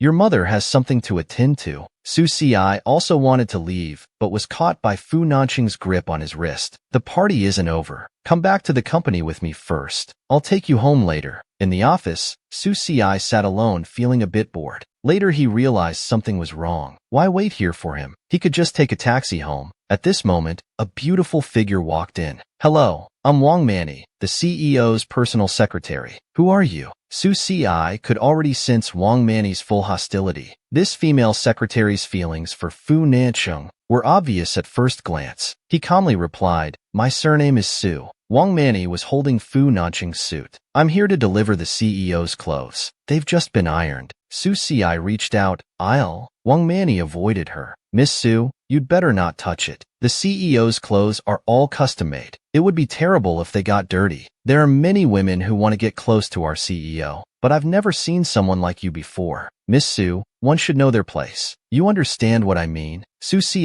sat on the sofa and smiled faintly. Instead of wasting time playing mind games with me, you should spend more time on your CEO. You have the ambition to be the boss's wife, but nothing else. But unfortunately, you're just a secretary. Go get me some water, thank you, Secretary Wang. Her expression changed, completely defeated, but she dared not express her anger. Fu Nanqing and Su Si went on vacation to a tropical island in the summer heat. The atmosphere on the beach was heating up rapidly. Su Si was playing with Fu Ying. Her eyes suddenly lit up. Ci, look, that handsome guy is so hot. His body is perfect. She pulled Su Si along to get the handsome guy's WeChat. Hey handsome, your surfing was amazing just now. Want to get to know each other? I'm Fu Ying, and this is my friend. The man was instantly attracted to Su Si at first sight. His heart was pounding, and he kept staring at him, unable to look away. As soon as Fu Nanqing arrived at the island, the manager enthusiastically welcomed him, introducing the scenery. Suddenly he looked up and saw his wife with a strange man. He was very angry.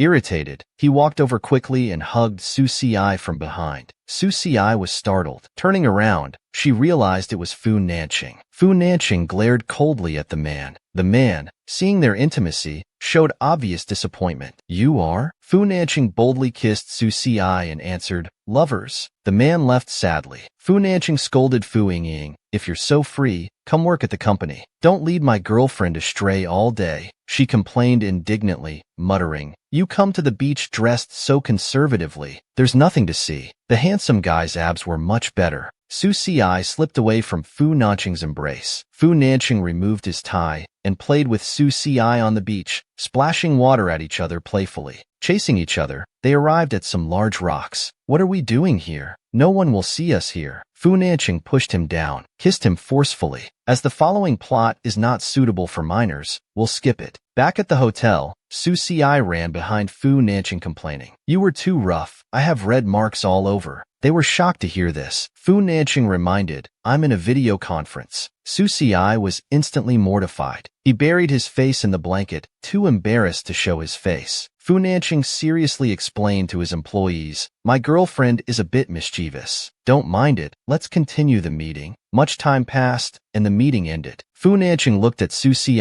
and picked him up directly. Looking at the 3 peach blossom birthmarks on his collarbone, desire welled up. Remembering how Su Si had looked at the handsome guy today, he felt uncomfortable. Holding his chin, he decided to punish Su Si. It was already 4 o'clock. Su Si had just slept for a while. When Fu Nanqing woke him up again, wanting to go out and see the night scenery, Su Si searched in his bag for yesterday's swimsuit, but couldn't find it after looking for a long time. Fu Nanqing, have you seen it? Unexpectedly, he gave him a new swimsuit directly. It turned out to be quite a conservative one-piece dress. Su Si smiled, understanding that Fu Nanqing was jealous. Then they walked hand in hand to the beach. The sun hadn't risen yet. Su Si remembered their separation and asked what he thought about it. Fu Nanqing embraced him and honestly said, I was terrified then, afraid of losing you. See how I wouldn't let go no matter what? Actually, I had fallen for you long ago. He smiled sweetly upon hearing this. Just then, the sun slowly rose, illuminating the entire sea. Su Si was captivated by the scenery, his eyes sparkling. He suddenly leaned in and said, I originally wanted to complete this project's facilities before bringing you to see the sunrise. Didn't expect to see it so soon. He shook his head, indicating it didn't matter. Then they shared a romantic kiss as the sun rose. The cold yet passionate vice president's desires were too strong, always kissing the little maid's lips and making a 6-month promise. Mr. Smith spotted Su Si immediately. Su Si was sitting on the sofa, reading a book. His perfect left profile was pure and captivating. Vice President, is that the person you brought back after leaving? Fu Nanqing raised an eyebrow without denying it. Mr. Smith looked at Su Si again. Beautiful, truly beautiful. Fu Nanqing stepped forward to block Mr. Smith's gaze. Mr. Smith, the hotel is ready for you. I'll have someone escort you there. Can't bear to look away even for a moment. Mr. Smith smiled. After he left, Secretary Song came forward. President, Miss Su really entered CC today. Fu Nanqing watched the girl. She was reading intently, appearing peaceful and composed, neither proud nor impatient. He wasn't particularly surprised. But how did a country girl get in there? I heard King arranged for Miss Su to enter. King is Su Qianro. Miss Su, thinking about it that way, it makes sense for Su Qianro to arrange it. Is that so? Fu Nanqing strode forward. He walked into the office. Hearing footsteps, Su Si looked up from his book. Vice President, you're back? I was bored, so I took a book to read. I'll put it back now. If you like it, it's yours. Su Si's eyes curved upward. I wouldn't dare take the vice president's book. If your secretary found out, she'd be the first to tear me apart. My female secretary, he asked. Wang Manny. Su Si's bright eyes sparkled. His naturally alluring eyes now curved upward even more. Remember so clearly? The female secretary even hugs your suit like a token, acting quite familiar. Fu Nanqing's dark eyebrows raised as he looked him up and down with a playful gaze. Jealous? Su Si gently pursed his lips. Back to the point. You're overthinking. I'm here about Mrs. Fu. This can't go on. You should find a chance to tell her about the substitute. He lowered his handsome gaze. My mother isn't well. I've been taking her abroad for treatment all these years. Mental illness. She can't handle emotional stress. He reached out and held his small chin. He looked up at him. My mother likes you so much. Do you think she could handle knowing the truth? Su Si bit his red lips in shame. But we still can't keep deceiving her like this, he said troubled. Stay with me for 6 months, Su Si. What? These words exploded in Su Si's ears. He suddenly looked up at him. Fu Nanqing looked at his freshly bitten red lips. Give me 6 months. Continue playing my wealthy wife. During this time, I'll slowly help my mother accept her. This means continuing to be her substitute. He refused on the spot. I don't want to. Fu Nanqing dejectedly scoffed. What did I say? You're just an ungrateful person. My mother's affection for you is wasted. Su Xi explained. Those are two different matters. The atmosphere became very awkward, with silence lasting for a long time. Finally, he asked reluctantly, Fu Nanqing, what do you mean? Are we going to be together? Fu Nanqing loosened his tie. He stared at him with deep, burning eyes. What do you think? That meant yes. What were his real intentions? Su Xi got up to leave, but Fu Nanqing grabbed him. He held Su Xi tightly. Su Xi was startled and immediately struggled. Let go. Fu Nanqing, I now suspect you're using Mrs. Fu's name to keep me as your mistress, he said in a hoarse voice. Is that not okay? What do you want? I can give you anything.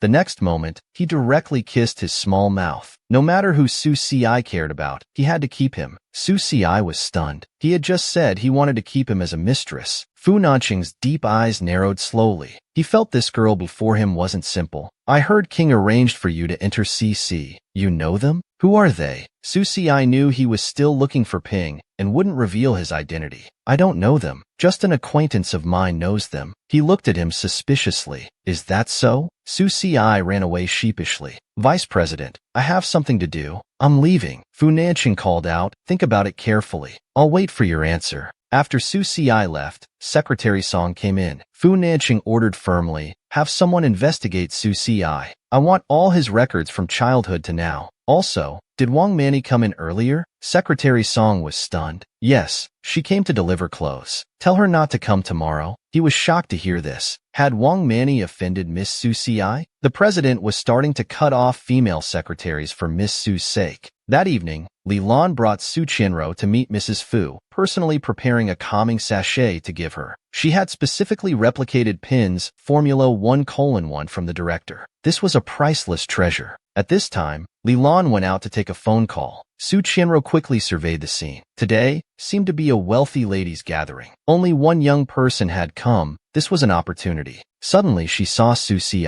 Why was he here? That old lady from yesterday had brought him. Su Qianro perfectly concealed the coldness in her eyes and showed a sweet, harmless smile. Ci, how did you get in? Let me tell you, not everyone is like Madame Song. There are many scammers. Don't get fooled. Su Xi looked at her calmly. What scammers should I fear? The biggest scammer is standing right in front of me. She gritted her teeth. I'm doing this for your own good. If you want me to be blunt, this isn't a place for you. I'm here to see Mrs. Fu. What could you possibly be here for? Su Xi pretended to be surprised. What a coincidence. I'm also here to see Mrs. Fu. She laughed out loud, completely disbelieving. Suddenly there was a commotion. Mrs. Fu had arrived. Su Qianro immediately turned around excitedly. Mrs. Fu walked out from inside, wearing very expensive clothes and looking beautiful. She froze instantly. How could it be this old woman? The little maid encounters danger, harassed by a sleazy man. The billionaire CEO appears just in time to protect him. After seeing it was this old lady, Su Qianro was about to make excuses to leave. Unexpectedly, Madame Song directly took her hand and brought her to meet Mrs. Fu.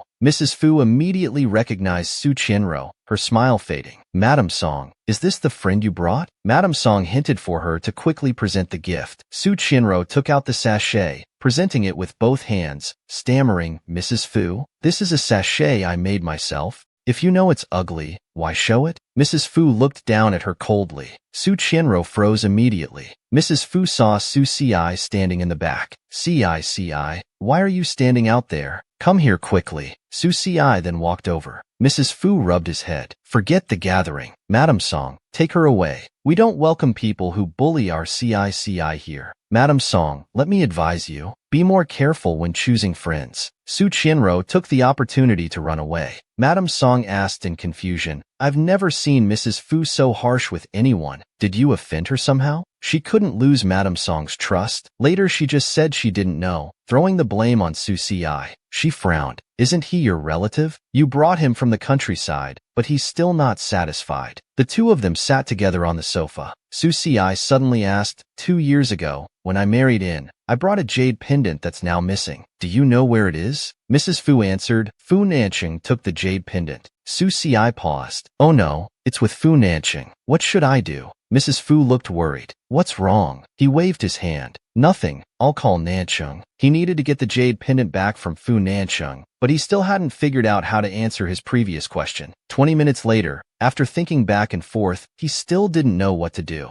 Just then, he heard an urgent voice. Young madam, it's terrible. Madam is having an episode. In the kitchen, Mrs. Fu's face was pale as paper, holding a bowl of dumplings. She mumbled, I'm not sick. Su Si walked in with big steps, reached out both hands to her, eyes full of warmth. Mom. Mrs. Fu's condition improved slightly. She handed him a dumpling. Si hasn't eaten yet. Eat this dumpling. Su Si bent down and ate it. The next second, he obediently said, It's delicious. Then he slowly helped her up, persuading, It's too late. Go rest first. I'll come keep you company after I finish eating. As soon as she left, Su Si immediately asked, What illness is this? Does this happen often? The servant answered honestly, Madam hasn't had an episode for a long time. It's just that the new servant was gossiping, speaking ill of Madam behind her back. She was triggered. Getting to this point, she suddenly stopped talking. Su Si pressed, What happened before? The servant didn't dare continue. I'm not sure either. Su Si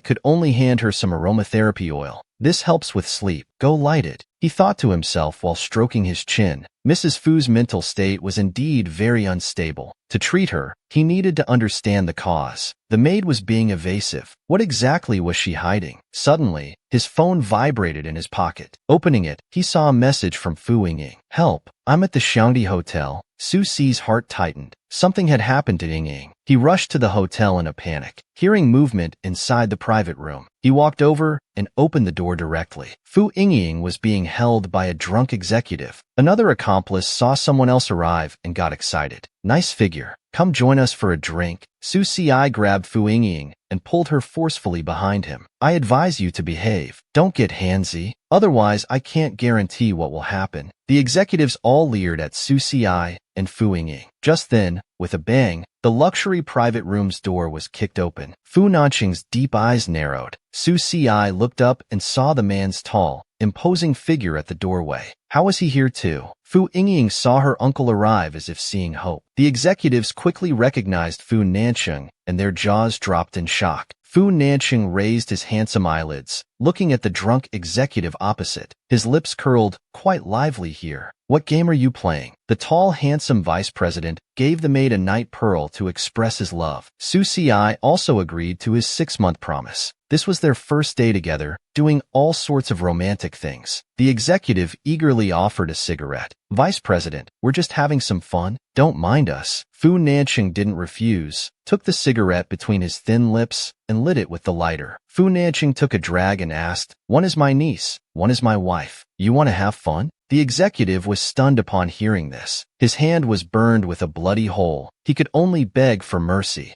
Su Si stood aside watching him, glaring at the vice president. Let it go. They didn't take advantage. Let's leave. Fu Nanqing turned to look at Su Si, his expression softening slightly. All of you wait outside. Fu Yingying pulled Su Si's hand and walked out. Outside, he seriously asked Yingying, Why are you working here? Are you short on money? Fu Yingying hesitated, then slowly said, Actually I'm in love. His name is Sun Yiming. He's very talented, but his family is poor. He can't afford school. I want to help him. Su Si frowned. How are you helping him? She smiled sheepishly. I want to help pay his tuition, but my allowance isn't enough, so I came to work here. Just then, her phone rang. Seeing a message from her boyfriend, she smiled sweetly and turned to leave. Su Si instinctively wanted to stop her. Suddenly, he heard someone call, Miss Su, from behind. When Xiaoqian walked over and asked, Miss Su, are you with Nanqing now? Su Si frowned slightly hearing this. No, why do you ask? Because Nanqing really cares about you.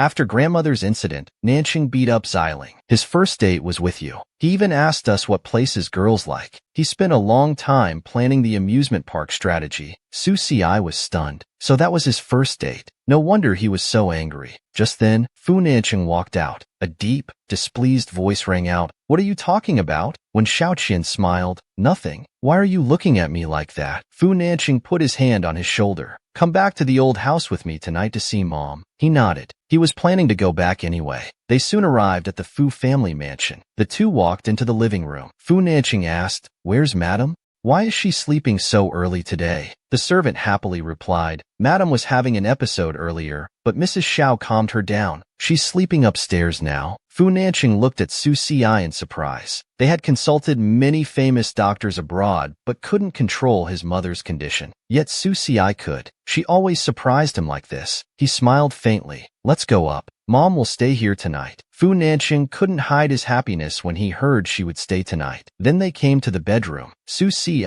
couldn't help asking, "What exactly is your mother's illness?" "Of course, you don't have to tell me. I just think knowing the cause would help control her condition." Fu Nanqing finally explained, "I'm an illegitimate child. They all think I destroyed that happy family. But actually, my mother was forced. She was estranged from her own brother-in-law and sisters. My mother considered herself a sinner and became mentally unstable." After saying this, he suddenly pressed the light switch. The room became very dark. He reached out and hugged Su Si.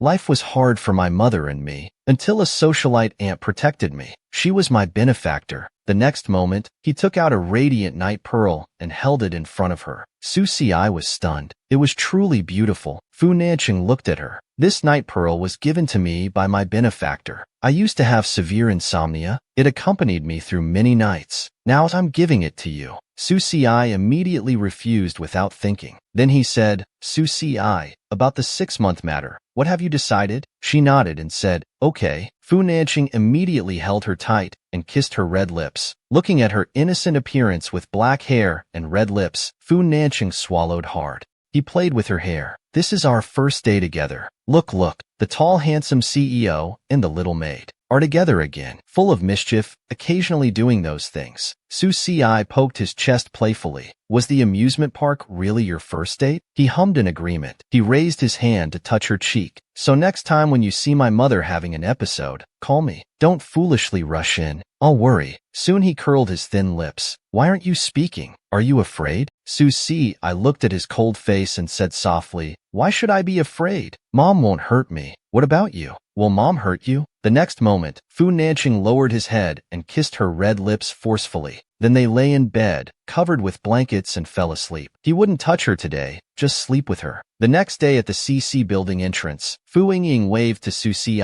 telling her to go up first as she needed to find her boyfriend. Su Si smiled and nodded. Just then a male voice sounded from behind. "Yingying, why are you here?" When she saw him, her eyes widened in shock. "Aren't you at school?" The girl in his arms spoke. "Who are you? How do you know my boyfriend?" Fu Yingying was almost crying. "Yiming, what's going on? Why are you being like this?" He scratched his head. "As you can see, I was just playing with you. Given how you look, you didn't think I was serious, did you?" Fu Yingying couldn't take it and ran away. Su Si saw her crying. She slapped him immediately. "You trash, lying to Yingying about being a student. You're just an animal." Touching his reddened face, he shouted, "Who are you? Mind your own business. Aren't you too poor for school? Here's some tens of thousands. Consider it charity." She took out a card from her bag and threw it on the ground. Sun Yiming, seeing money, crouched down to pick it up, but then a foot stepped down, forcefully pressing on his hand. Sun Yiming immediately cried out in pain. Su Si looked down at him against the bright light, her eyes filled with contemptuous gleams. "That's right, parasites should eat on their knees." Then she coldly turned and left. His current girlfriend broke up with him right there. Su Si took out her phone and sent a message to her senior. "Help me fire Sun Yiming from the technical department, CC. We don't need such trash." Her senior quickly replied, "Okay." That night, she came to Fu Nanqing's bedroom. Yingying must have been too concerned about her birthmark. That's why she was deceived by that scumbag. She needed to find a way to give her the fragrant pill. Suddenly a hand reached out, grabbed Su Si's arm before she could react. She was immediately pulled down. Fu Nanqing pulled her directly into his arms. Su Si angrily pounded his chest. "Fu Nanqing, what are you doing?" He held Su Si tightly, smirking. "Can't you tell?" Su Si shyly turned her head away. "I'm talking about something important. Let me go first. I got a fragrant pill from Pink that can remove birthmarks. Remember to give it to Yingying when you see her." Fu Nanqing asked, "Why don't you give it yourself?" "I'm afraid it might remind her of unpleasant things." Fu Nanqing's lips curled up. "I can help, but how will you thank me?" Then he carried Su Si horizontally and walked towards the bed. Su Xi had a bad feeling. What are you doing? What do you think? Fu Nanqing sat on the edge of the bed. Su Xi sat face to face on his lap, feeling very shy. Fu Nanqing put her hand on his belt. Help me unbuckle it. Su Xi became more flustered, clumsily unbuckling his belt. She heard his phone ringing in his pocket. You have a call. Answer it quickly. Fu Nanqing smiled. Are you sure you want me to? Suddenly using force, Su Xi's face reddened more, slightly frowning. He picked up the phone and answered. You beast, you want people to hear? Su Xi quickly covered her mouth with her hand. Fu Nanqing felt a pain when he heard the words Xiangwan. Su Xi had bitten his shoulder. Fu Nanqing couldn't take it anymore and quickly ended the call. I got it. Have your assistant communicate with you. The next second he pushed her down on the bed, chuckling. Weren't you the one who told me to answer? Such a strong revenge. Su Xi just felt so hot, like she was melting. Since the following plot isn't suitable for viewing, we'll automatically skip it. The little maid shone brilliantly at the birthday party, amazing everyone. Su Xi came to work at CC, covered up completely. Fu Nanqing, that dog, didn't know how to be gentle. As soon as Su Qianro entered, she took out the Fu family's invitation. Others saw it and were envious. Qianro, the Fu family princess, they really invited you to their birthday party? You're so privileged. Can you take me to see what it's like? She frowned. Mei Yingying was holding a birthday party. Why would she suddenly invite Su Qianro for no reason? Su Qianro noticed Su Xi's gaze. She walked over. Su Xi, do you want to go? I can take you too. She whispered coldly in her ear. Do you know who I was talking to yesterday? I advise you to control your inappropriate thoughts. Once I'm cured, Miss Fu will be the Fu family's benefactor. Su Xi thought about how embarrassing last night was. That call was actually from Su Qianro. He shouldn't have heard anything, right? Seeing Su Xi's silence, Su Qianro sneered. Once she becomes Mrs. Fu, she'll definitely make her go back to the countryside. Suddenly, her phone rang in her bag. She took it out and saw it was a message from Fu Yining. Cici, I used the fragrant pill Uncle gave me. The birthmark on my face is really gone now. I'm having a big celebration for my birthday this year. You must come too. Let's stun them all. Su Xi smiled slightly, wondering how Su Qianro would react when she sees Fu Yining's healed face. Soon, the birthday party arrived. Su Qianro looked around. The grand setup showed how much Fu Jia valued this little princess. Zhao Qin waved to her. The Fu family princess hasn't appeared yet. What gift did you prepare? She smiled and replied, it's a secret, a handmade gift. Miss Fu will definitely like it. Just then, a commotion arose. Su Qianro turned to look. Su Xi and Fu Yingying were walking over together. Her expression suddenly changed. Why was the Fu family princess with Su Xi? And where was her birthmark? Without the birthmark, what use was her fragrant pill? The two appeared hand in hand, stunning everyone and attracting countless gazes. The birthmark on her face had completely disappeared. With her small oval face, she looked beautiful and charming. I am Fu Yingying of the Fu family. Thank you all for attending my birthday party. I hope everyone enjoys today. Someone pushed Su Qianro. Miss Fu has a gift for you. Su Qianro smiled stiffly. Miss Fu, I prepared a beauty fragrant pill. Fu Yingying reached out to take it. Suddenly she let go, and it crashed to the ground, shattering completely. I dare not accept Miss Su's gift. Always picking on my friend, being sarcastic, showing two faces. Who knows which face you're showing me? Her face turned pale as she clenched her fists. Fu Yingying pulled Su Xi's hand. Let me treat you to cake. I specially asked Uncle to order it for us. Su Xi was touched, but today was her birthday. Just as she was about to refuse, Fu Yingying leaned close. I know you sent me the fragrant pill. If Uncle had a way, he would have found the fragrant pill years ago. Su Xi smiled. Then Yingying, you need to help protect me. I can't reveal my identity yet. She nodded. Of course. Su Qianro gritted her teeth tightly. Su Xi was friends with the Fu family princess. She must have said something to Miss Fu. Why was it always her? Fu Nanqing was on the second floor at this time. Standing by the carved railings, he took in everything that happened. It seemed the fragrant pill wasn't from Su Qianro. So where did Su Xi get it? Fu Nanqing locked his gaze deeply on Su Xi's delicate figure. Every time he thought he understood her, new mysteries appeared. Su Xi looked up and immediately met Fu Nanqing's gaze. She quickly left the next second. He laughed involuntarily. Su Xi was really cute. Suddenly Secretary Song rushed to report, CEO, not good. People from the capital have arrived. At this moment, a group of black-suited bodyguards appeared in the downstairs hall. Then, a steady figure in a suit came into view. People discussed among themselves. Who are these people? This is the Fu family princess's birthday party. How bold of them. He arrogantly asked, Who is Su Si? Miss Su, I have business with her. Look, they're kissing again. Their relationship was heating up. Su Si stepped forward voluntarily, openly admitting, That's me. Fu Tianlin waved his hand, indicating this wasn't the place to talk business. He remained silent. In the living room, he revealed his true identity. I am Fu Tianlin, Yingying's father. Su Si's reaction was a bit slow. A moment later, she nodded and politely said, Hello, uncle. Fu Tianlin took out a gold-embossed black card. Yingying took your fragrant pill. How much does it cost? I'll buy it. We from the capital don't owe favors. Su Si curved her red lips. How much is in there? Tens of millions? Billions? Uncle, if you're so rich, why didn't you buy it yourself? Can't the fragrant pill be bought? Fu Tianlin's expression changed. Su Si continued, I didn't want any favors. But since uncle insists on reminding me, then you'll just have to owe this favor forever. He was furious. What are you? Fu Nancheng is just an illegitimate child. You think by following him? Su Si interrupted with an, Oh. So it's not about owing favors, it's about not owing Fu Nancheng favors. If you look down on him so much, why don't you take his place? Fu Tianlin turned to leave. Is this how you speak to elders? As he walked out, he ran into Fu Nancheng and angrily said, The woman you're keeping is as ill-mannered as you. Fu Nancheng suddenly warned, Don't touch her. Fu Tianlin was intimidated by his aura. Who wants to touch her? She's just a woman. Is she worth my effort? Fu Nancheng's cold eyes kept staring at him. You'd better not. Suddenly the black card fell out. Fu Nancheng quickly noticed it. He saw the black card on the ground. Secretary Song behind him couldn't help but sigh, wondering what they discussed inside. Miss Su was the first to make the capital's Fu family lose face like this. Fu Nancheng's lips slowly curved up. This little one kept impressing him. He loosened his tie. I'm not hosting the birthday party anymore. He turned to leave. Secretary Song was shocked. But what about Su Si?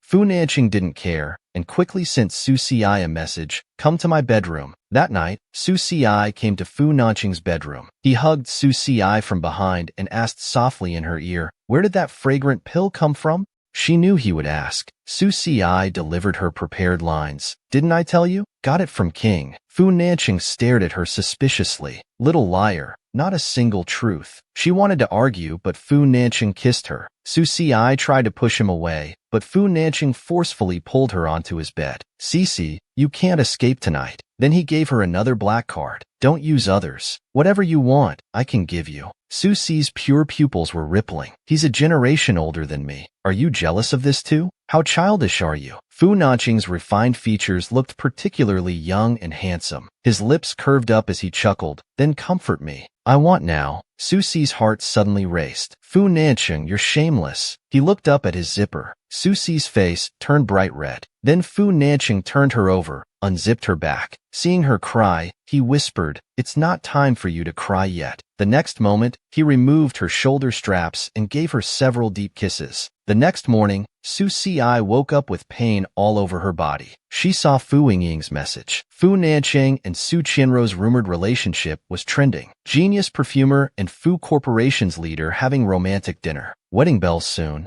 There was also a photo attached. She suddenly became alert and sat up immediately. The CEO likes to come back at midnight and secretly kiss his wife's soft lips. Su Si opened Weibo. The comments were full of Su Qianrou's fans celebrating. Everyone commented, Oh my god, Goddess Qianrou has made it. She's dating. And she's dating Fu Nancheng, the top tycoon of Fu City. They say the CEO was an unreachable flower, but Walla Qianrou brought him down from his pedestal. Goddess Qianrou, I love you. Su Si stared blankly at the ceiling for a while. She decided to wait and ask Fu Nancheng when he returns. Just then, Su Si's phone rang. It was Su Changrong. When connected, Su Changrong happily said, Cece, come home for dinner today. I have something important to announce. Su Si thought for a moment and agreed. Su Si returned to the Su family home. Su Changrong and Li Lan sat smiling on the living room sofa. Cece, come sit. She sat down. Just say what you need to say. 2 years ago, the CEO married Shui.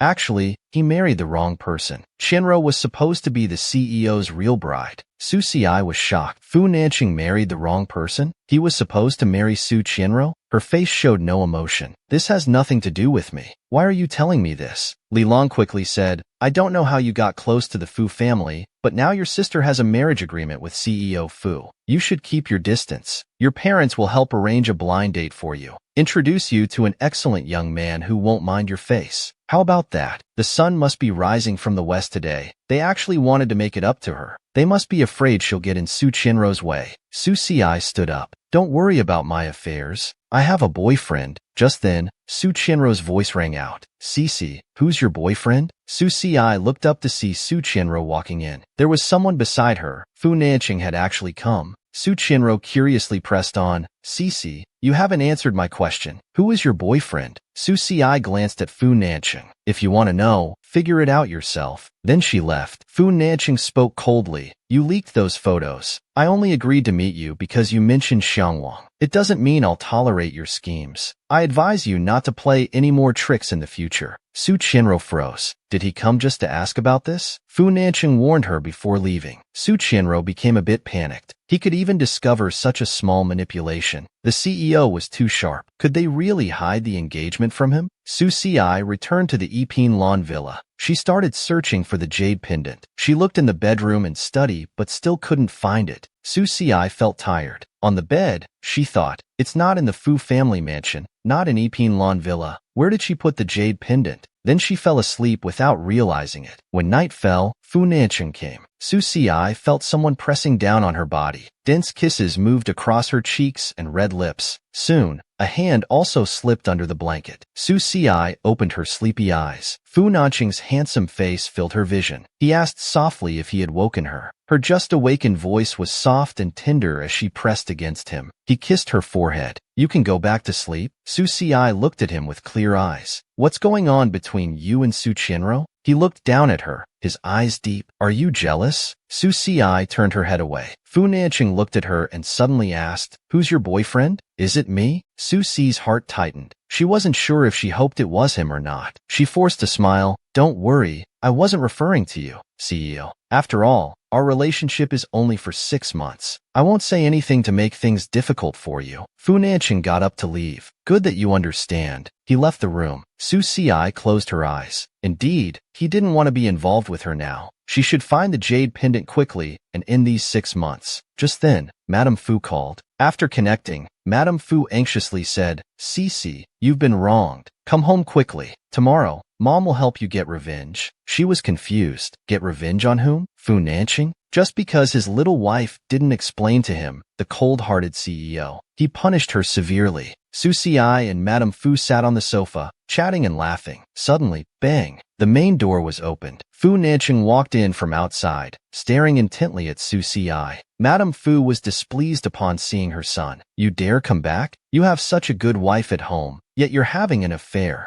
Is this how I taught you? He was about to explain. Madame Fu scolded him. Get out and fix your mess outside. Don't come back until you do. She threw a pillow. Get out, don't make me angry. Fu Nanqing glared at Su Xiai, who was secretly smiling on the sofa. Inexplicably angry, he'd settle scores with her later. Then he turned and left. Su Xiai happily returned to the master bedroom. She turned to find Fu Nanqing waiting in the room. Her face changed. How did you get in? Seeing the open window nearby, she realized he had sneaked in. Fu Nanqing didn't say a word. He walked over, hugged Su Xiai, and kissed her. Su Xiai yelped, Don't bite my ear. He kissed her gently. Why didn't you speak up for me this afternoon? Were you enjoying the show? Su Xiai was blushing. Given our relationship, I don't need to help you. Fu Nanqing scoffed and picked her up. What relationship do we have? Today, I'll show you exactly what our relationship is. He fell onto the bed. Su Xiai was scared and held on to Fu Nanqing tightly. As a result, Su Xiai was on top, he was below, their eyes meeting. The atmosphere was a bit awkward. The next second, Fu Nanqing held her neck, forcing her to kiss him. Minutes later, Su Xiai gasped, Remember to be gentle. I have work tomorrow. The next day, Su Xiai woke up feeling sore all over. She picked up her phone to check the time. She accidentally saw the trending comments, all talking about Su Xiai. It turned out Su Qianro had posted on Weibo, the former family maid. Su Xiai,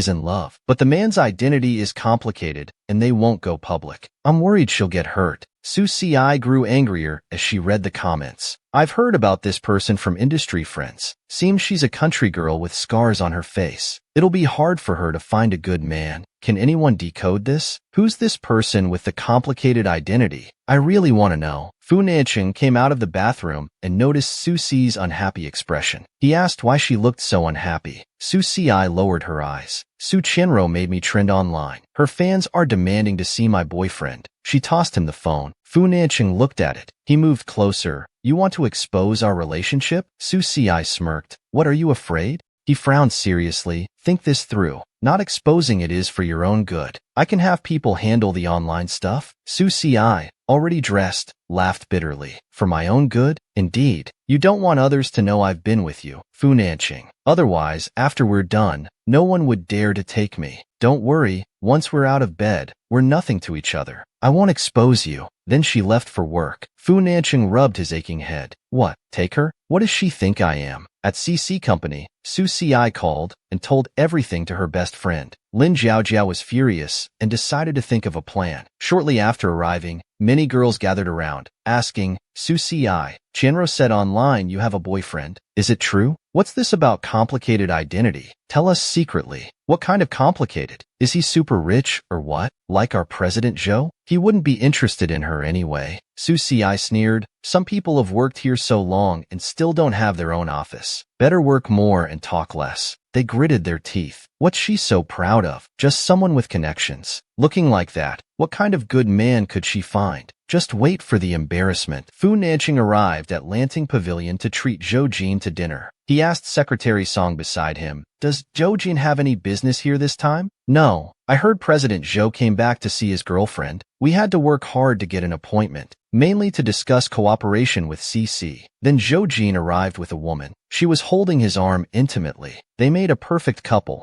Their status matched well too. Fu Nanching quickly spotted Su Si. Zhou Jin, looking lovingly at her, said, This is Zhou Jin. Full of affection, this is my girlfriend Su Si.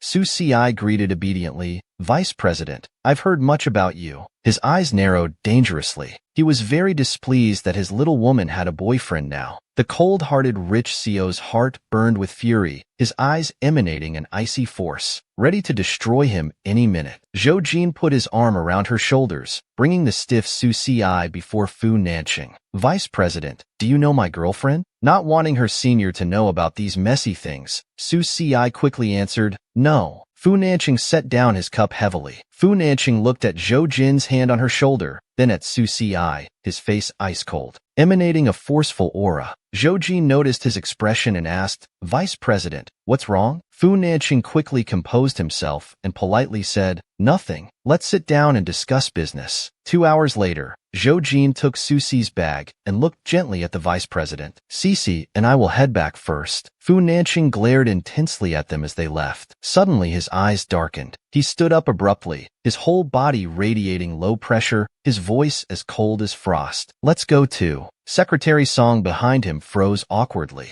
Outside, Zhou Jin gentlemanly helped Su Si into the car, his hand protecting her head from bumping. Their natural intimacy and care didn't seem fake at all. Fu Nanching could see them clearly from across. His handsome features were tense, his brow clouded with darkness. He never knew she had such charm. He coldly ordered his secretary to follow them. A Rolls-Royce Phantom followed behind them. They drove at high speed. The luxury car stopped at a 6-star hotel entrance. Fu Nanching's jealousy deepened, his anger growing stronger. He wanted to follow them into the hotel. Secretary Song seemed to think the same. Su Si got out of the car. Zhou Jin smiled. Sister Jiao said you needed a fake boyfriend. I didn't embarrass you, did I? Su Si nodded obediently. Of course not. Actually, fooling netizens would have been enough. No need to be so convincing. Hearing this, he teased. What? Don't want that vice president to misunderstand? Su Si avoided his gaze. As she denied it, Zhou Jin was about to invite her up, having brought her favorite tea. Suddenly Fu Nanching strode over, his eyes frighteningly cold, his presence dominating. With a forceful tone, she's not going. He walked to Su Si's side. He grabbed her arm roughly. Su Si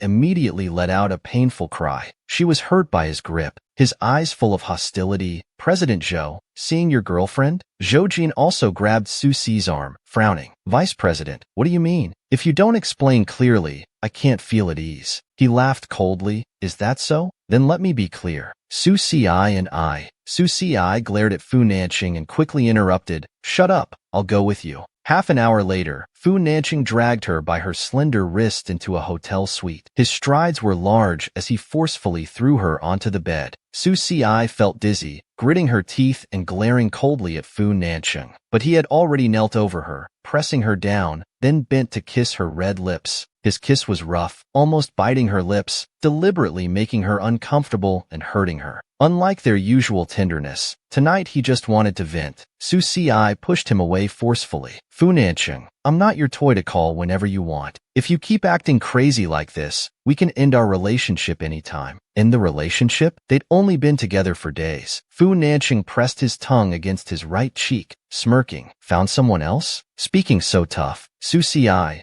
don't share bed partners. Su Si's clear eyes grew colder bit by bit. What a coincidence. I don't like sharing bed partners either. You and that Su Qianro. Fu Nanqing's narrow eyes suddenly reddened. Damn it, say one more word. I never touched Su Qianro, yet you're hugging and embracing Zhou Jin right in front of me. Su Si, you. Zhou Jin and I didn't do anything. Believe it or not, it's up to you. I'm not your girlfriend, much less your wife. I have no obligation to prove anything to you. She tried to push him away. Fu Nanqing's eyes darkened as he violently tore at her clothes. Su Si, I couldn't take it anymore and slapped him. Fu Nanqing, you've really gone mad. She stormed out crying. Fu Nanqing wanted her as a secret lover, stayed ambiguous with Su Qianro, and now came to interrogate her. Where was all this concern before? At this moment, Senior Brother called. As soon as the call connected, Senior Brother asked, Cici, are you all right? She composed herself. Senior Brother, what could happen to me? I've already left. Don't worry. The next second, she heard Senior Brother say, actually, when I returned to the country this time, I found out something. Fu Nanqing has someone he likes in the capital. This information is definitely reliable. Everyone in the capital knows about it. Cici, it's fine to play around, but don't get too involved. Remember to protect yourself. Su Si felt her heart ache, finding it hard to breathe. Still, she suppressed her emotions and said, I understand. Thank you, Senior Brother.